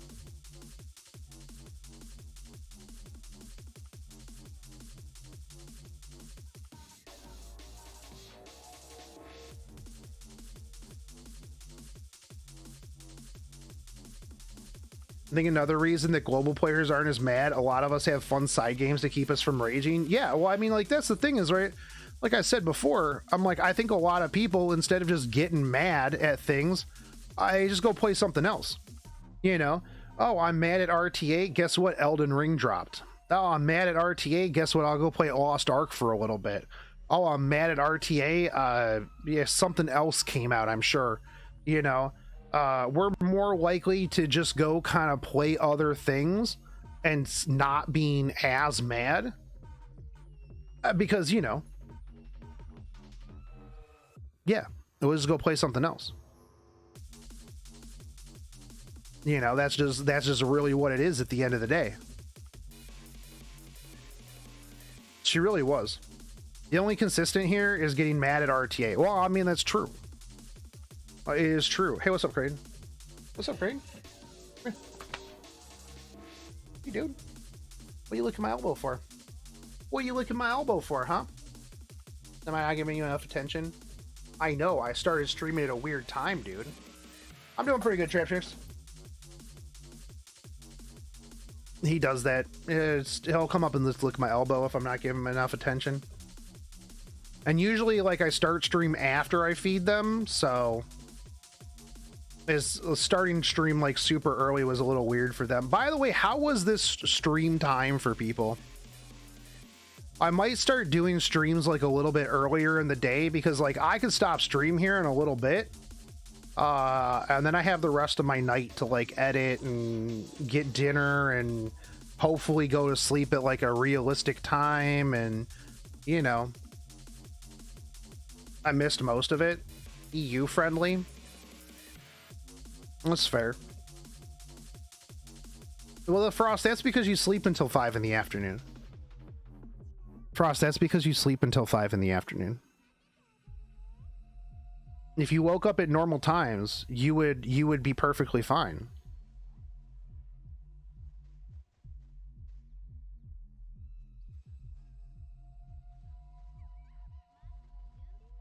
Oh yeah, I'm gonna go do Guild Wars here in a minute. Yeah, Frost, if you woke up at like a normal time in the afternoon, you would have been able to catch more of it, dude. I watch VTubers in the afternoon. Well, I mean, I'm a VTuber. Yeah, we failed the def check on that.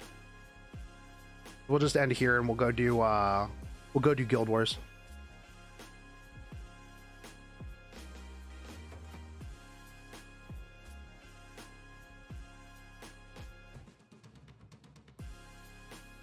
I wish you could have like just a condition where it's like, oh, you didn't defense break, just start the next one. Oh, you didn't defense break, just go to the next one, because you're gonna fail. You know what would be sweet is if we had an option like Arc Knights where you could program how you want it to work. So like you could have a unit that you could soul burn that would, you know, ignore effect resist, like, so you could just set it up. Just set it up so that it would be 100% every time. Like, why can't we have that? Why? Just do it. Just do it, Smilegate. See, Frost? At least I got one shield on this. How are we even doing? Oh, wow, we're getting rolled. We got 14 more attacks than them. We got 14 more attacks than them. I mean, PvE should be a breeze. Let's be real.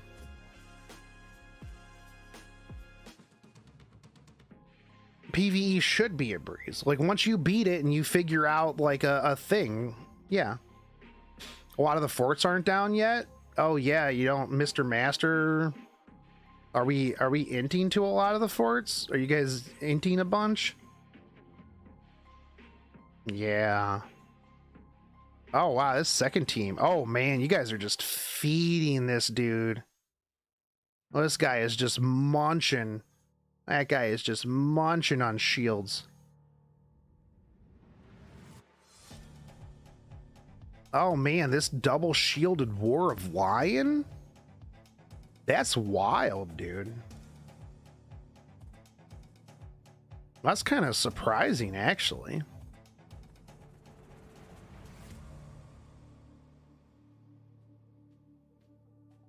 That's a little on the shocking side.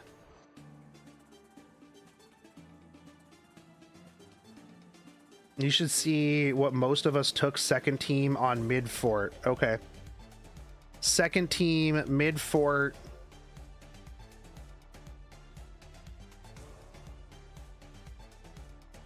Hua Young.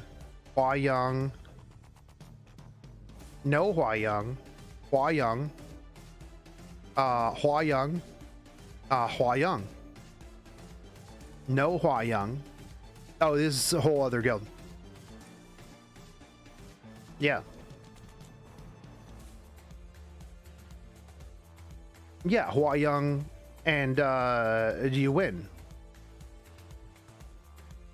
Just speaking of, yo, what up, YouTube? Welcome to the channel. I'm Shotgun Shogun. If you're new here, welcome. If you're not new here, welcome back. Guess what? This is another guild war where I'm going to just abuse Hua Young to beat pretty much everything in the game because she's just super busted. She's super busted in Guild Wars. So you know what? If you want another Hua Young debut for the 5th time in a row, strap in, boys, because we're going in hard. We're up against Halo. We're down a lot of points, but we also need to knock out some of these. We need to knock out some of these forts, right? We still got top and bottom fort. Everybody in the guild besides me is inting really hard and just feeding a bunch of shields. That's not gonna be what we're gonna do, because see, everybody brought Hua Young into their see all these shields right here. You know, no Hua Young, no Hua Young, no Hua Young. See, pick Hua Young and you win. Don't pick Hua Young, don't win. I'm just saying, Hua Young win, no Hua Young not win. Yeah, this is what it is. So we got to go in here, we got to pick Hua Young because we're gonna win. It's just how it goes. But what else do we bring with Hua Young to this first team? We're gonna need some light bait. This probably, I could go look at all of the diligent information that my guild has put together for all of these towers. I could go you know, really look at it, see the speed numbers and all of that stuff, but yeah, I'm not going to do that. I have zero intentions of doing that. I'm just going to pick some stuff and that's just going to be what we're going to do.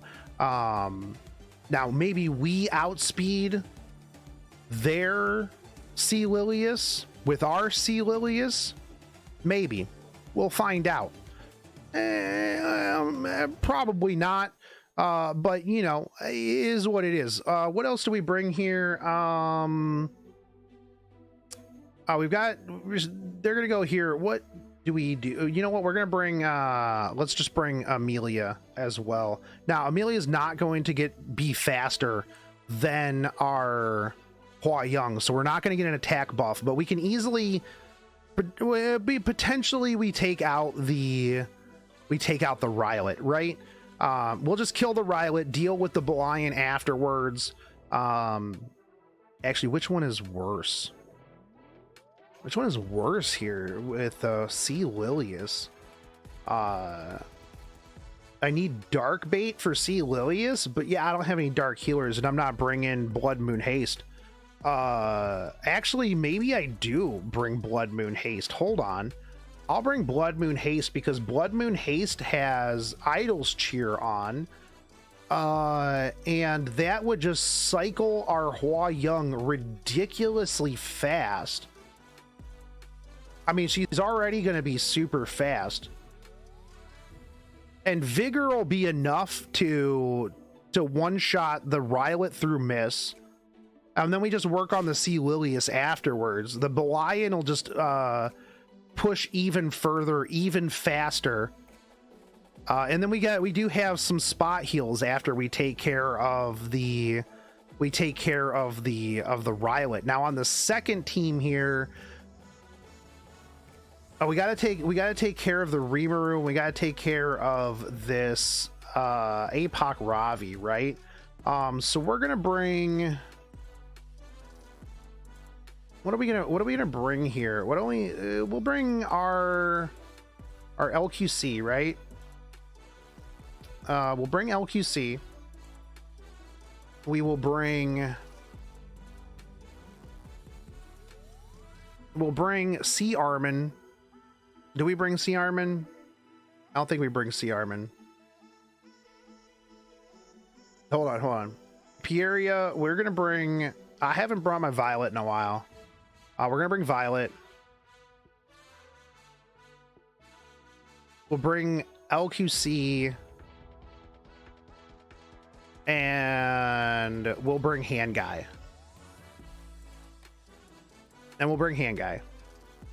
This should be fine.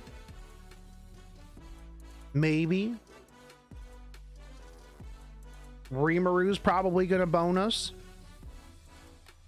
Most likely. Probably. But we got Violet. He's gonna solo everything, right?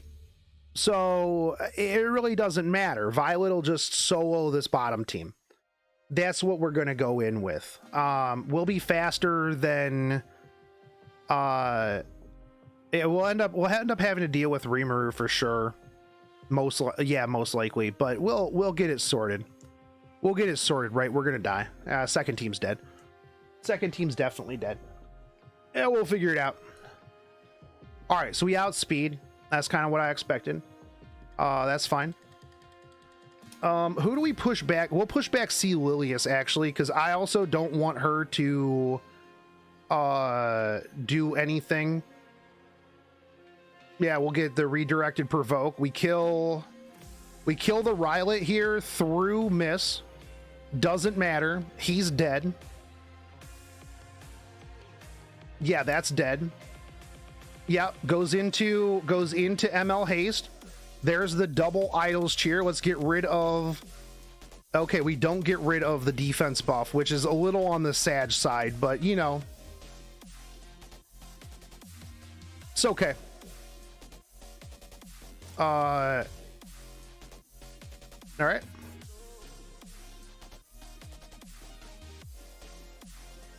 Okay. We're gonna push. This is dark bait, so she's gonna go after the ML haste with the pushback.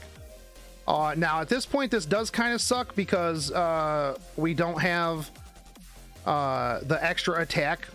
We will now if we pull her in. Of course we won't though, which that's fine. This is gonna go in here. We get rid of the defense buff. Don't blind. It doesn't matter. We'll have the S1 next. We'll have S1 or S3. So this is going to strip. We just kill this because I don't want her to continue to just kind of cycle and do her thing. This just takes out that double attack.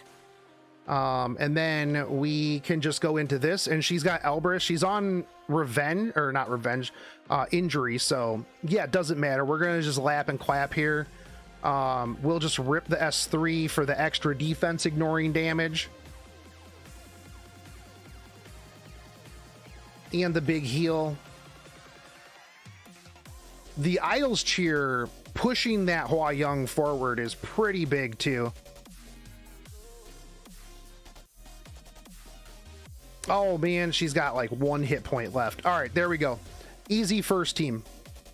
Easy first team.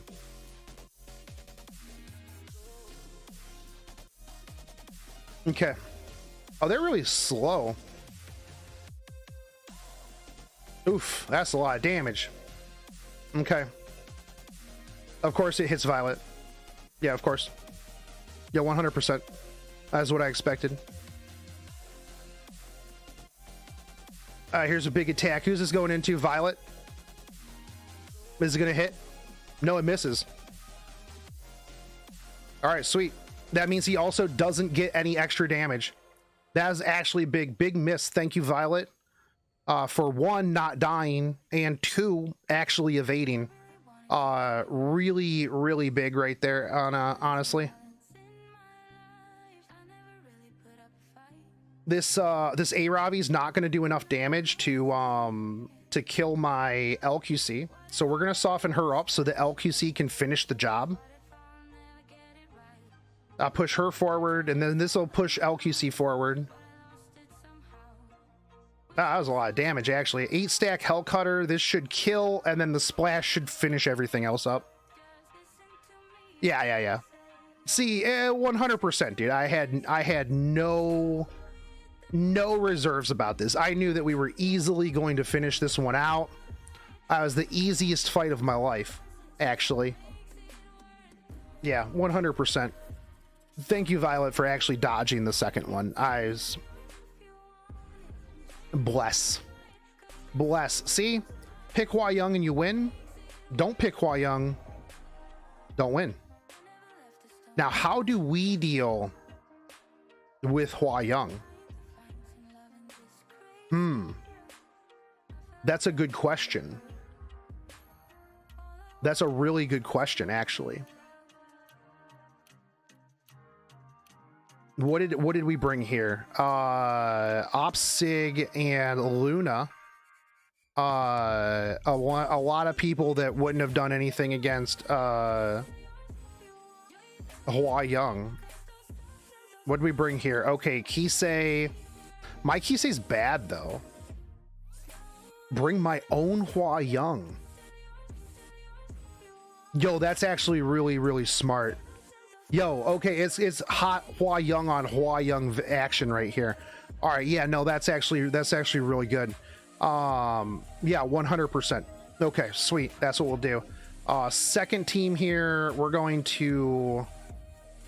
Politis. Yeah, we'll Politis, LQC, and Hand Guy. This should work, right? Yeah, we'll cleanse the bombs because she won't go before Hand Guy. We'll cleanse. And then it's Hand Guy and an LQC versus a Ravi Pieria. Yeah, it should be fine. That should be perfectly fine. First team though, I also need what do I need? Let's do Maid.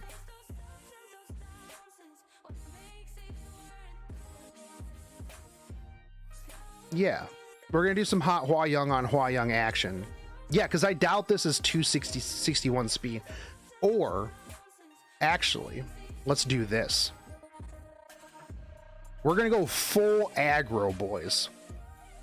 Hua Young kills Hua Young, Rylet kills Rem, and then we just clean up after that.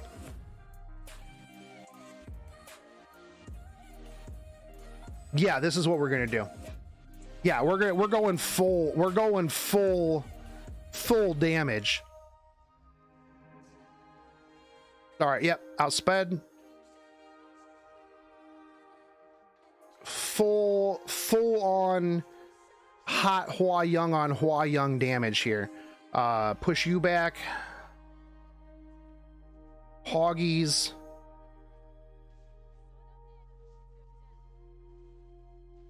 Do we kill this? I feel like we kill this, right? Oh, Rem, come on. Out of here. Dead. This dies. Oh god, does that die? Oh my god, dude. 26,000 damage. That's a lot of damage. And now it doesn't matter which one of the two goes in on her. This is dead. That's dead. Yeah, that was a lot of damage to that Rem. Attack buff, vigor buff, Rylet, 26k, dude. Just disappeared.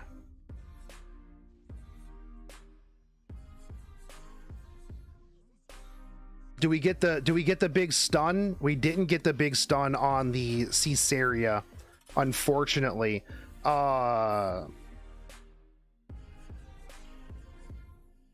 Do we just rip the S3, right? Did I goof here? Is Warhorn gonna cut? No, we have restrict. You're blind. This still blows everything up, right? Did we just bone ourselves here? Yeah, we lost. We just boned ourselves here. We needed to stun. We should have just S1. Okay, well, there we go. Now we learned. Yeah, we learned that yeah, okay. You know what we would have won there with? Hua Young. If we had Hua Young there, would have been easy. Restrict. That's what kind of what boned us there. But that's okay. That's okay. Let's clean up one of these towers. We'll end up cleaning up one of these towers. What tower do we want to clean up? Or hit? Let's find one. Bard the Fifth? No. Tonberry Fell. Yeah, we can go with Tonberry Fell. What is this team? Oh, yeah, this one will be pretty. You needed Dilibet there instead of Hand Guy. Yeah, but Dilibet wouldn't have cleansed the bombs. So yeah, we still would have kind of had to deal with those. What if I would have had Dilibet instead of Politis? Maybe if I would have had Dilibet instead of Politis, then that would have been better. But hindsight is 2020, am I right? All right, so this one, you know what? We're just gonna keep the same first team. When do we see Hua mature? That's a good one. That's actually a good point. I'm not too sure. Let's see. We'll bring my Rem has to be missing gear, right?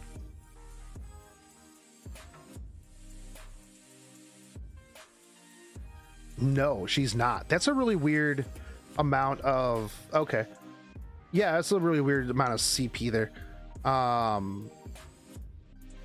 little surprised. We're gonna go a little safe here on the second team, I think. And then we will go with, who do we go with here? This one's tough because my DPS, if I go with Rem, is very, very slow. So we're gonna be relying on Gamble Gaming.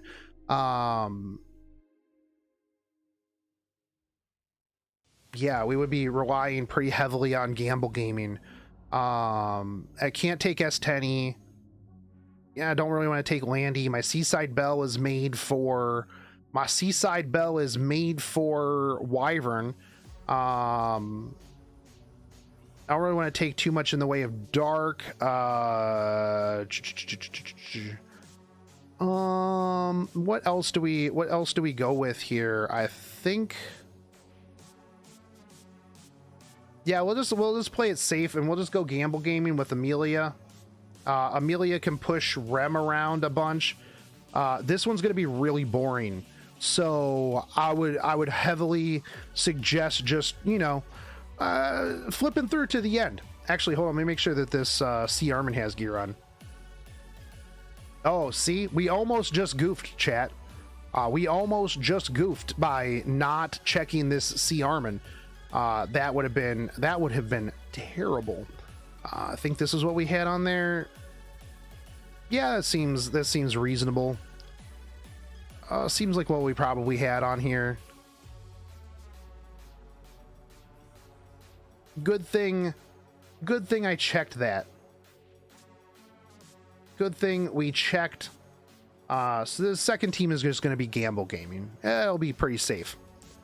We'll just push Rem around a bunch with our Amelia, and eventually something will die. Not as fun as the first team. That's for sure.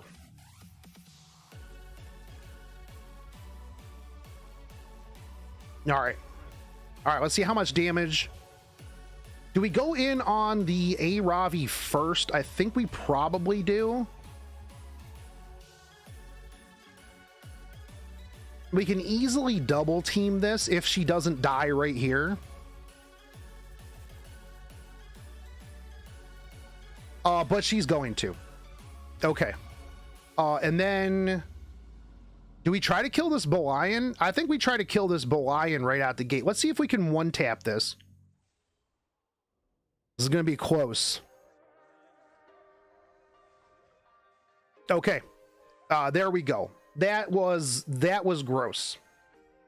This is now my favorite combo. This is probably my favorite combo of Guild Wars units. That just deletes things. They're just gone. They are just immediately gone. What are we gonna do here? I don't need to do this. Will this push Rem ahead? Oh, she does. Okay, no, this is great. No, it's not great. This is the opposite of great. Actually, I'll just wait until it comes back around. Because we're going to do this.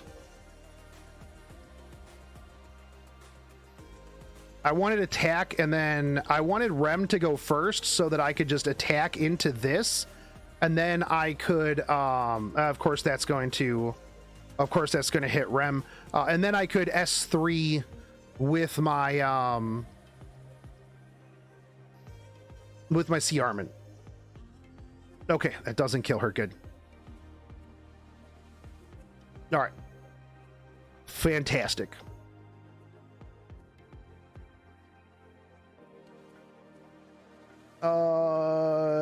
Let's make sure that this goes ahead.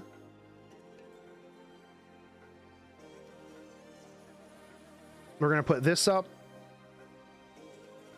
because Charlotte is going to cut our Rem for sure.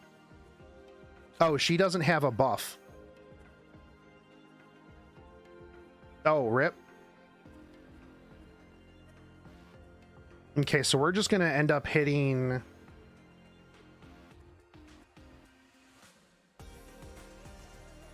Oof.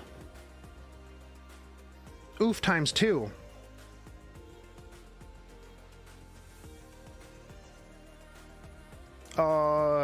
We're going to burn to heal. I feel like if this hits, we're gonna heal Sea Armament at the moment. Oh no, not the, oh, now she's got buffs. Oh, come on. Oh, counterattack. Okay. Okay, sweet. Kinda. But she can't use her S3 now. So that's good. This is gonna be so boring, dude. I'm falling asleep right now.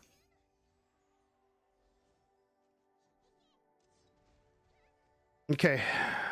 Where's the AoE counterattack? Where is the AoE counterattack? I need to keep Rem safe.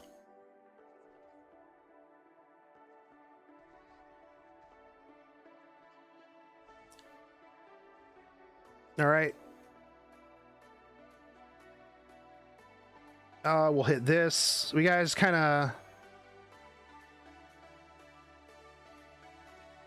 I feel like this is going to be a lot of damage here on on our Sea Armin. Yeah, Rem's not counterattacking anything, man. Oh, here we go. Okay. Now we're good.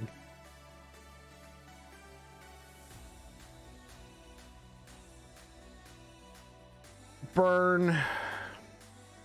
That heal is really not very big. And I feel like Sea Armin dies like here. And then we're in trouble. Yeah. Yep, here comes Gale Wind. This is going to kill our Sea Armin. Yeah, symbol of unity. This is going to kill our... Okay. The only thing I've got going on for me here is if the Rem doesn't die, but I'm pretty sure... Yeah, it wasn't the best comp. No, yeah, as the Hellcutter 10, this kills Rem. Yeah, no, this was a pretty bad comp and didn't do, you know, if this was a right side Rem, this would have been the best comp. If that was a right side Rem, it would have been an instant win. But because it was a left side Rem, that was my mistake. That was my mistake, thinking that a left side Rem was going to do, or right, yeah, a left side Rem was going to do right side Rem stuff. You know, yeah, sometimes you win, sometimes your Rem just doesn't AoE counter at all. Is what it is. We took the L there. We took the L. The rest of the guild has to carry me now. The rest of the guild has to carry me. I showed them how it's done. You pick Hua Young. If only I could pick Hua Young in every fight, I would win more. I would win infinitely more. What does left and right side mean? Side of the screen. You're always on the left side, which means that if you're on the left side of the screen, your counter attacks and your RNG are not good. But if you're on the right side of the screen, which is the person that you're going against, their RNG is always superior. 100% of the time. It is always superior. Right side, 100% counterattack chance. 100% evasion. That's just how it works. Yo, what's up, Alan? That's just the way that it is.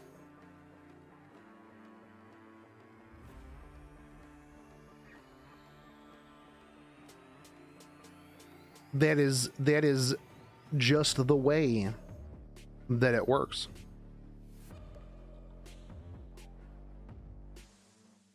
But with Guild Wars done, I'm gonna go eat some food. I'm gonna let these dogs out. It's almost 7 o'clock.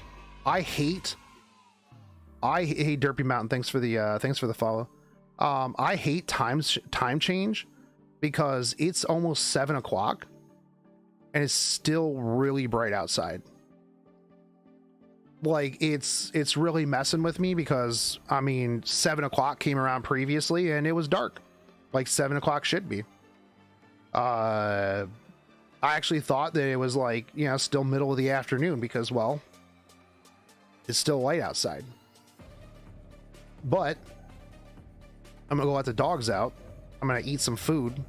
I might come back in a little bit. Actually, I might stream a little bit later. It'll depend. But I've been streaming for like 5 hours, so yeah, I'll probably stream tomorrow afternoon as well. Thanks for hanging out. Thanks for listening to me talk. And Len, if you're still here, get bamboozled 2 days in a row. Get bamboozled 2 days in a row. We'll definitely 100% do mocked rooms tomorrow. I 100%, I promise that we will do mocked rooms tomorrow. I promise that there is a chance that we will do mocked rooms tomorrow. Odin is asleep right now and he is growling at something, and I was like, what is going on down there, dude? But VTuber debut. I am a VTuber. This is my VTuber avatar. I'll see you guys tomorrow. Take it easy, homies. Peace out.